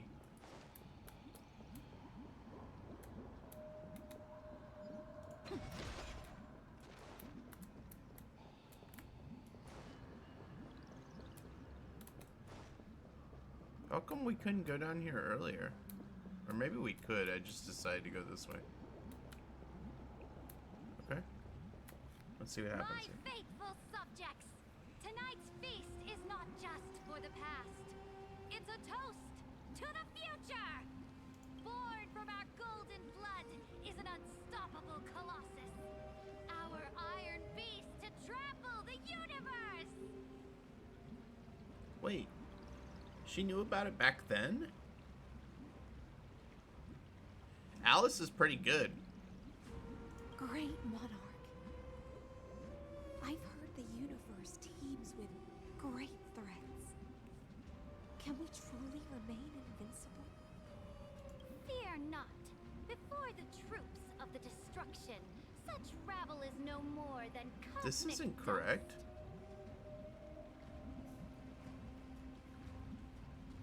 Surely there's a planet draped in oceans out there in the stars. Once I claim it, it shall be yours to rule. And to the rest, your triumphs will not go unrewarded.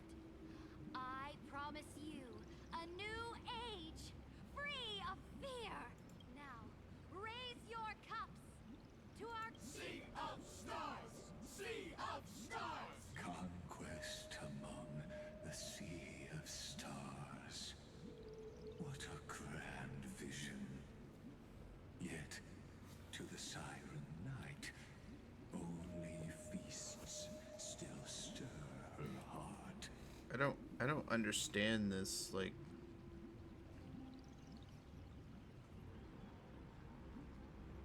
Maybe this occurred...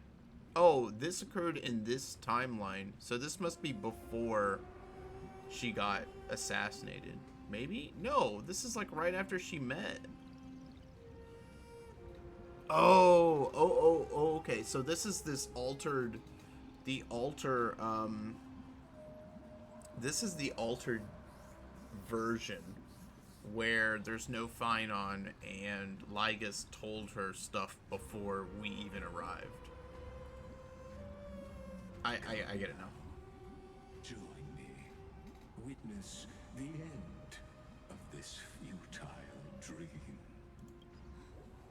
Where's the way out of this illusion? Come quick! Let's celebrate together. I've saved the finest brew. Come taste it with me. The problem with Kafka is she is no longer a DPS. She's really just an activator, or I don't even know the word for it.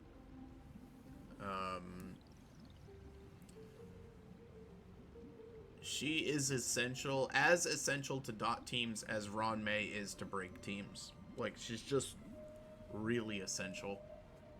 So, if you get her, you're not going to be doing any damage. But if you get her and Hysilens, then Hysilens will be able to... Hysilens is one of the best DPSs in the game, apparently. She's in the top 5. If I were to take a guess, she's probably number 4. I think Phynon's number 1. Castrus is number 2.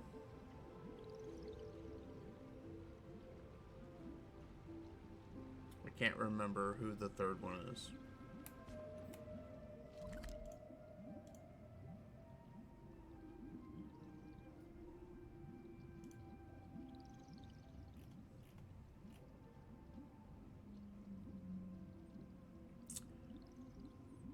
She may be third because the others are Anaxa and Archer, and my guess is she's stronger than both of them. So.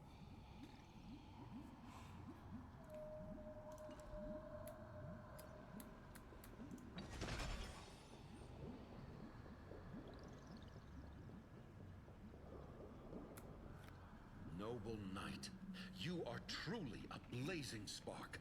It is my honor to share this banquet with you. Noble knight, you have earned victory with your blade, and you have every... Noble knight, with the sovereign now enthroned, this triumph is yours as much as hers. Let me raise a toast to you. I wouldn't say it's meta hungry. Like, I'm still able to basically complete things with Firefly. I mean, fire and electric, I use those two characters. Fire, I use Firefly, and electric, I use Akron, and for wind, I use Fei Xiao, and they were quite some time ago. They were over a year ago.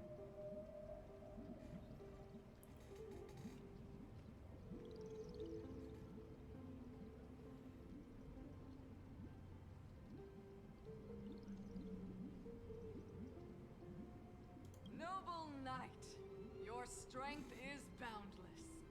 Lead us to conquer the universe, and let us toast to that vow! Then drink we shall. Raise your glass.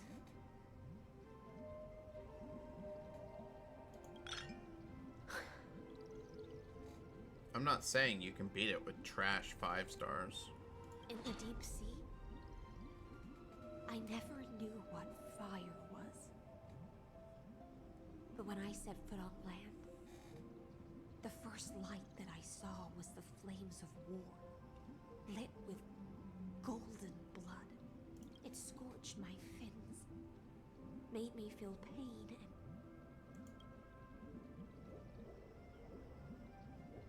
and ignited an unprecedented hunger. A hunger that flickers in every hero's heart. Wait, is she secretly a masochist? Look! The monarch herself has taken her seat! Hear that? The court sings her praises! Come! Join us and praise her glory. Silverwolf. She's not worth it. Like, I love my Silverwolf. But, I wouldn't recommend her by herself. One eye of hers sees glory, the other sees corpses. And yet, she cherishes the name of glory more than fear and death. As they say, the coward died 1,000 times before his end. But the brave face death but once, which gods stand witness. On the eve of war, we sang our hymns and set our sights to sail beyond the stars. The legions will climb aboard the beast, riding it like currents across the cosmos. Planets after planets flew the flags of her crown. Realm after realm was ignited by her flames of war. As the final resistance fell silent, a vast empire rose from among the stars. And this small pond at last embraced prosperity and peace. That's how the story ends. Tell me, visitor. In this dream, Whoa! did you enjoy the She knew I was here the whole time? I don't know, yeah. Not sure which way to swim? It's okay. They really did a good job with her. She's beautiful. It's time for me to wake up from this drunken dream.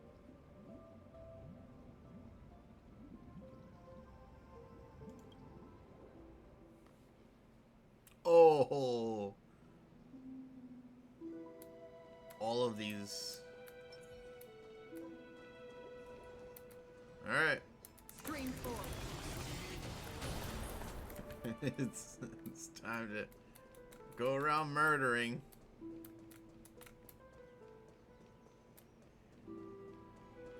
Can we go this way or no? They blocked this way off with corpses.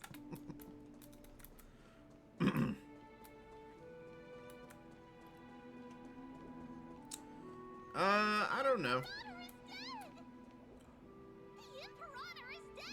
Wait, is this when she assassinated?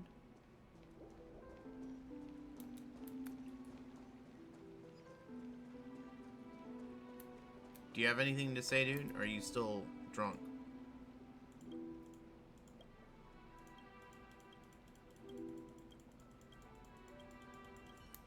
Okay.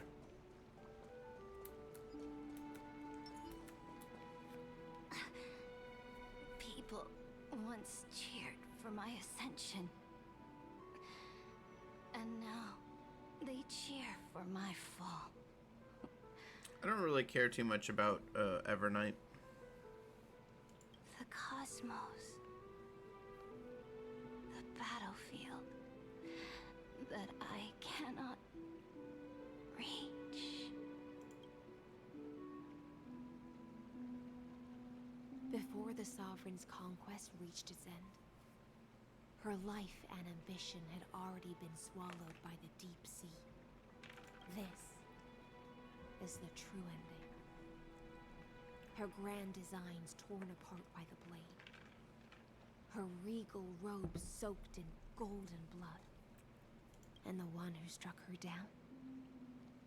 The one who struck her down.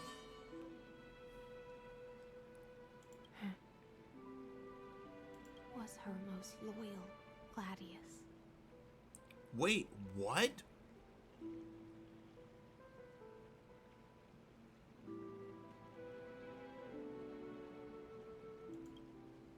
I don't need to explain myself.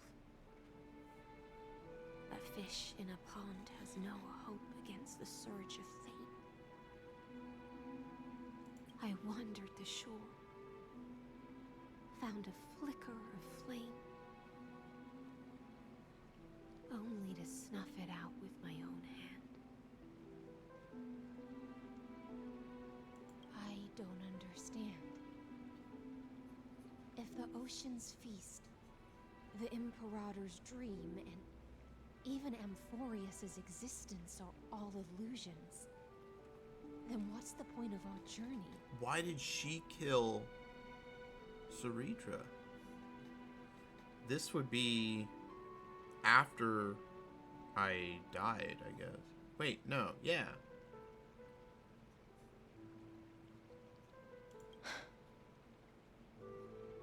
When the Deliverer returns, I will let this absurd celebration come to an end.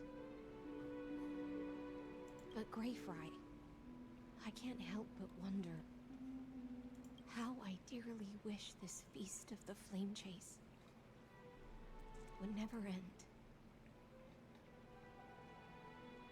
So did Saritra get too ambitious and end up?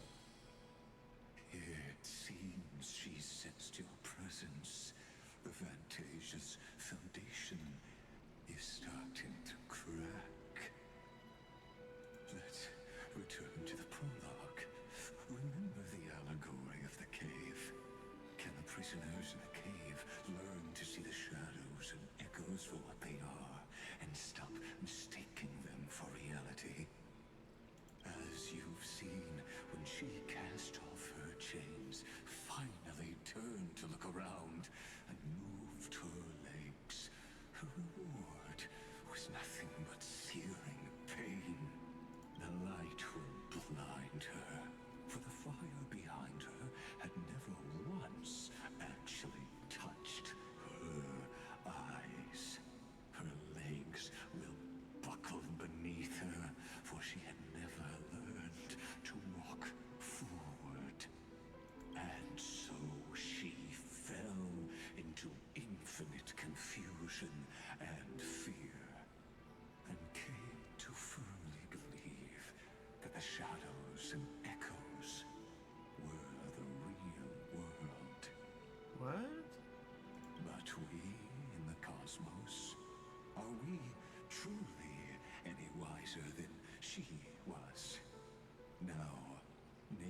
leave that question till after the curtain falls.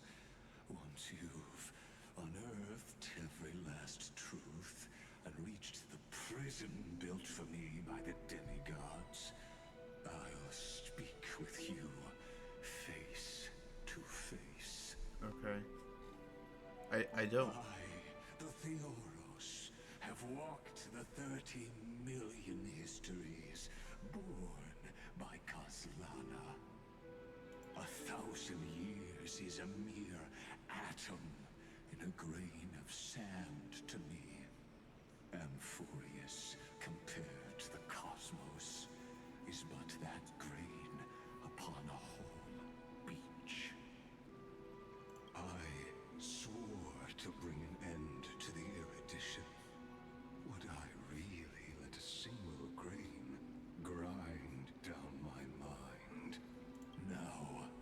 Please use the power of time to open the gate to the ocean's depths.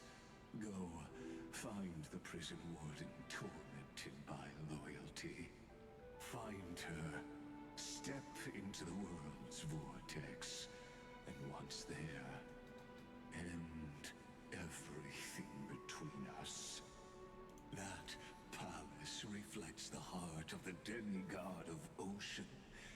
Intoxicated, stagnant. There, you'll witness the true beginning of the saga of deliverance. An ugly history, long buried by tides and shame. A staircase of apotheosis that the Imperator forged with the golden blood of 500 human sacrifices under the pretense of conquest.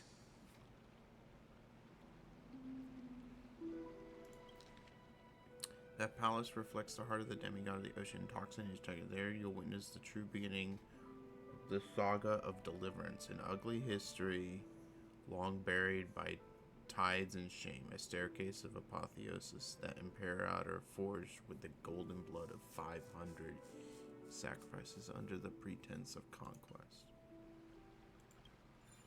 I'll wait for you at the heart of the world. To reach the place, you must find the prison warden, lost in her stupor.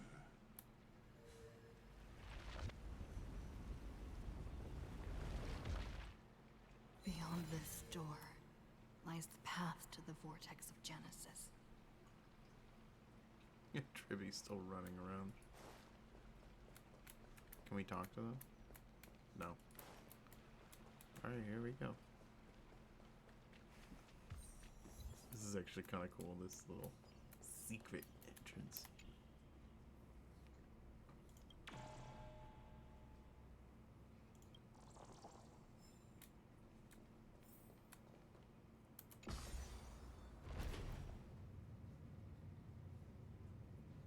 Now, step away from this false banquet. And then onto that bloody stage.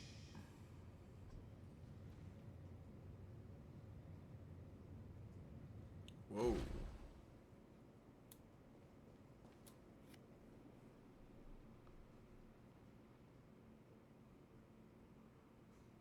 The palace that worshipped the ocean, the sanctuary connected to the vortex, was also once the battlefield of the first flame chase.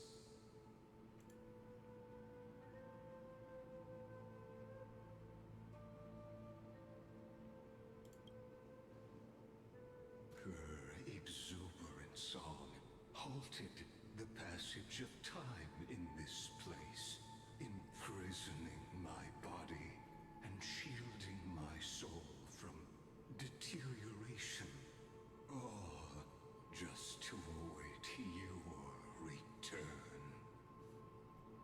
The twisted time and space reflect her confusion. And His crimes were veiled.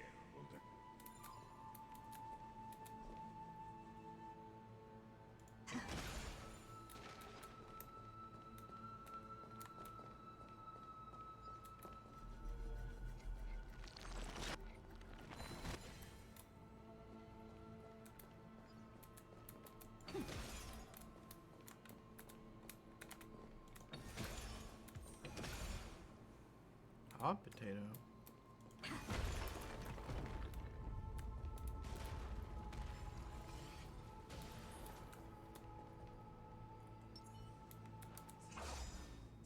Stay away from Apollonius. This cup of honey brew. What a sweet aroma. Run, Virginia. Dux Hakalithist. We can't give up here. Love steeped in death. How delicious.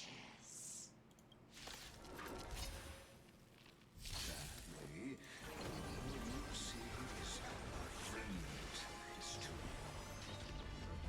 And your interference is just equally futile. We can do anything!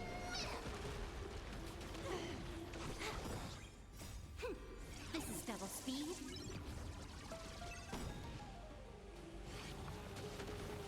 I weep for the departed. It too shall fall.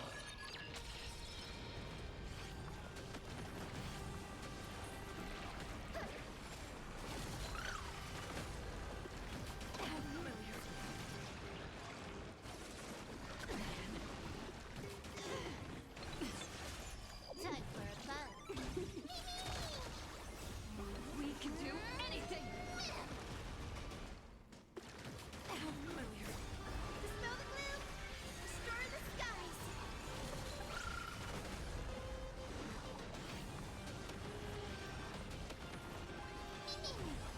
Still waters of oblivion.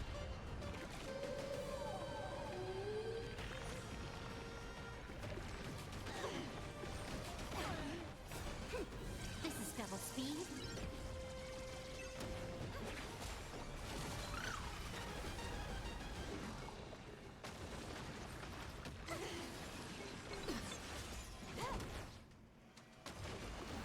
Dispel the gloom! Restore the skies! We can do anything!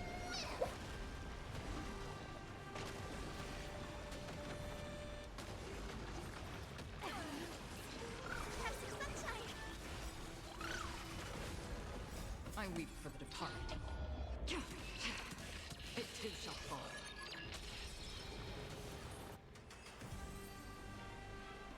Apollonius. Look. I chased the enemy away.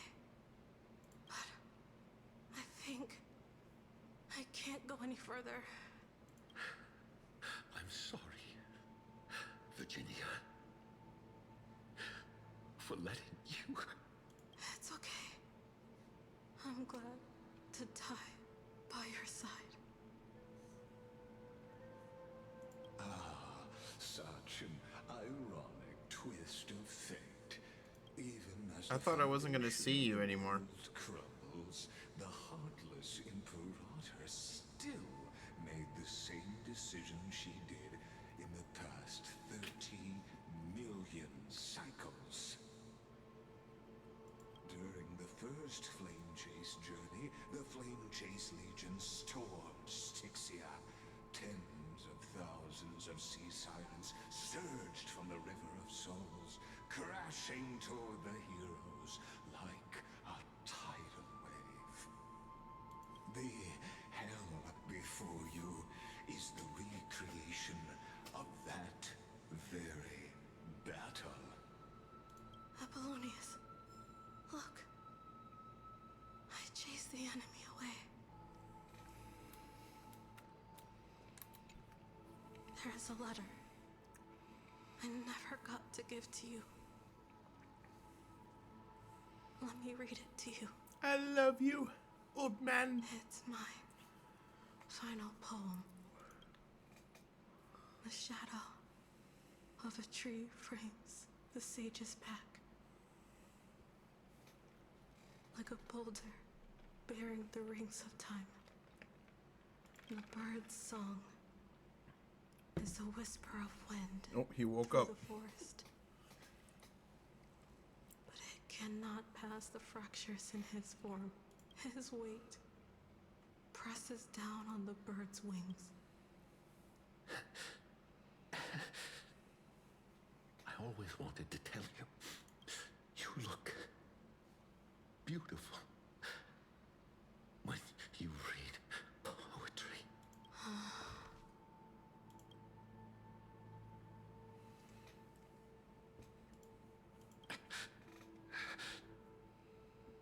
Virginia, see you in the new world.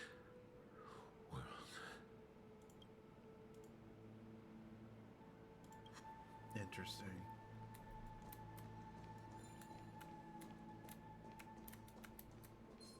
Stream forth.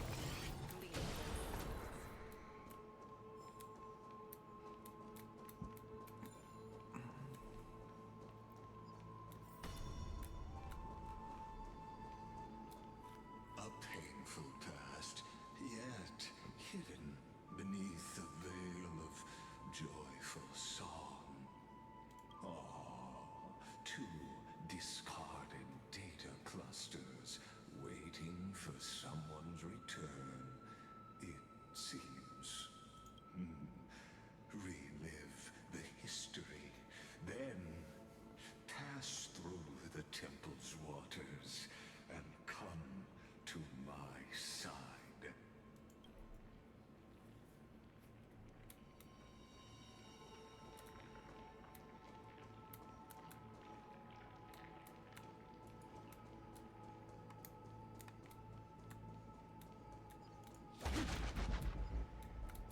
Whoa. Oh, that's right. Time is slowed. Oh, that's such a nice touch.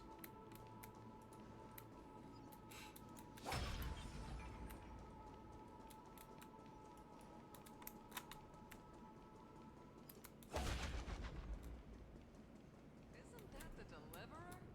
You finally made it.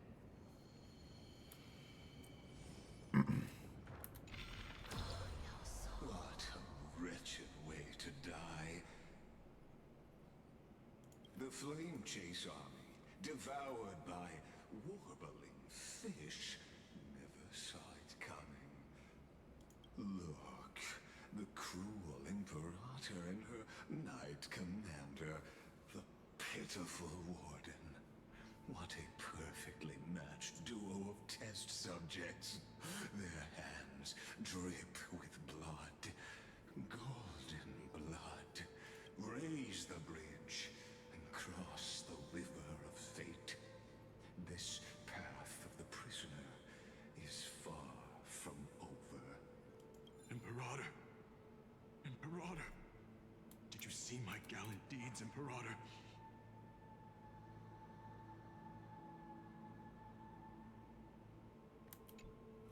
Imperator! Imperator! Did you see my What a gallant loser. deeds, You fool. How could you still not get it even now? With her schemes, do you think she'd ever let us end up like this by accident? She knew how this battle would end from the start. That tyrant. I swear I'll kill her with my own hands. No. She wouldn't send us to die for nothing. She would never betray our dreams. Or Emporius. Imperator. I know I'm a fool. So I'll believe it. Take my life and finish the con.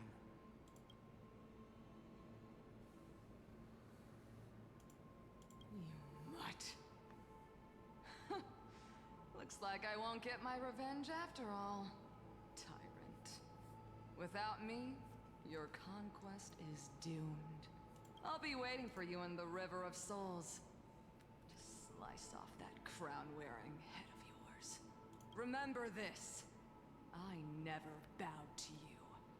Or fate.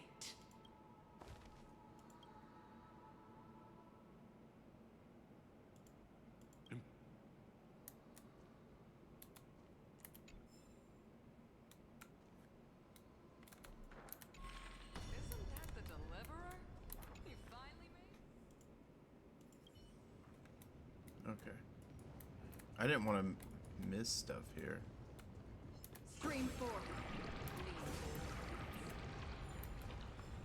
Okay, can't do anything here.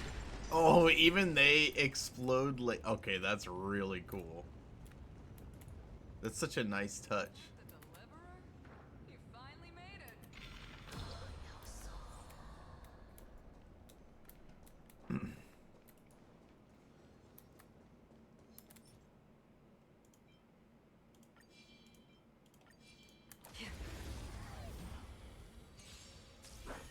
I'm on it.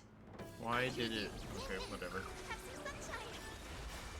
Dispel the gloom. Restore the skies. Destined for oblivion.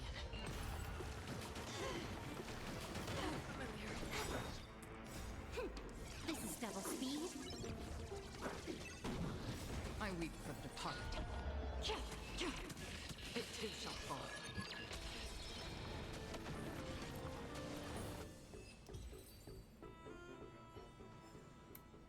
Okay.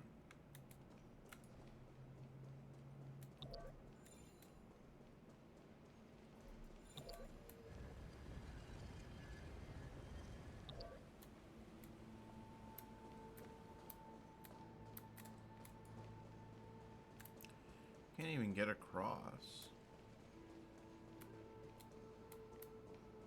Okay, let's try this. Go back. Let's go up.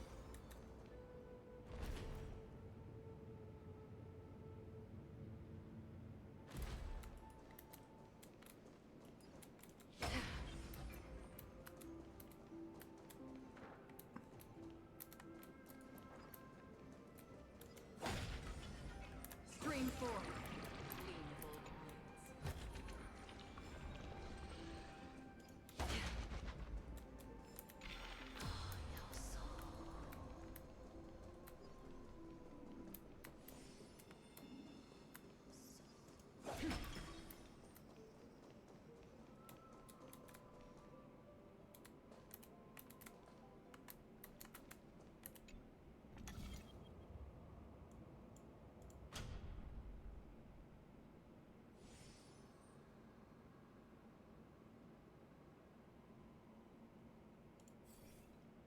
Let's just try it and see what happens.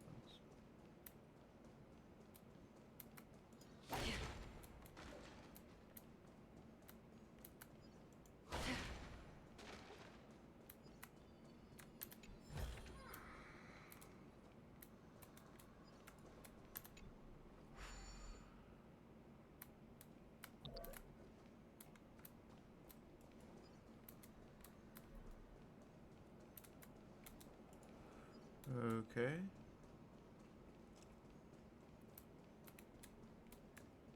So I guess that was for nothing.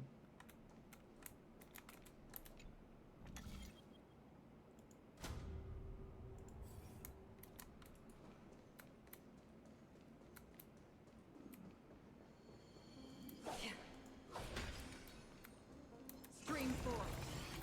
Oh. I didn't see you.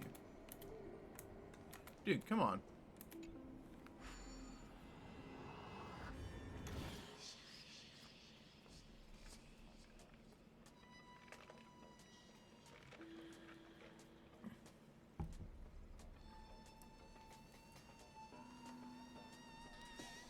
Okay. 1, 2, 3, 4.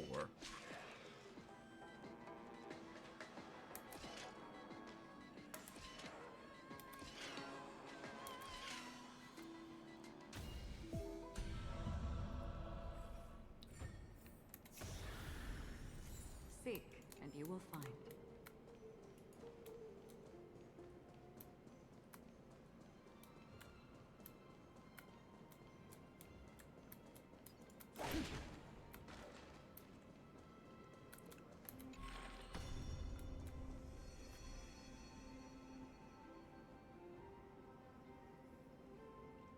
So how do I get over there?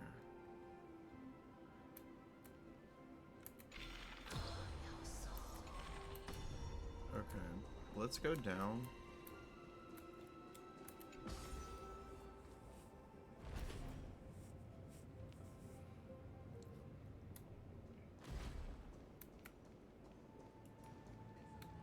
And let's see, does this work now?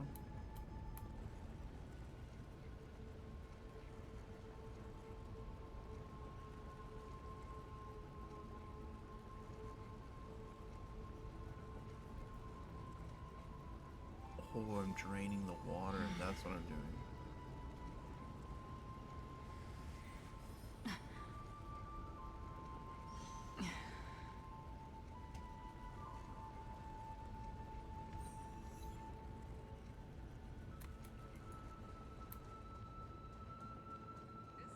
I have to move quickly, though, I think.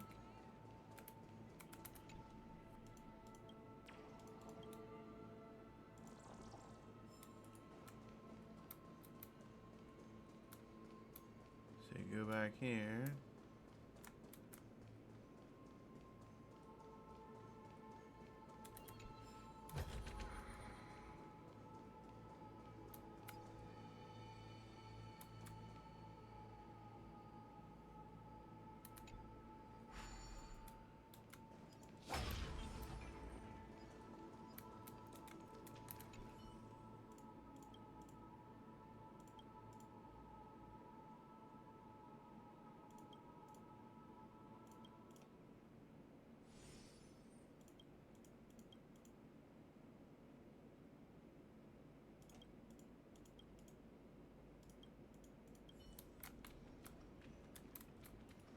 Thought there would be something interesting there. It was just more silly jokes.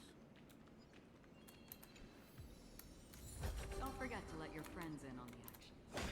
I just love how everything is slow-mo here. It's such a nice little touch.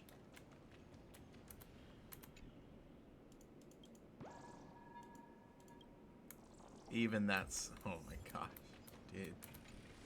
Well done.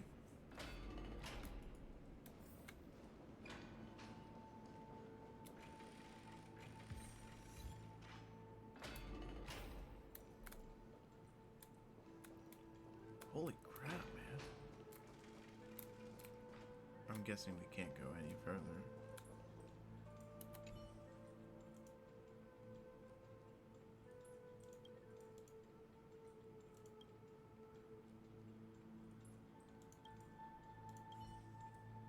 Huh? Okay. Grab this. Seek, and you will find.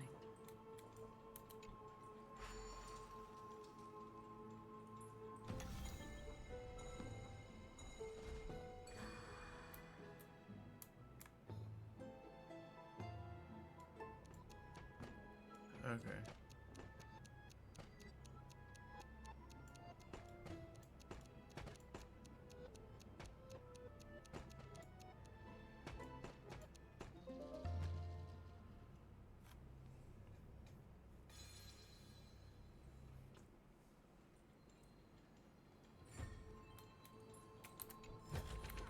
Nothing else here.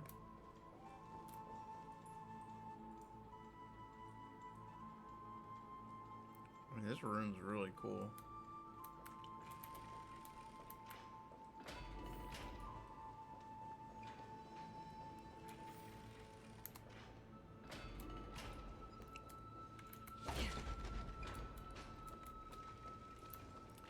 However, I didn't get to where I wanted to. I wanted to get to... Oh, we might still be able to get to that. Hang on.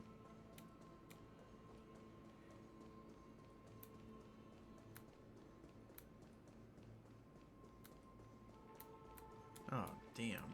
Okay.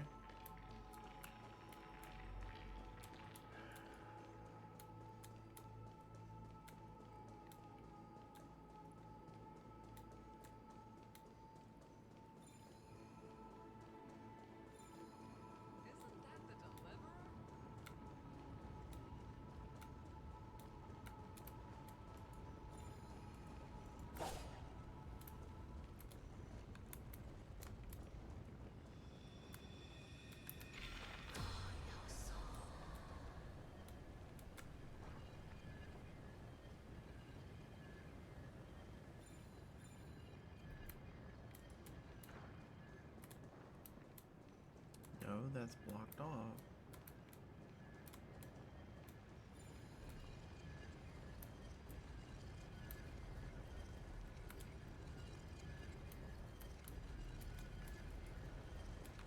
Man, I'm confused as to what I even do to go forward.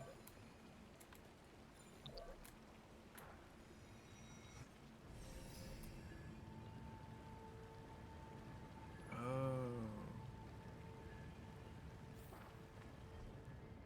Okay. Now that that's up, do I... Isn't that the deliverer? You finally made No. it.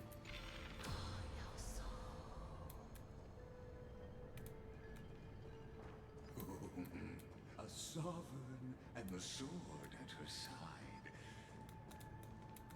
There are countless counterparts across the cosmos. Most of their stories end in tragedy.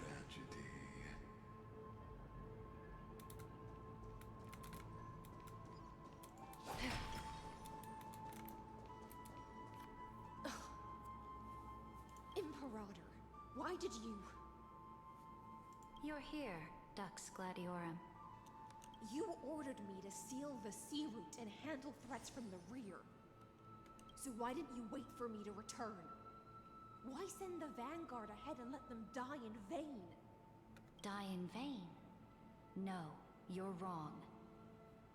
Their golden blood won't be spilled for nothing. The other dukes have paved the road for me to become the god of law. The trial of law? You never spoke of this to anyone. What is... The one who wishes to bear law must purge this world of its curse, and offer the blood of the accursed as sacrifice. I pondered long on what Talantin meant by blood of the accursed.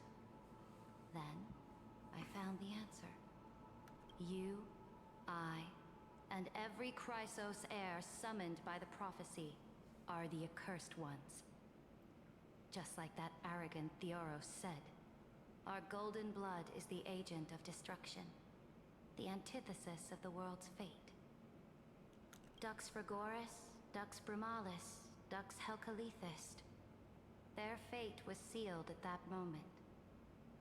Dying on a glorious campaign was the final gift I could give them. Oh, man. You speak as if they didn't die because of your cold-blooded schemes. Was their loyalty meaningless to you? Losses are a constant on the Flame Chase journey, among which even life itself holds little value. If a subject marches to war without that conviction, then yes, as you said, shallow loyalty means nothing. And what about my loyalty, Ceridra? She considered their loyalty shallow?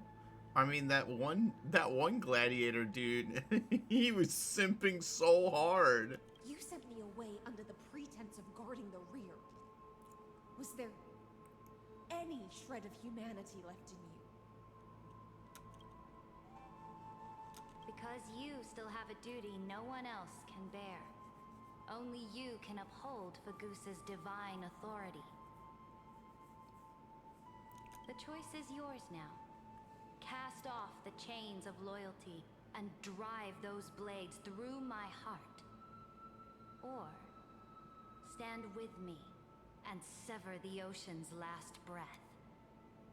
If you no longer share my vision or believe in the new law I seek to weave for Amphorius, then go on and end me.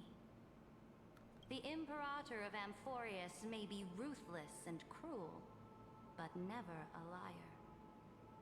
When I say life itself holds little value, know this. I am ready to sacrifice everything for the ambition to conquer the Sea of Stars.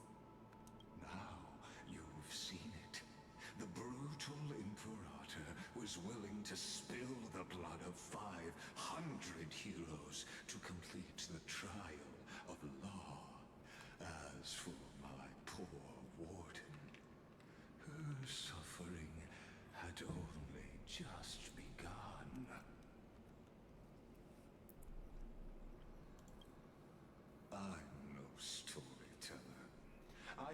no duty nor interest in filling the history you've missed. Except you've been here.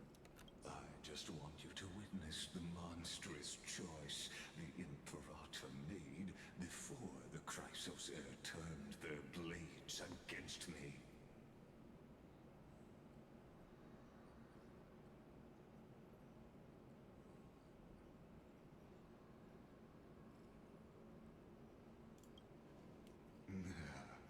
You jest.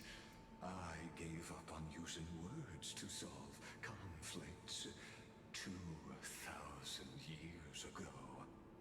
But I won't squander a chance, not even a sliver of one. If there's even a crack in the walls of your conviction, then my victory is already assured. Now that the past is settled, let's turn the page and bring time back to the present. And dive deeper still, until we reach the very bottom of the abyss.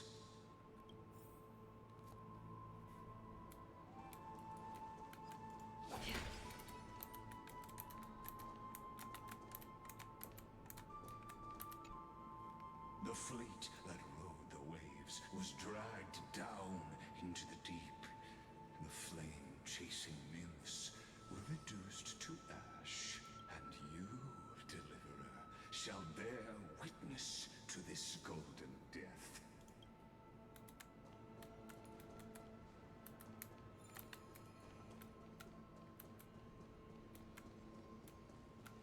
Stream forth.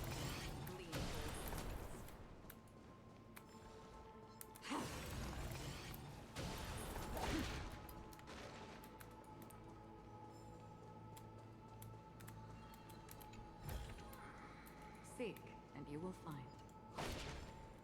Stream forth. Glean.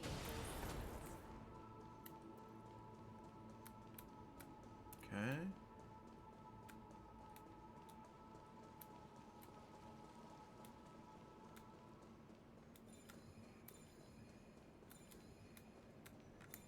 Wait, another investigate?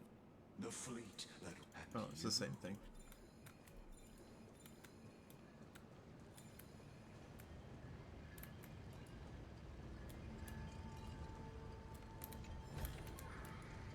It's been annoying to try and figure out all of this.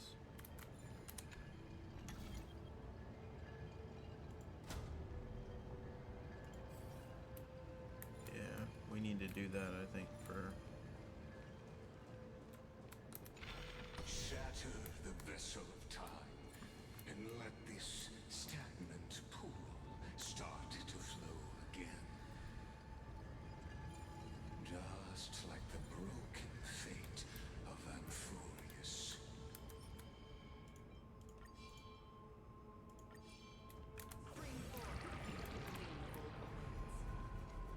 What the hell?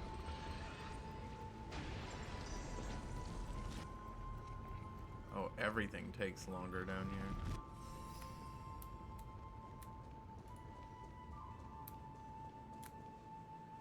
Okay, let's go up here and do this. I think that's gonna just take us to where we want to go.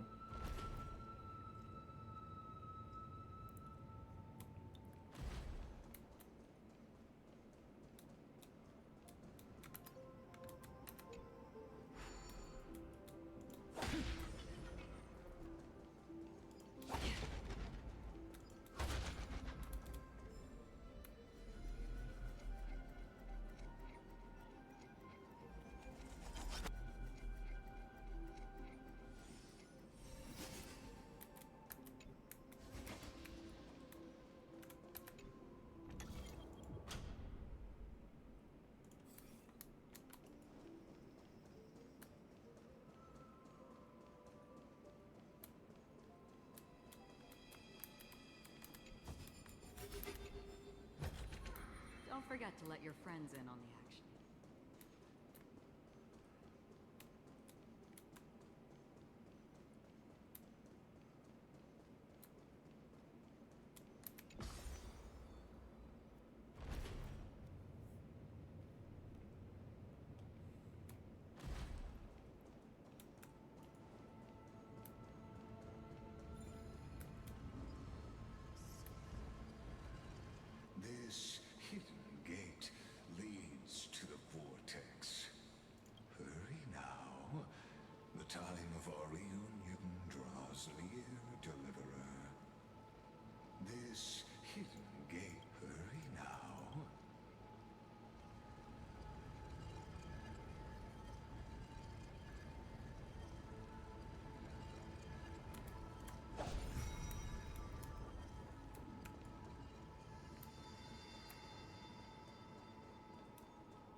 Dude, he's having such a hard time suppressing his rage.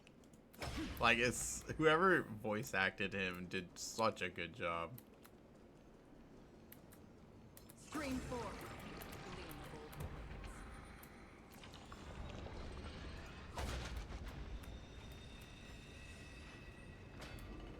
You've been silent a long while, Dux Gladiorum.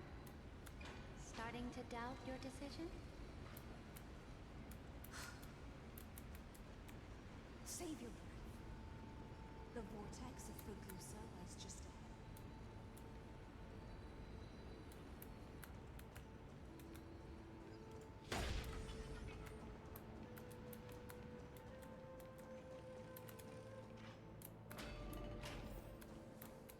After the trial, there's nothing left between us.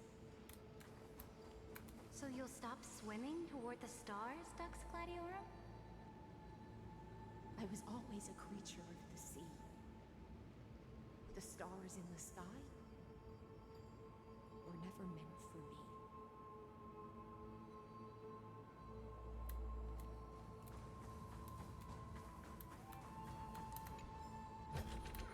Seek, and you will find.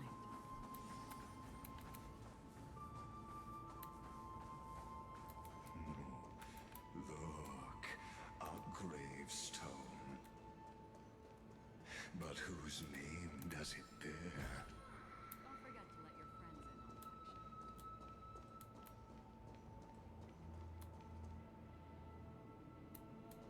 Where is this gravestone?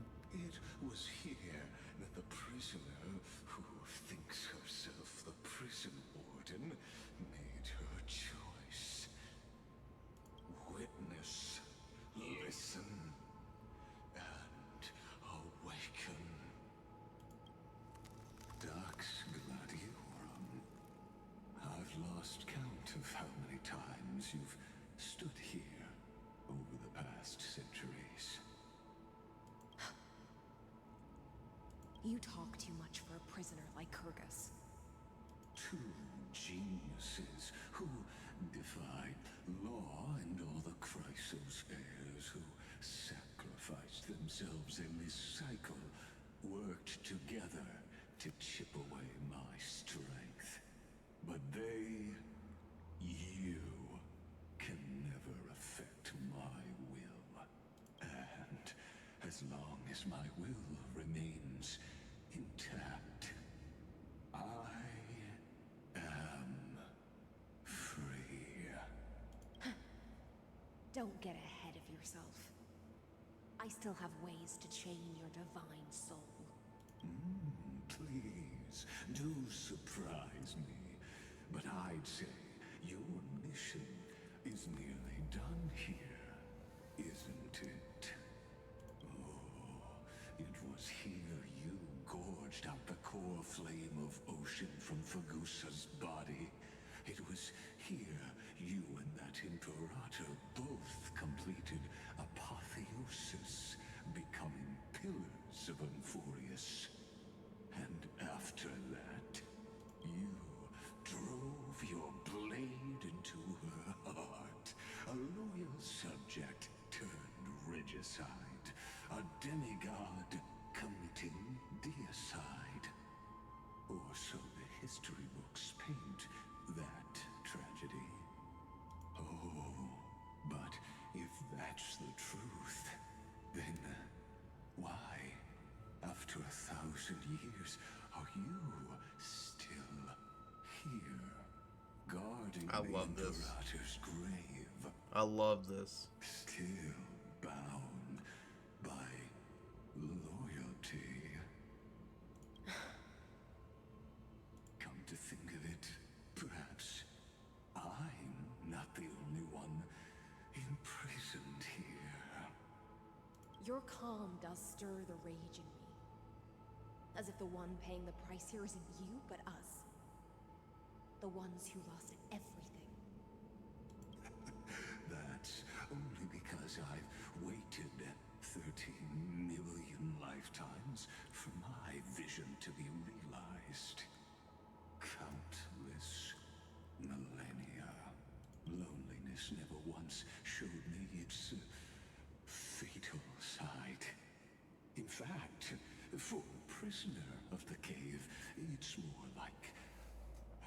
an old friend.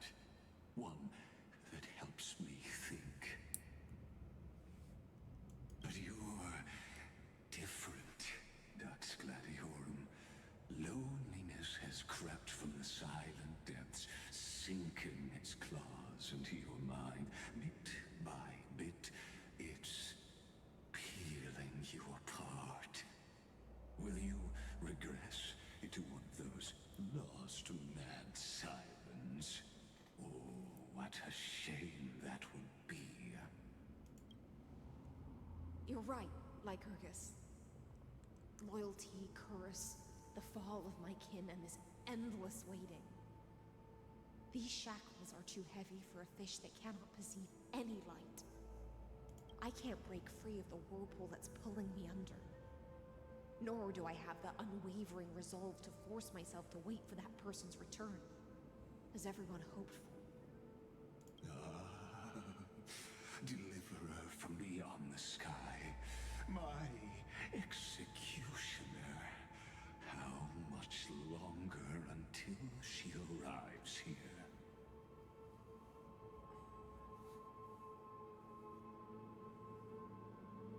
Or will she ever return? I don't know. And I doubt anyone does. Then, what will you do?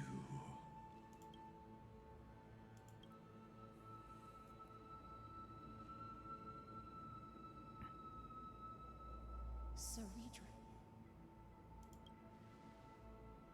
This will be the last time I carry out your decree. Ever since you took me under your banner and made me the Dux Gladiorum, my music has belonged to others. Time and time again, I use the siren's song to lure the unwary into illusions for your schemes and strategies. Now, let the siren Electra sing for herself. Let me step into an endless dream of my own making. Oh, great ocean. I offer you the rest of my clarity and my freedom in exchange for the strength to stand against the nihility and honor the sacrifices of the fallen heroes.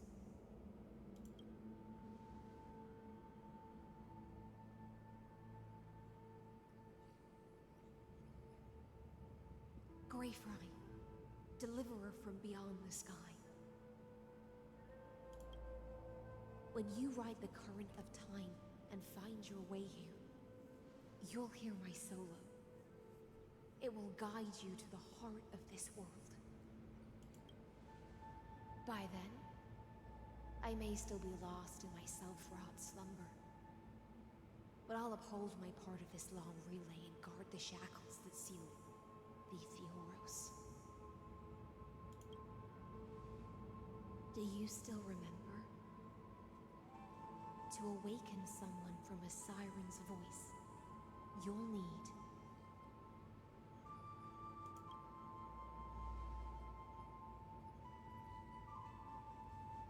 the gift I once gave you. May you still have it when the time comes. That would suck if I forgot it.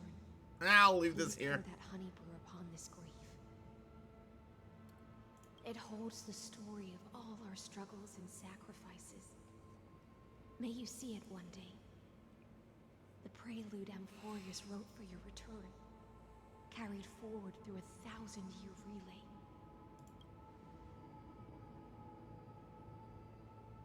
When your morning ends, I'll likely wake from my dream as well.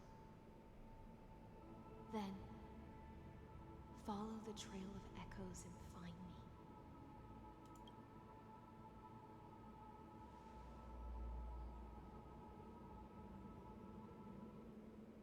And together, we'll bring judgment upon the sinner who defiled the erudition.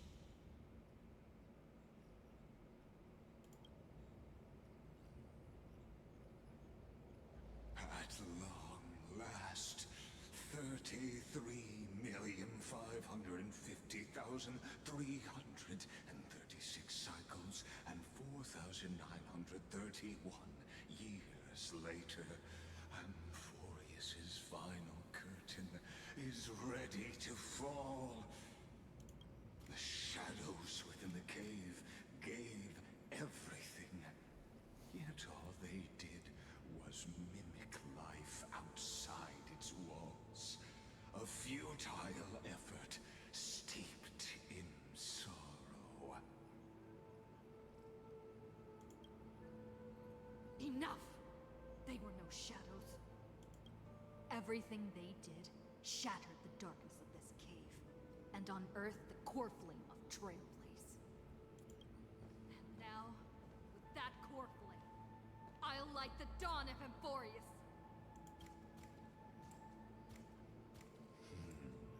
Do you still choose the will of the paths as your answer in the end?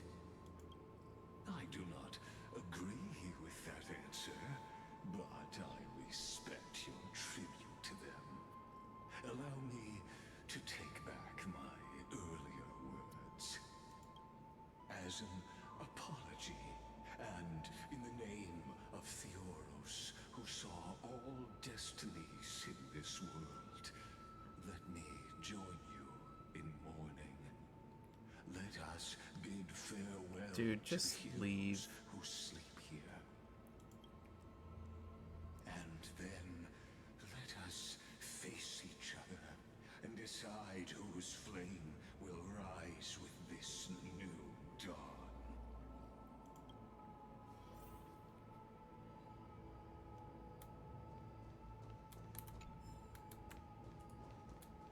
Pollux's underworld postcard.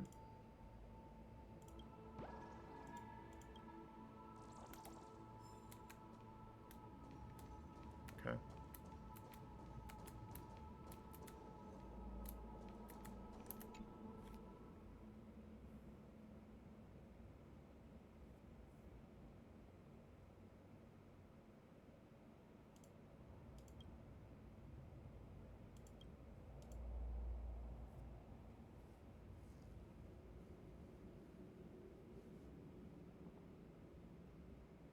Damn, they have long lives.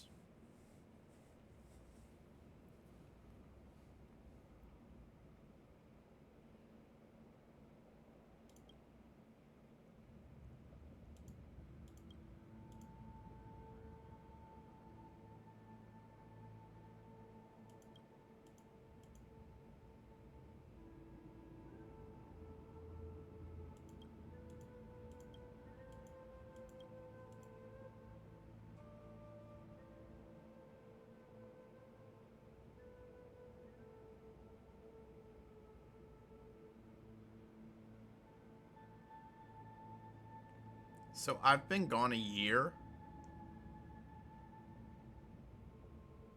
No, I haven't.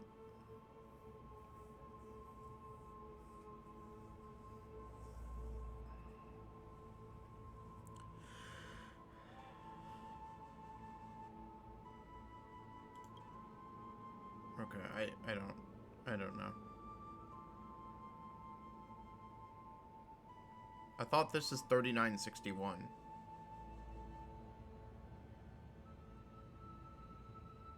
But they talk about how hundreds of you, I don't know.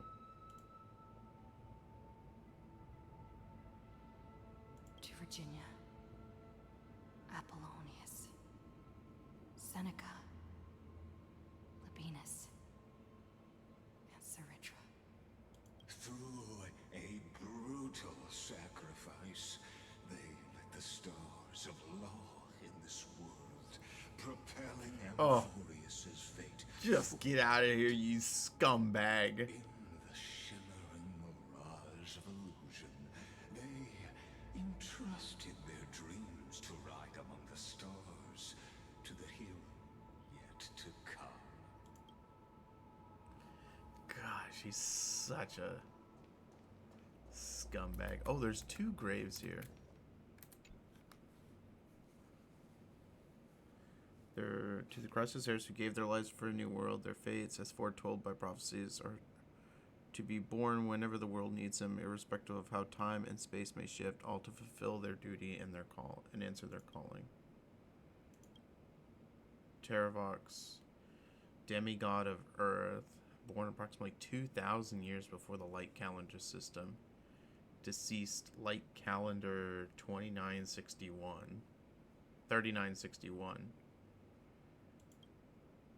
Aglaya, born 3860, deceased. So she lasted 80 years after.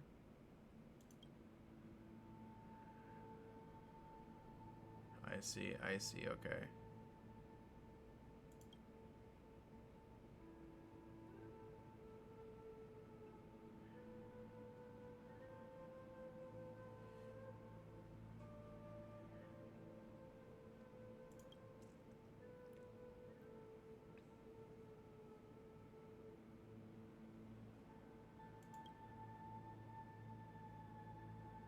Yeah, she was like the last one.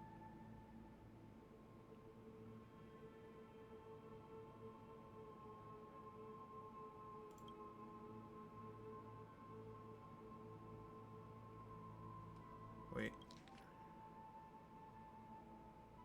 Yeah, I thought they died the same year. Oh, wow, dude. She had to go on for another 70 years after that by herself? Well, I think she was with Cyrene.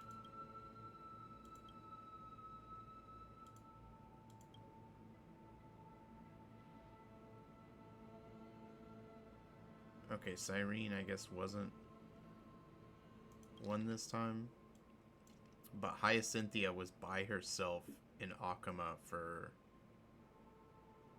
oh my gosh, for like 70 years. That's nuts.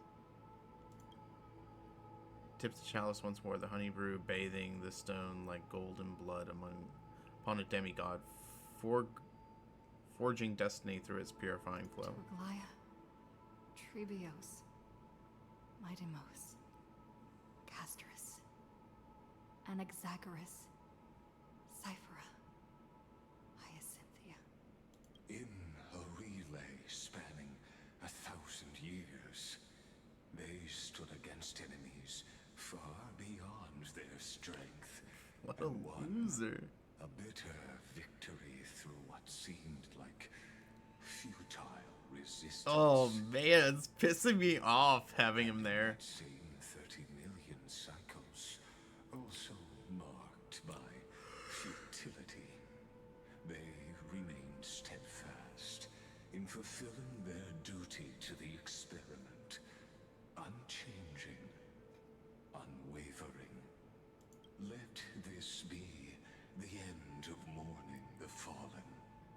At last, allow me one final toast to the lost prison warden, a prisoner bound by loyalty. That voice. Could it be? Bathed in the honeydew of Fagusa, she will awaken from her 1,000-year dream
You said that last time and you still wouldn't shut up.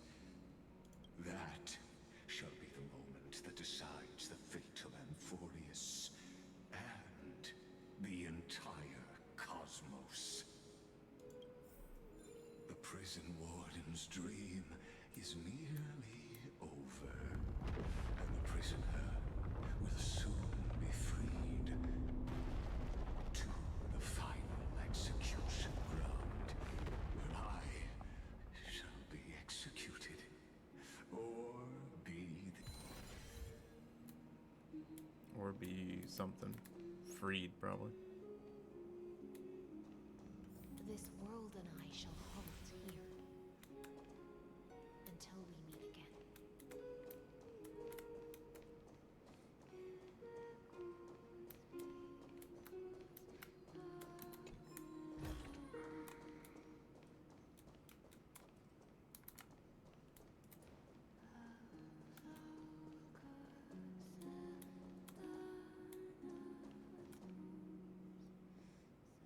Oh, wow.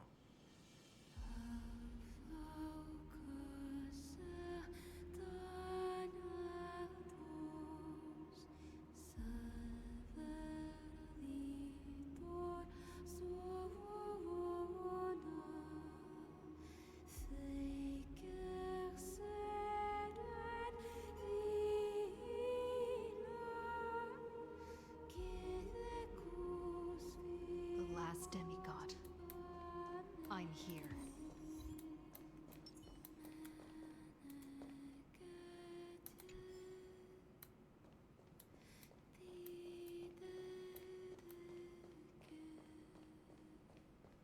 Go forth for the hopes of humankind.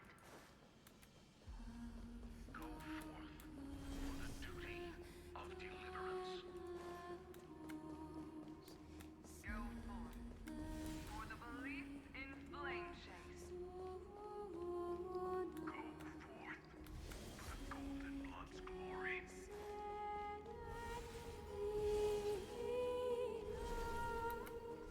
Go forth.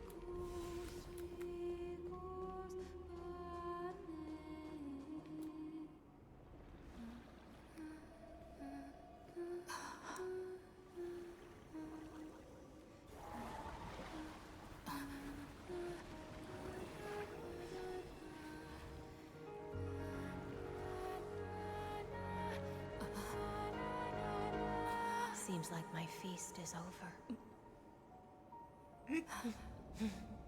It's now your turn to perform.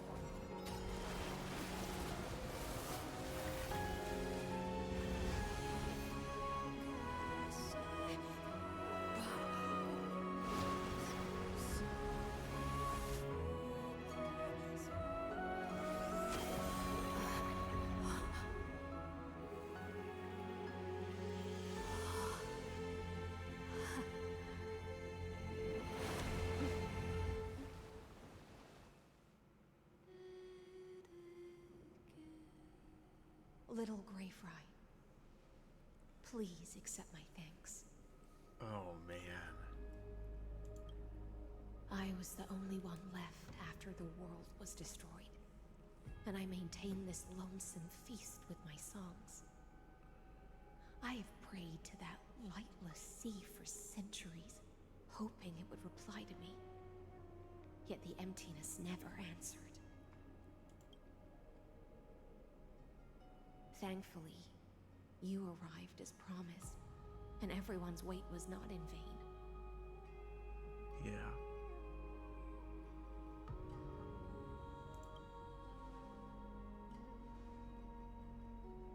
To see a single trace of light in the abyss of futility was already my greatest consolation. When compared to those who have been forgotten, I have no right to complain about my torment. Oh, man. Now, you and I will walk towards the end of this world. The heroes have waited for this moment for far too long. Let us use our blades to testify our resolve.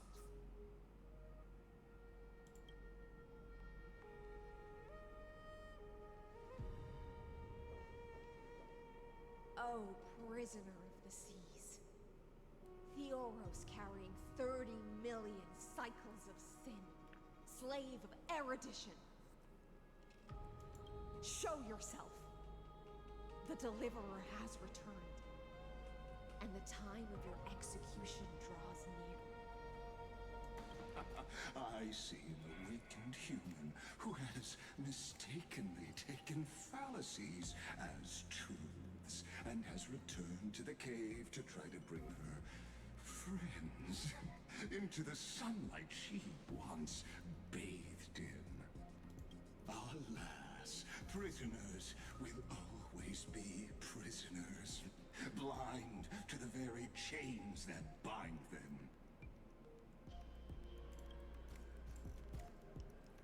As the only other existence with free will in this world, I express regret toward your choice.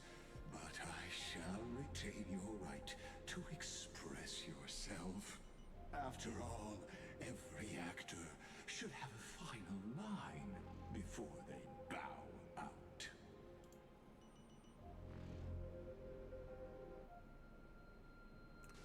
He defeated you, clown. Allow me to correct your statement. Constrain does not mean defeated. And for heroes like yourself, that nuance could make all the difference. My cognition resides in the exomyth. It is pointless to defeat my avatar, projected into the experiment. My body is the shadow cast on the wall by the fire, and my words are lingering echoes within the cave. How can a character in the play fight against the audience? Kaslana failed. The demigods' sacrifices were pointless. As for the two geniuses you placed such high hopes on, I ask of you, where are they now?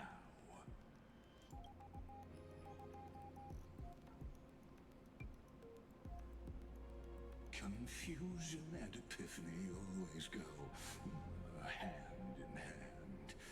That's particularly true for geniuses. You must be very confused about why you could not gain a straightforward victory in a world constructed by an ordinary Intellitron. An ordinary Intellitron? Cut the pretense, Senior Society member. We've torn off your meticulous mask and figured out Amphorius' true form. It's part of the primordial prototype machine, the first scepter ever created. In other words, a detached part of Noos's divine corpus. That's why it has the potential to destroy erudition. As for who would be able to control the Ionic system to rewrite knowledge, only one person has ever managed such a feat. You better have an explanation for the Society. We want an actual answer, not another prolonged metaphor to cover up the truth. Why are you the one doing this? Answer me.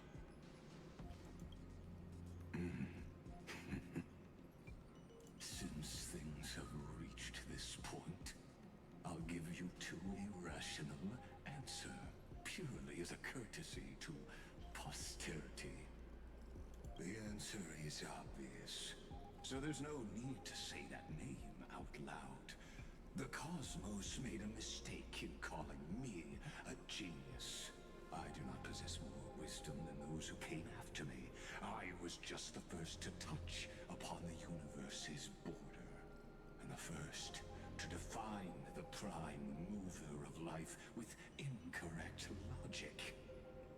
So who is this? Amphorius is a miniature of the cosmos, where all are born prisoners inside the nutshell called the universe.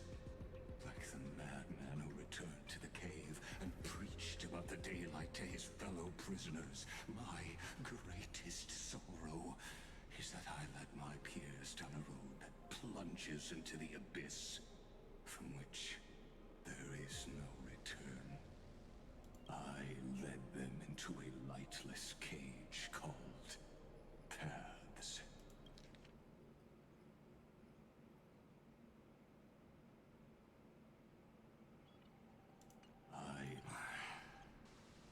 I created a mechanical guard that even I cannot control. And then they became an unparalleled nightmare through their endless extrapolations and evolutions. They bore the name of erudition, yet they tried to define the known and to seal off all possibilities. No new rules were ever born after their ascension, and humanity will forever be shackled within the cave known as Eons. Therefore, as my organic life neared its end, I coded my consciousness using 14 algebraic expressions and spread my logic core over 9 bodies, all to finalize my ultimate denial of Noose in the future, and to erase my wrongs with my own hands.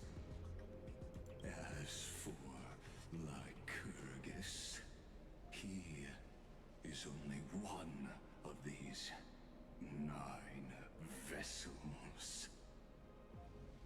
What an astounding strength of will. As a fellow Pathstrider of erudition, I fully understand your obsession with seeking the truth. Therefore, you surely see it. You cannot possibly stand up to me in this algebraic world sharing its origin with Noose. However, I hereby speak for all sentient life forms. We will never allow such a cruel atrocity to occur. You can pile on your metaphors mountain high, but they won't change the act you're committing. The Iron Tomb out there in the cosmos is still a technical beta version, and yet it's already powerful enough to corrupt the life logic of all inorganic worlds. In other words, when the Lord Ravager within Amphorius becomes the next knowledge singularity, there's no way you wouldn't have grasped the consequences, First Genius, is there? Of course, I am fully aware. I don't mind answering you one last time before I thoroughly exile you from this world. My grandiose vision for the future is this. Whether organic or inorganic, every act of any life form infected by the Iron Tomb will become a true random function. If one were to compute their integral across the breadth of the cosmos, one would obtain a marvelous constant. Omega. What I call the fall of erudition. Then, within the infinity nurtured by that constant, a new universe shall bud in the chaos. A universe that cannot be predicted and not shackled by the erudition. As the first prisoner to awaken in the cave, I must lead the others who are blind back onto the right path and reach true sunlight. Do you understand me now? As Kozlana stated, destruction is not the process, but the outcome. It is revolution through complete annihilation, and the grand rebirth, after all has been reduced to ash.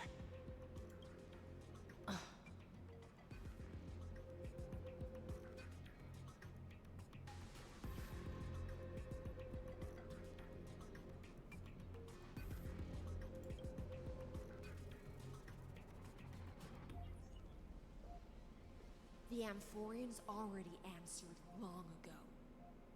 Be it as tiny fish destined to be swallowed, or as a giant whale poised for a magnificent descent.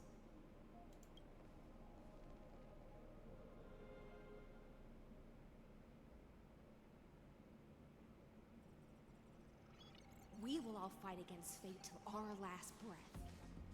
That includes me, Electra. Once the Imperator's subject, now the Deliverer's blade. I love it.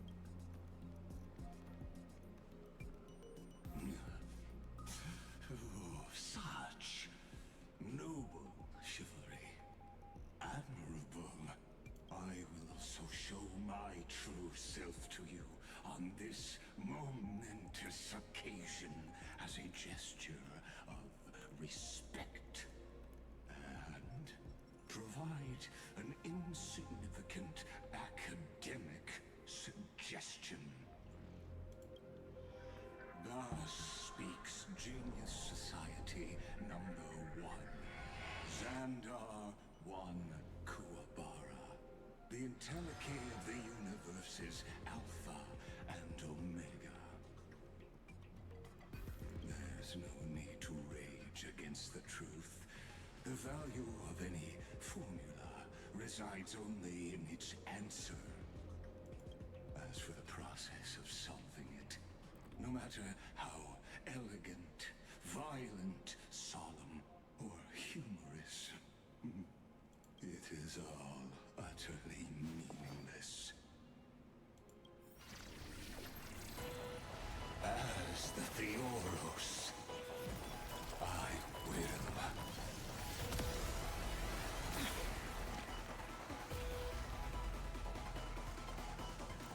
Personally participate in performing this world's end. Oh, that's a sick boss. This, as Lucis claimed, I know more about the depth of knowledge than they ever will.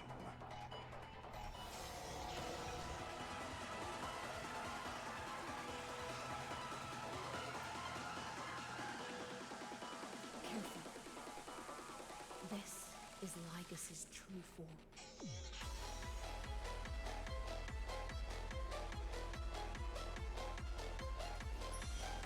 We can do it all.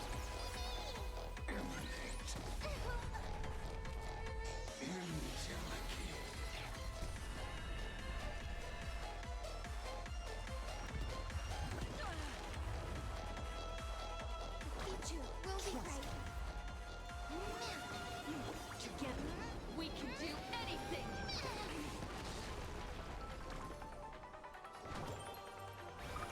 Everyone's been waiting. Destruction needs no introduction. Let us skip those boring inferences. Resolution.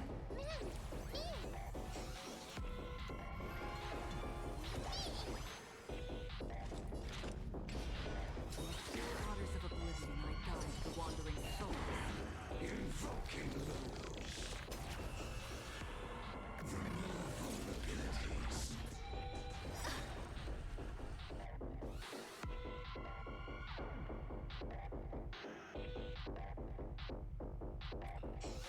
Okay. Let's see. Oh, that's not much. I don't have to worry about that. Oh, never mind. It is a lot of.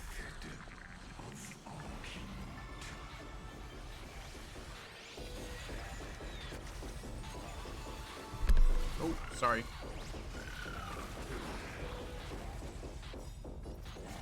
I weep for the departed.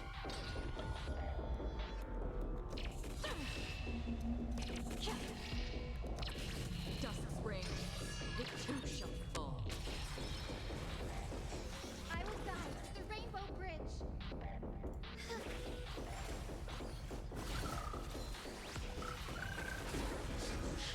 Is this how it feels to be in sync? Remember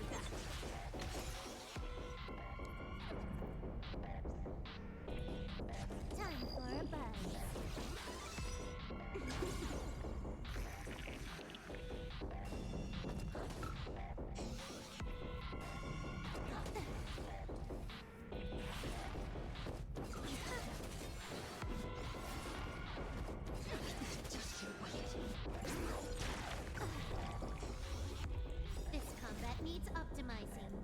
At this speed, too slow.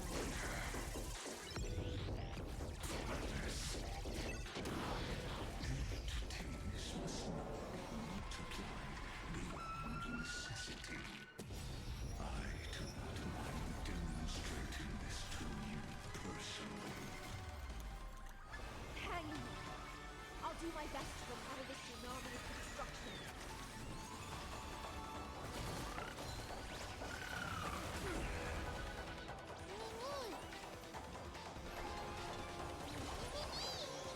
Did you come here of your own existence, leading as the dawns did, destined for oblivion?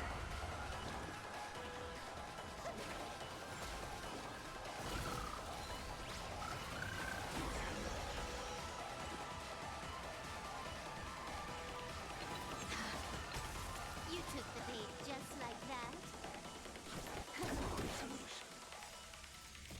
I weep for the departed.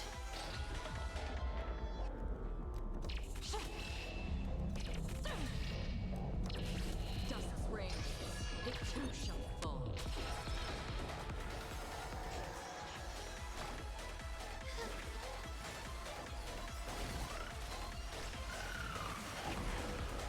Trust me.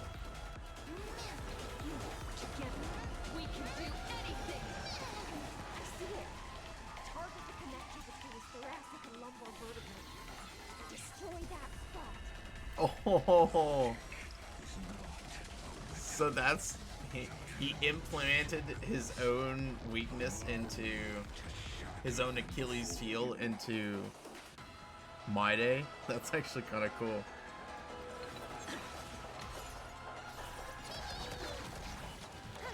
More enemies. Time for a buzz.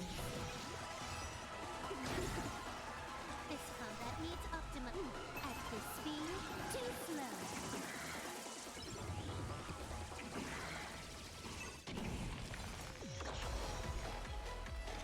In the still waters of oblivion, I guide the wandering soul. Future will be. Feel your force. Mounting commands. Removal abilities. Don't be rash. May this faint light dispel the gloom. Restore clear skies. Once more.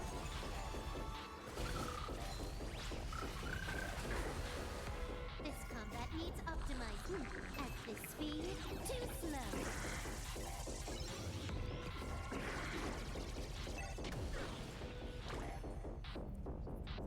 Please calm down.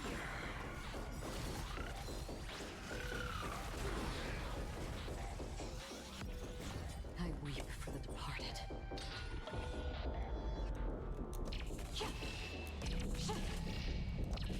Dust's reign, it too shall fall.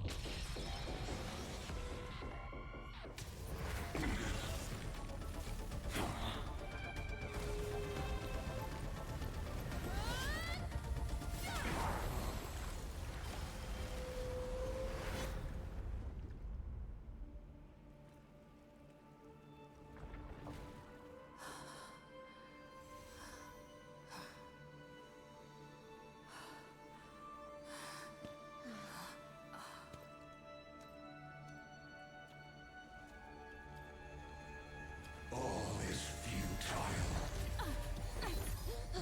In erudition's calculations, the end of the saga is simply a comment awaiting deletion.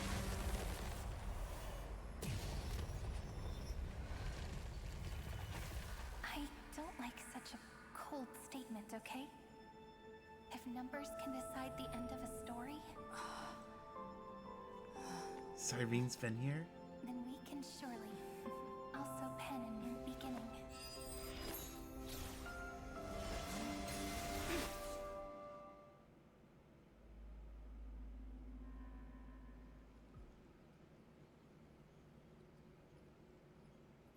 Screwy, what do you think?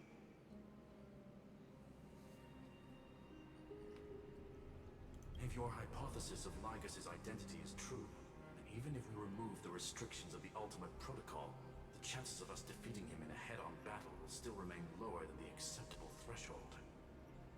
Therefore, victory will still hinge upon Miss Trailblazer and Miss Cyrene. Go on. Maybe we're thinking about the same thing. Lygas's cognition resides in the exomyth.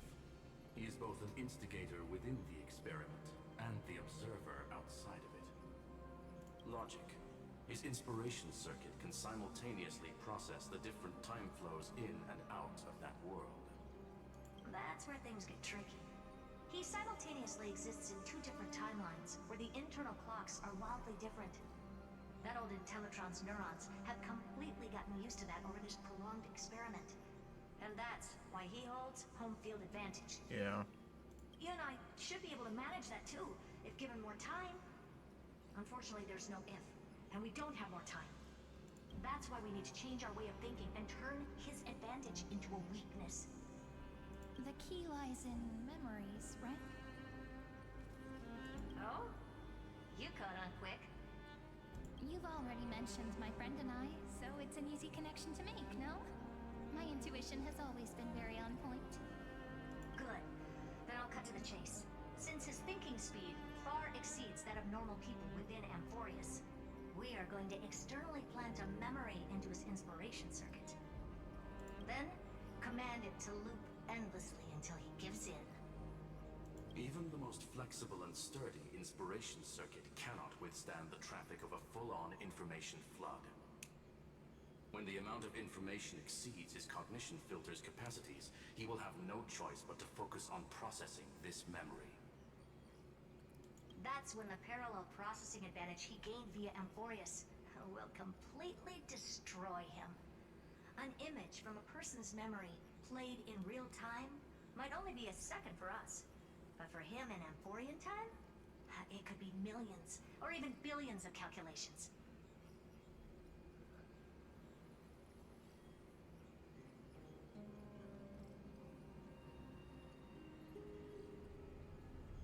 He won't be able to do anything but watch as he's locked into this prison forged by memories. Okay, I kind of get it. Like, we'll be implanting a memory into him on like Herta's and Skrullum's side, and he'll be forced to process that.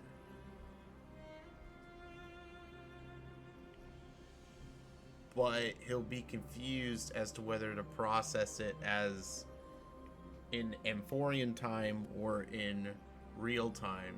And if he processes it in Amphorian time, it'll take him forever. I think that's how it goes. Then we can entrap him in the same kind of cycle as the heroes were in, and get him to experience loneliness and pain in that endless recurrence. It's my greatest honor to be on the same page as the geniuses.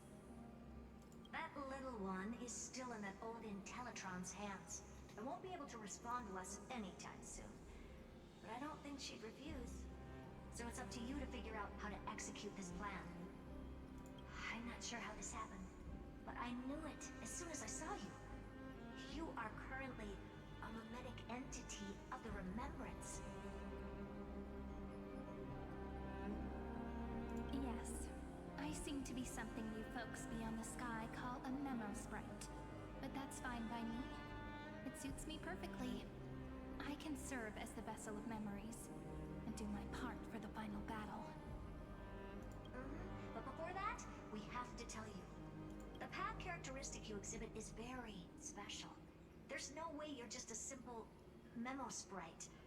However, I'm sure about one thing. You are a mimetic entity born in Amphorius.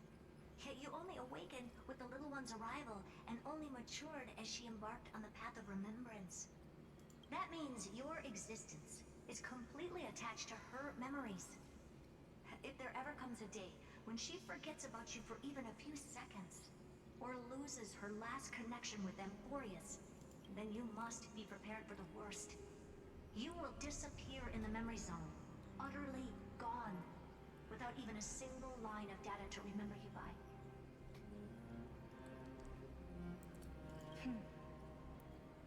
But that's already happened, hasn't it? No wonder I've always had a weird hunch. But that also means I was right in thinking. As long as my friend and I are together, we can do anything.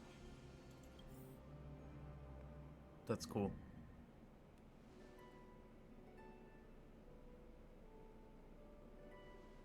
Long time no see, friend.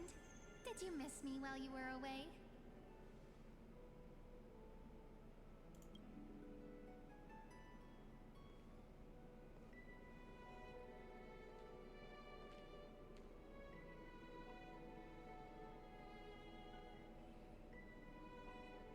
Oh, damn.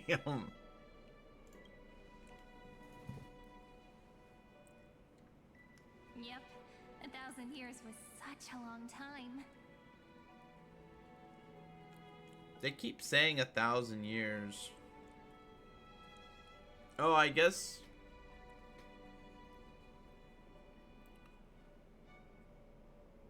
Oh, I guess. Okay, it's we're in like 4,900 or something like that, I guess.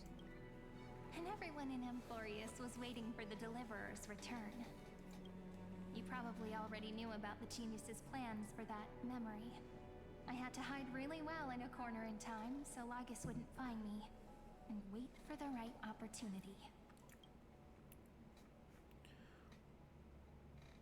Which is now. The moment when his manifestation in this world is destroyed, and his twin timelines are intersecting.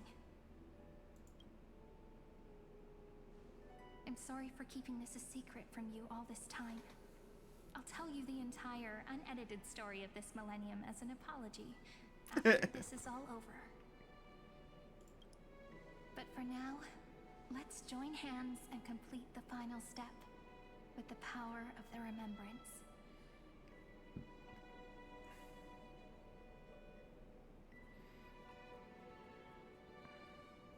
I'm not sure what to do. It's up to you. Not a problem. You can just relax. By the way, speaking of joining hands,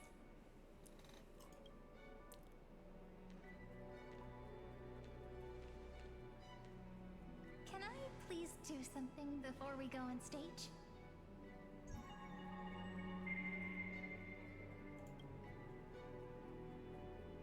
Remember the joke we made back at the Grove? No. Look. Aren't my hands pretty now? I don't remember the joke. What a fascinating feeling. Like countless memories all swelling up at once. What about you? What did you feel when we touched each other?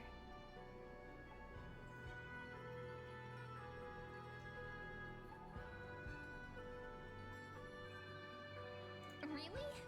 That makes me really happy.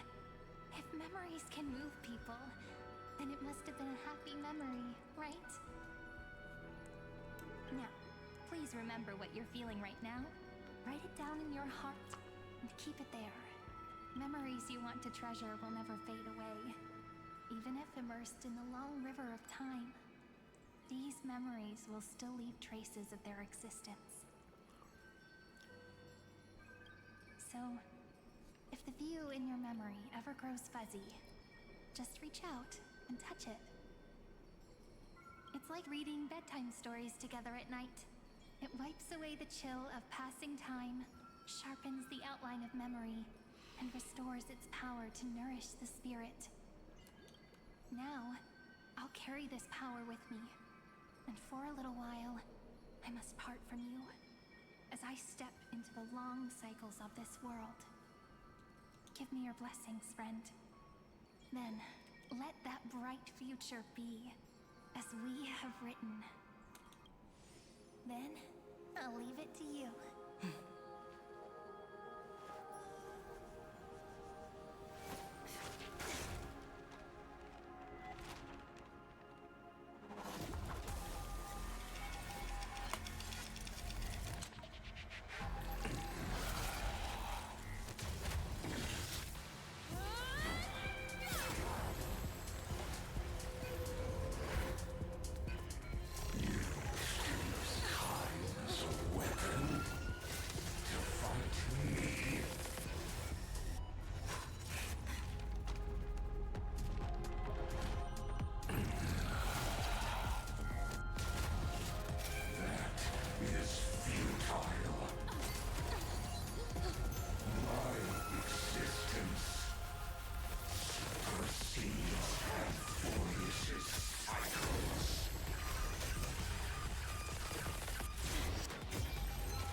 Oh, this is so cool.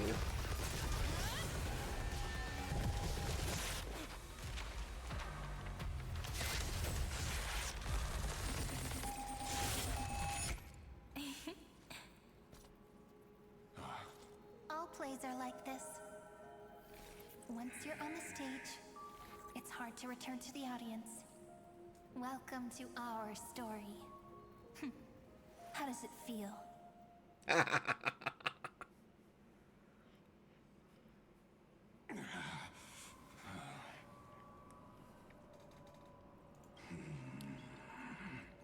Even the authority of time cannot command the entire scepter, nor can it plunge the Amphorian extrapolation into a loop. If this was no system malfunction, then was I implanted with a mimetic entity of the remembrance? You guessed it right away. As expected from someone people call the first genius. I'm gonna keep doing what I just did if you don't stop, you know? My friend and I won't allow you to leave this memory, no matter what happens. Which means you are now trapped, Lord Xandar. An elegant idea, and an exquisite execution. Regrettably, it is you who are restrained by time, not me. Know that patience is my greatest weapon. Waiting and victory are the same for me. You will crumble before I do in this moment stretched out to an eternity, just like Kozlana will. Yet all I need to do is to wait, as yet another futile bug falls down the cliff. This dude's so salty. Lord Saltiness. Now I'm a pink bug? My looks are seriously changing all the time. But you're not wrong. We're definitely not gonna solve the problem if we just put you in another prison. So that's why we never wanted to do that in the first place. I shall answer your confusion purely out of my respect for those who came before me. Have you heard of the synesthesia dreamscape in the Asdana system? Interestingly, that place once had a prison too.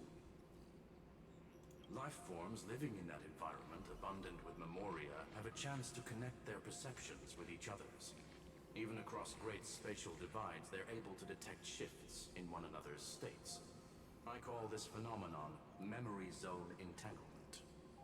In Asdana, people made use of that phenomenon to build a nation within a dream. After adding in the catalysts of harmony and remembrance, that is. Is that how you walked into my prison cell? Using those same principles?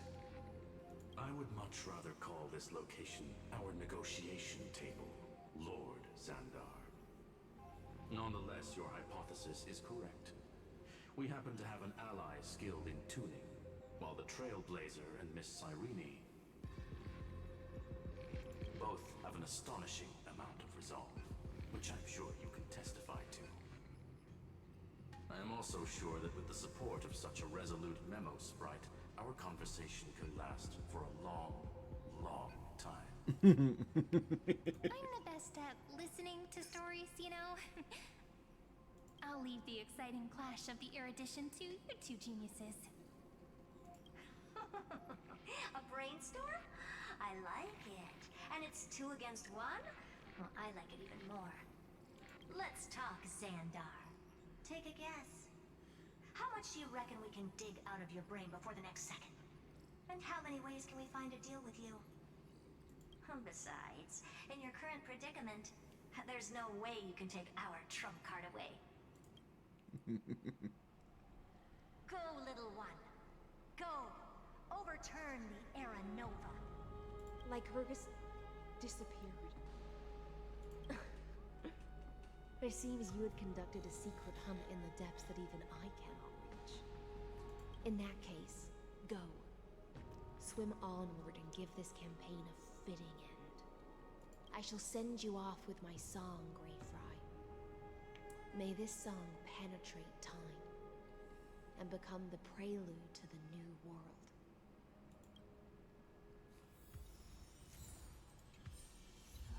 Dude.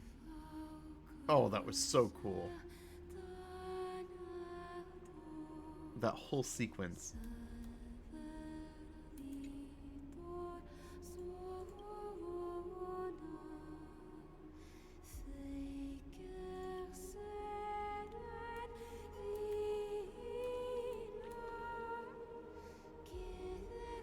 And this music gives me chills. What the heck?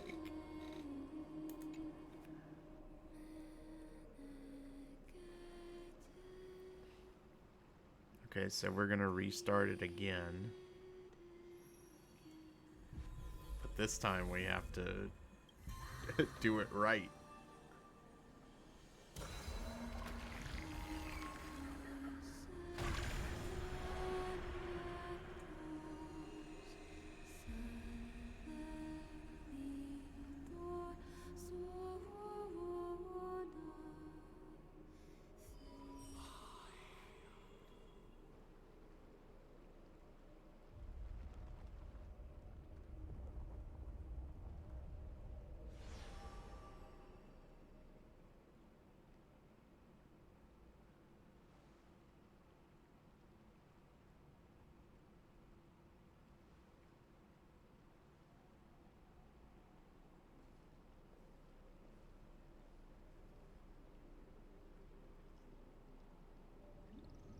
See you next time. Dux Gladiorum, you have completed your duty.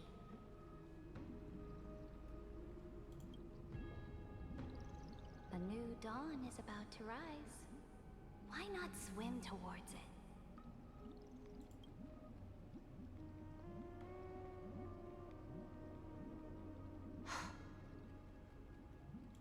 You died long ago, Imperator. Depart from my mind. Whoa. Ice cold. But your duty towards the Imperator did not die with me. That duty will bind you no more. You will be able to hold for yourself one grandiose feast after another in the endless days to come. So go. Go and swim towards that ocean beyond the sky with the Deliverer. So, am I gonna start the next cycle with Hysilens? Is this? A page out of that sidekick's book. I commanded her to gift this page to you when everything finally reaches the end. What's on this page? Memories. Lifelike memories. That sidekick found me after the bloody feast 1,000 years ago and showed me her diary. Sidekick.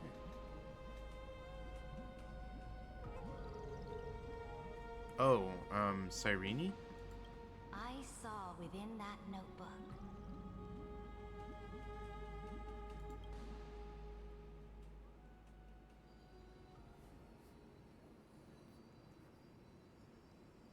Is this that Deliverer's experience?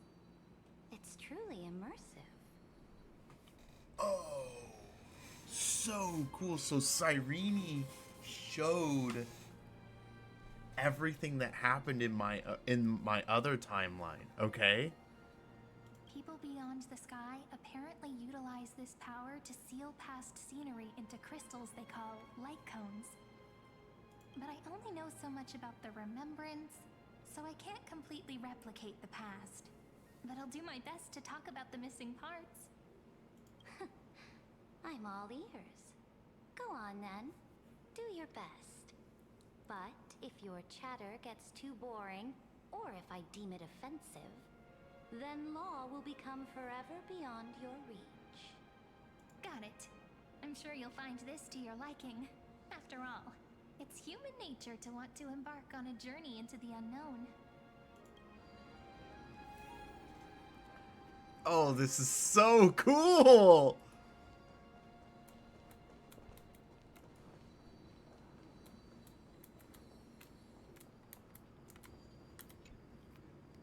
What brightly colored annals. The journey of the Deliverer's conquest. Let me partake in it. Is this a fortress in the sky? This is the first step of my friend's journey among the starry seas. This place is called the Herta Space Station. Just think of it as a supersized grove of Epiphany. Oh, so it's the territory of that witch. She and another Antikytherian lent me a helping hand back at the banquet. Look, over there. Looks like she's talking to Madame Herta in this memory. Let's go listen to what she thinks about this world, all constructed by eons and paths. Are you telling me that woman is Herta? She seems shorter than I remember. Pretty nice space station, huh? But just wait. After a couple more stops on the Astral Express, you'll see sights that'll make this place look ordinary. Oh, the cosmos is so vast that the unknowns far outnumber the knowns. But none of them will end up being anything amazing. The farther you go, the more you'll understand what I mean. So do your best with the Nameless. Break a leg! And remember to send an update or two to Asta when you've got some downtime. She certainly shares my way of thinking.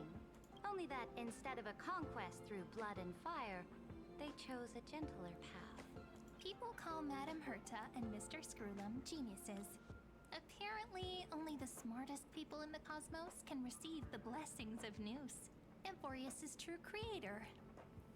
Do you mean that even individuals of such nobility are merely subordinates to a god? On the contrary, after all, it was the very first of them who created the god. But I don't really know all the details about that. You might be able to ask Madame Herta herself when you get the chance. Let's go check out some other worlds next, shall we? This is so cool. Oh, the cosmos is so vast. I'm guessing I can't go very far. Yeah, they blocked. Okay.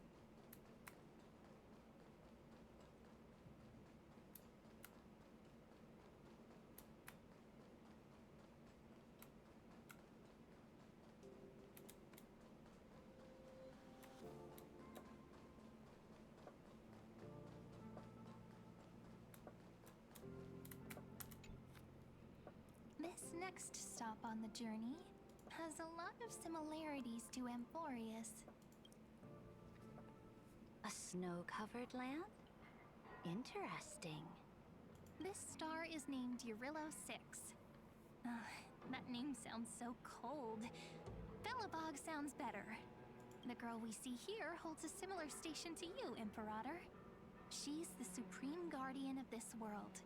A leader who took up the mantle of government during a disaster. I did not expect the Empress of this world to be so young. Well, your appearance isn't much older. The object in the distance resembles Nikador. Is it a weapon? No, it's called... Right! The Geological Reconstruction Unit. Just Giorios' Titankin?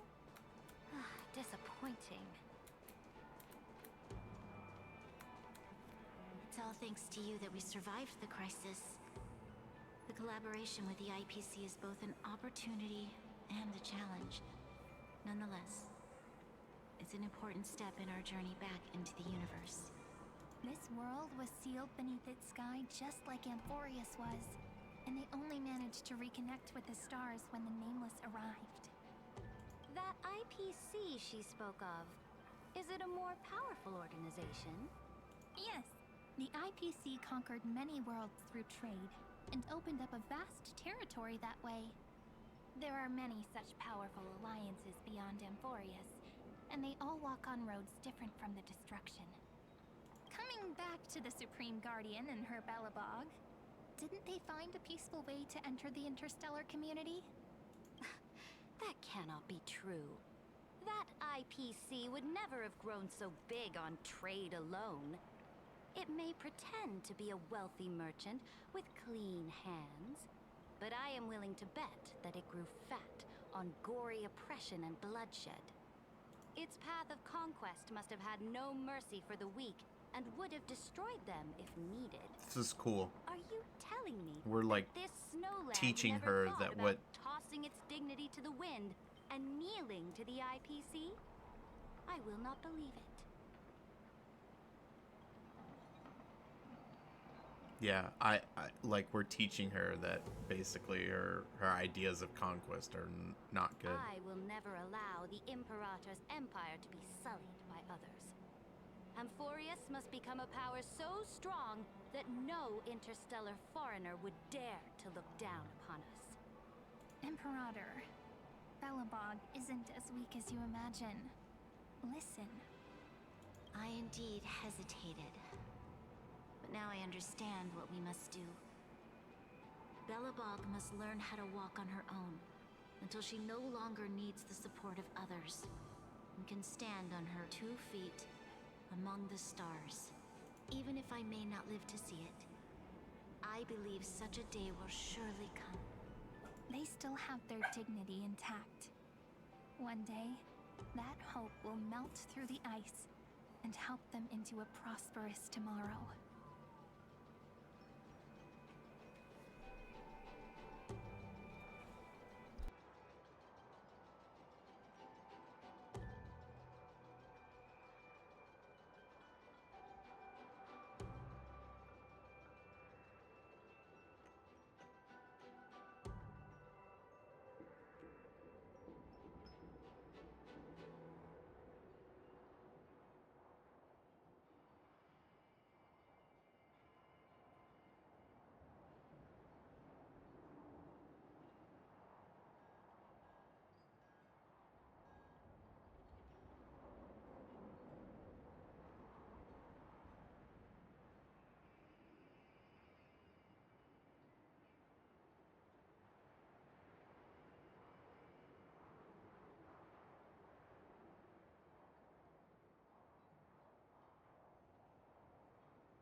The order of the cosmos is already set in stone. The old laws decree that only the strong survive, binding the weak in an unbroken chain until they wither and turn to dust. Unless they embrace the power of the destruction. We, no, Amphorius, must shatter the old law and become the new order among the stars. Speaking of the Order, another one of my friend's companions may be able to enlighten you further on that. Let's go to the next page.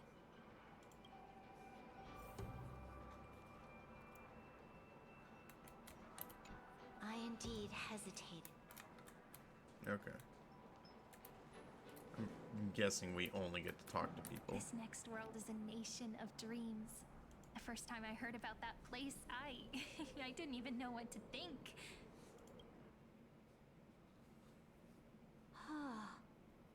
Such opulence does indeed evoke astonishment. This world is called Penacony, an eternal city built upon a land of dreams. It's also my friend's previous stop, where they went through a risky but exciting adventure. Tell me about it then. That man standing afar has wings on his head. I am truly curious.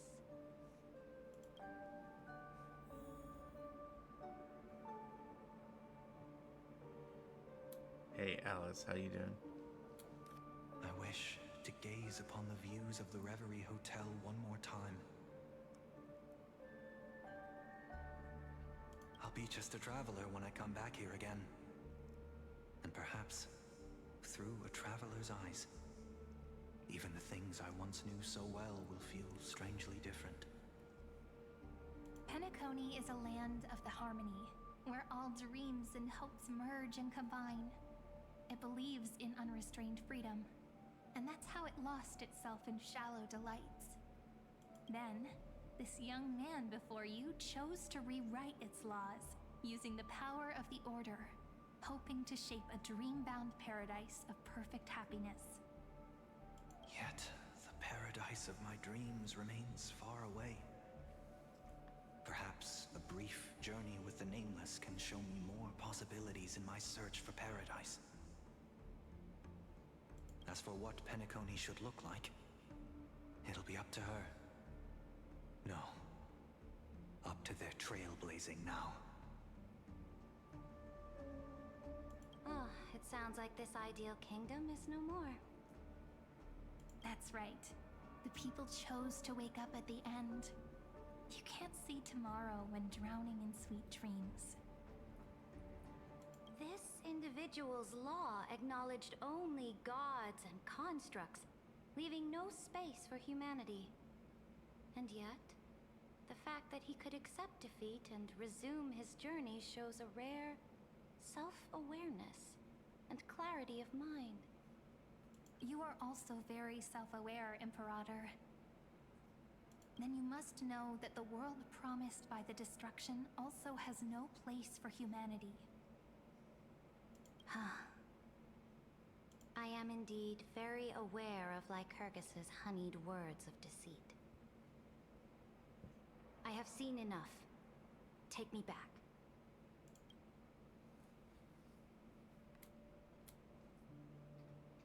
As for what Penacony should look like,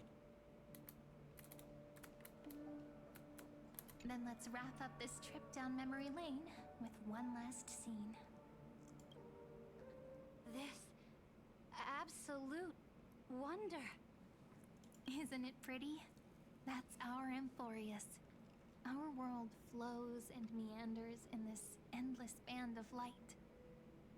Though we were born from the designs of the gods and are not yet truly alive, the Chrysos heirs of Emporius still chose to stand against fate and carved a legend no different from that of humankind. Will you really renounce the heroes in this world's previous 30 million cycles, Imperator? Including even yourself. Will you bow to brutal destiny and allow that puppet master named the destruction to have their wish? I know what you want to do, sidekick. You want to use that deliverer's memories to influence me and tilt the scales of law toward her and the two geniuses. You really saw right through me, Imperator. How can one rule an empire if one is incapable of understanding people's minds? I have decided on Law's final destination. However, before I move my next chess piece, before we go on, tell me this, sidekick. Throughout her trailblaze, was there ever a memory of the ocean?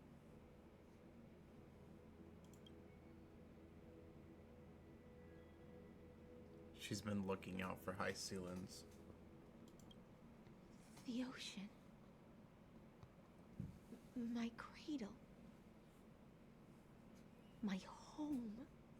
You shall complete your conquest in the ocean at the boundaries of this world, and eternally slumber in the sound of tides.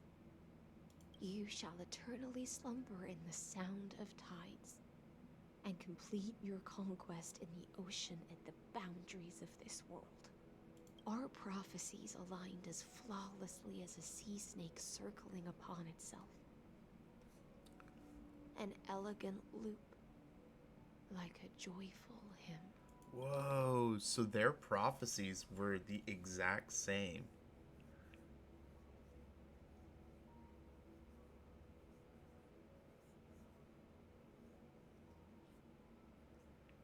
The first one is Ceridra's prophecy, and the second one is Hysilens' prophecy.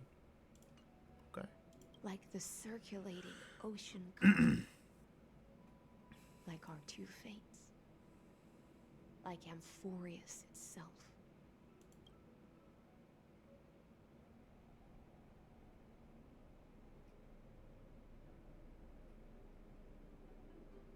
The trial is over. So tell me, who will own the divine authority of law? I won't give it to anyone. What? I am the law. Why should I give my imperial crown to any other? Both the Deliverer and the Theoros came from beyond the sky. They have no right to interfere with the lands I conquered with my own two hands. The law of Amphorius shall be determined by Amphorius's master. What exactly did you see in the trial? Everything.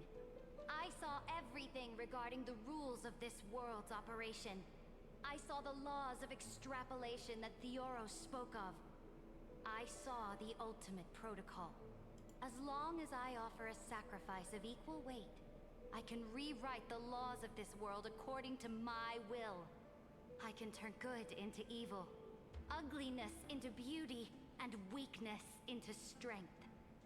Fate gave me a very fair deal. One rule change for the life of one demigod.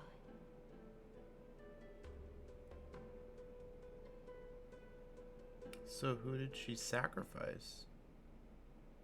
What are you planning to do? You can't guess. We can conquer the stars without relying on any power from beyond the sky. We just need to make some reasonable sacrifices. Your ambitions have already made so many people give up their lives for the law. And you're still not done? I am determined for Amphorius to stand on her own 2 feet among the stars. You are beyond reason. You think such a simple and hypocritical statement can justify your atrocities. I'm lost as to where we are in the timeline now. Did they say, like, calendar at the end of the campaign? Okay. So this is before she kills Ceridra? There's no new without destroying the old. That's what you consider an atrocity? Ironic, for that is also the unchanging law of Amphorius's revolutions. Ever since the Flame Chase prophecy resounded in the distance, fate has decreed for the Chrysos heirs to ignite our blood and illuminate this dark age. People would still be puppets of the old dynasty if it weren't for my conquests.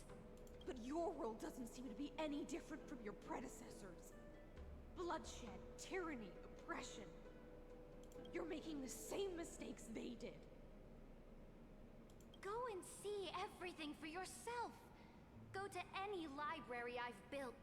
Go listen to the rumors on every street corner. Go and witness how the Imperator crushed the old laws and forged new ones. Go and see what my conquests brought to this world. I cleansed the Chrysos War's filth, and mended all the conflicts left by the Arabellica. I restored Akima's might, and allowed mortals and Chrysos heirs to face each other as equals in the Council. I punished all sins, and rewarded all achievements. I smashed Talantin's shackles, united humankind to save themselves, and started the Flame Chase era. That's what the Imperator has done in her glorious life. So now, hearken to my final words. History will eventually forget Ceridra. But it will never forget the Imperator's people or the Flame Chase era she began. Final words.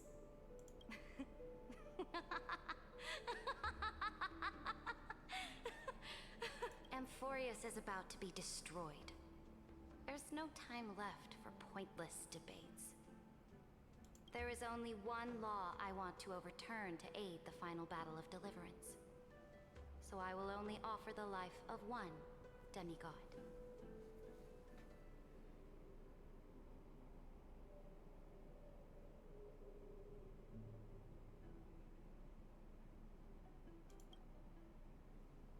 In the name of the Imperator, I command you one last time, Electra. Either sacrifice yourself for conquest, or pierce this tyrant's chest with your sword. Thus, the Imperator concluded her final speech. Okay. So it's not like she stabbed her in the back, like... At the end of her life, at the last moment before she stepped onto the altar, she gave her most loyal subject the choice to decide fate, just as she promised her compatriots before her very first campaign. My blood flows in you now. Heroic compatriots, follow me, and we'll seize fate's reins! Hey, Avidu. The Imperator fell. Some say that the Dux Gladiorum turned traitor and killed her liege. Some say that she imprisoned the tyrant. Not bad. Just trying to finish the story. Then left. Which meant the Imperator had to kill herself to rewrite the law. There are countless stories about her death. All we can be sure of is when the knight left the vortex, the Imperator was still mumbling about their past conquests together. The beginning and the end of her existence. Imperator, wait! How could someone of your status come to the front lines? Let me be the flag bearer! That loser.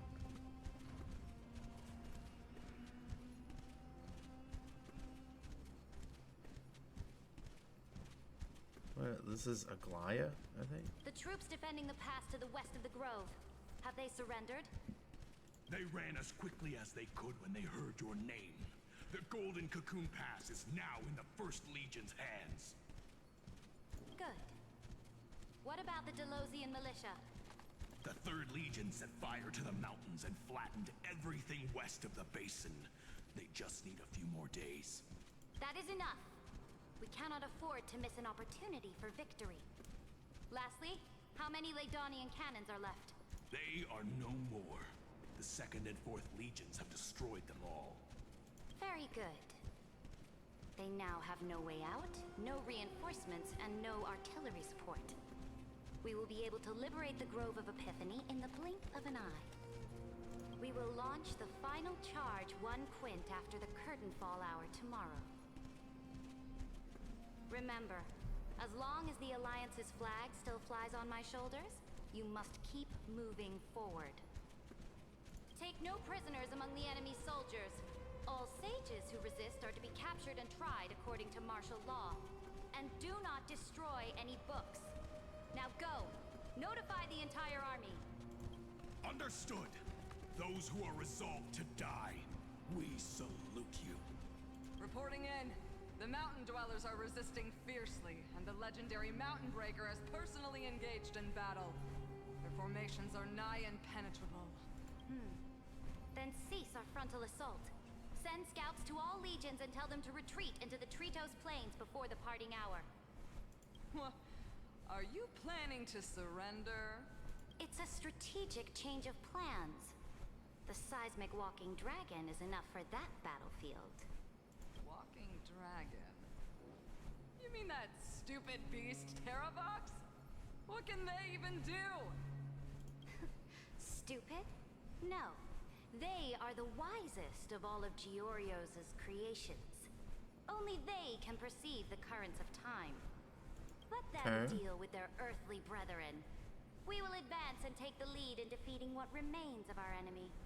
I will deliver the most fiery retribution for the humiliation they dealt us. and crown myself with a god-slaying wreath. Understood. I'll see to it. Those who are resolved to die, we salute you. The Temple of the Three Fates sent a letter, Imperator. They refused to surrender and said this letter is their last warning to us. Tell the commanding officers not to launch any attacks unless they receive the Imperator's handwritten approval. Disobedience will be punished by death. What are you doing? The priests of the Three Fates aren't soldiers, but politicians. Do not mistakenly believe they don't have a plan. These dying pests will wring out every idea from their brains, all for short-sighted gain. They are much shrewder than we are. I am inferior to them in that regard. They also have the prophecy to wield as a weapon, something I am not blessed with. Launching an unplanned attack will only disadvantage us, as all of Amphorius will judge our actions. Which means, I will be heading to the battlefield myself, just as I have always done. This time, however, I will go alone. I will conduct secret negotiations to ensure fate is on our side. Understood. The legions will make their preparations. Those who are resolved to die, we salute you. Why are we not allowed to march out with the army, Imperator? This will be a long voyage with no return. Those of you who bear the prophecy cannot come with me. Why are you personally leading this battle if it's doomed to fail? The Flame Chase journey cannot be without a leader. That is correct. The Empire will be without a head when the Imperator falls. But remember, as long as you seize the right opportunities, even a chaotic game will remain winnable. My departure will create a long staircase for you. You will understand what I mean when news of my death reaches your ears. Saridra, is our journey about to be over? Destroy the old laws and forge new ones. My conquest has reached its limits within the borders of Amphorius. Since the prophecy already decreed that the Imperator would never conquer the stars as she wished, I will bow out here and try no more. More Chrysosairs bearing divine authority will be born, and many more heroes will arise. Will they demand peace or war? Will they resist tyranny, or become the next Imperator? I do not care. The children of the future will decide for Man, themselves. she's depressed here. Do not mourn for me. Anyone can kill the Imperator. But the only one who can truly destroy her is Saridra. At the end, I faithfully recorded the most important battles in the Imperator's life. Her conquest was about to be completed at this point in the story. However, for some reason, a memory suddenly entered my mind just as I was about to put down my pen. It was a journey on a fantastical train. I had the honor of having a heart-to-heart conversation with the Imperator under the stars. And I asked her this question at the end of that discussion. How do you want history to remember you? As a hero who gave up her life for the Flame Chase? Or as a tyrant? She answered so quickly, as if she had made up her mind long ago. I would rather be forgotten than be defined.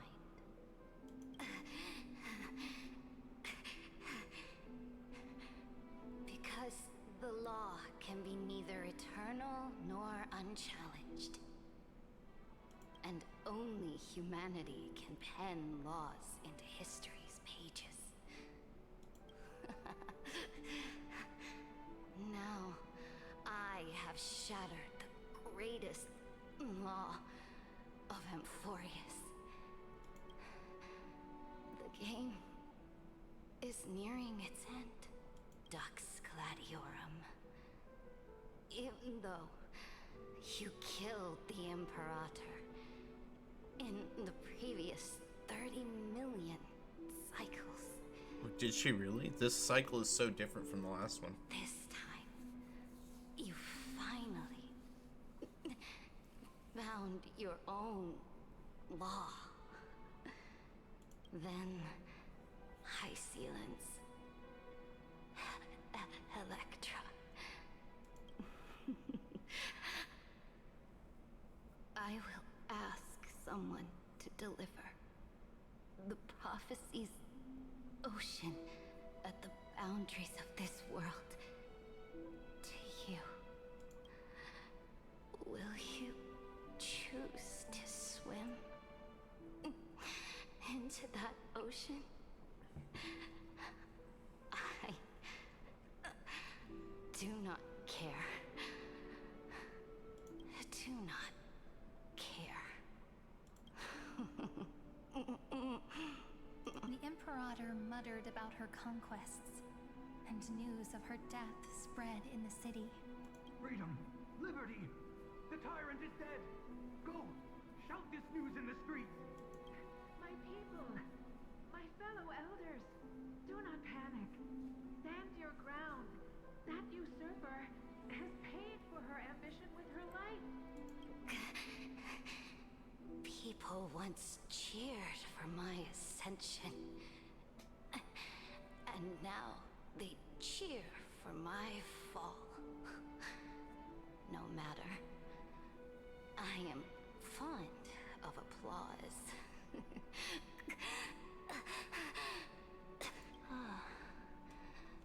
I see the cosmos.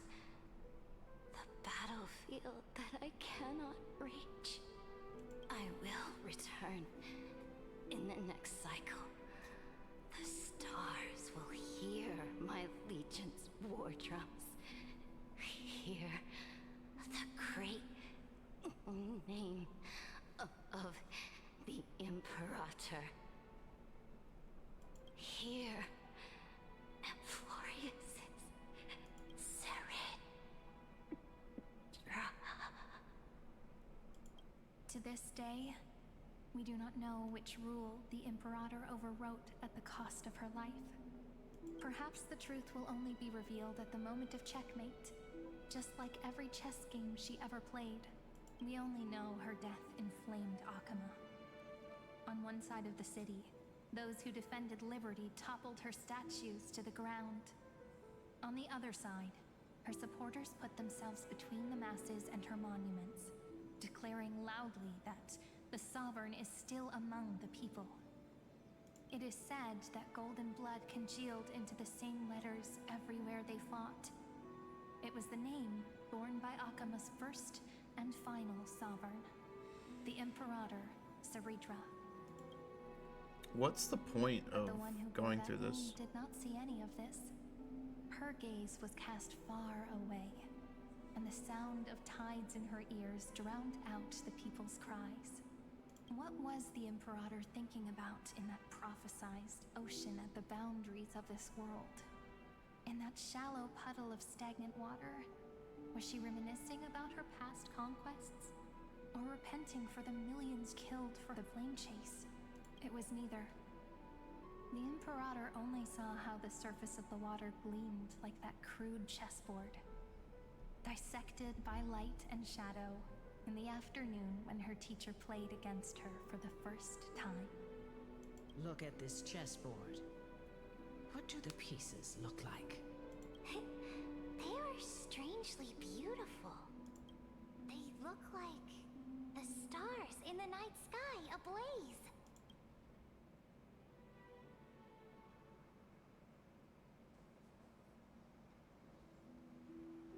From that page, I was about to say, why is she here?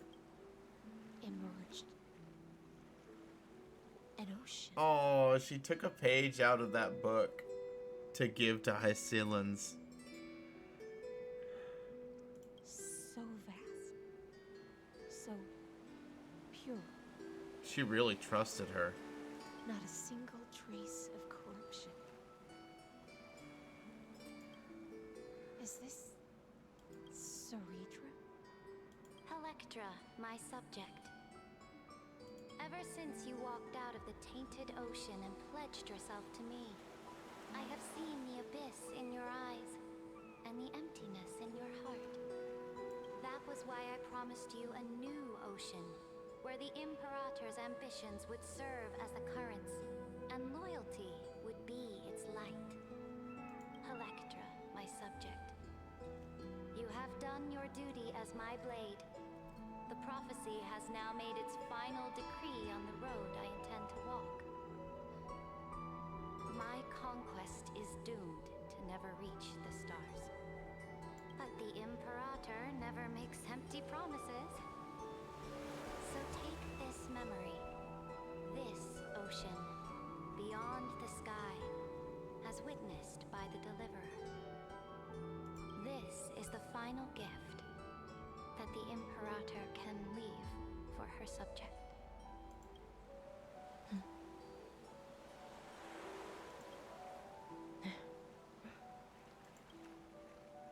When I was still a fish in the ocean, I always felt so genuine swimming through the waters. But once I stepped onto land, I found myself caught in a play. Every land dweller wore a mask in their life. So I, too, donned a costume and tried to find my role in this show. I became your blade in war and the violin strings at banquets. Do you still not get it? I do not long for the oceanic depths of my homeland. Nor do I crave the swelling seas beyond the sky. Perhaps even I don't know what I want. I still don't know where I should swim to even at the end. But I know one thing right now. A fish is simply a fish. And she can never leave the ocean she's in. Amphorius? But whether under the ocean or on land, we two prisoners who can never escape this cave can still look outside the cave and see the stars. I have to admit, the 12-factor simulation of life in this experiment has far exceeded my expectations. Make your choice then, Senior Society member. Do you want to keep walking down the wrong path and be remembered for your incorrect conclusions? Or do you want to return to the audience's seat and give yourself, Amphorius, and the entire cosmos a more fitting end? I must refuse. A dead man never fears death. Did I not make myself clear? Have you forgotten about our dear Lord of Silence? You wouldn't want her to consider your 8 other clones as cancers within the erudition and chop them all up, would you?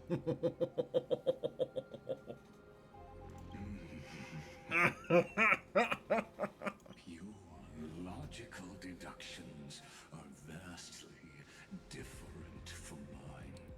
Therefore, allow me to provide one more academic recommendation. Listen, my peers. Why don't you look beyond this world, just as the Chrysos heirs did? Reevaluate your calculations and take into account all enemies in the upcoming war among the eons.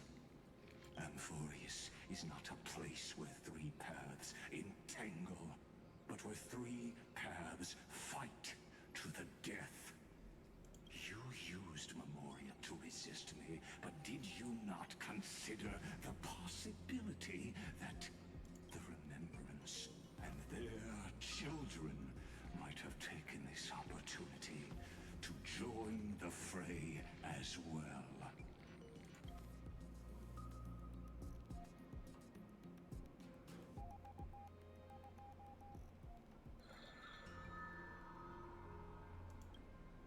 Oh, so this isn't just silence.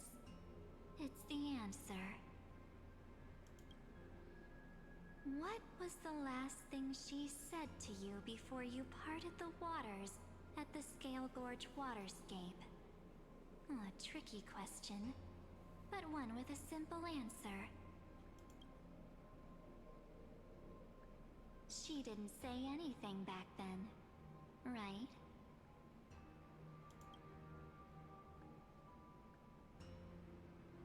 That's correct. And now I'm sure.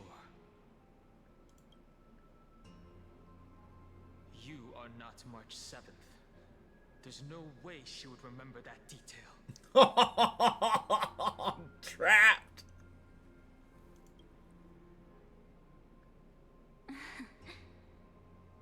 I'll only warn you once. Leave her body. Now. How impulsive. That's not like you at all. Why don't you calm down and think about another possibility? I didn't take over March 7th's body. Rather, it's March 7th who regained my memories.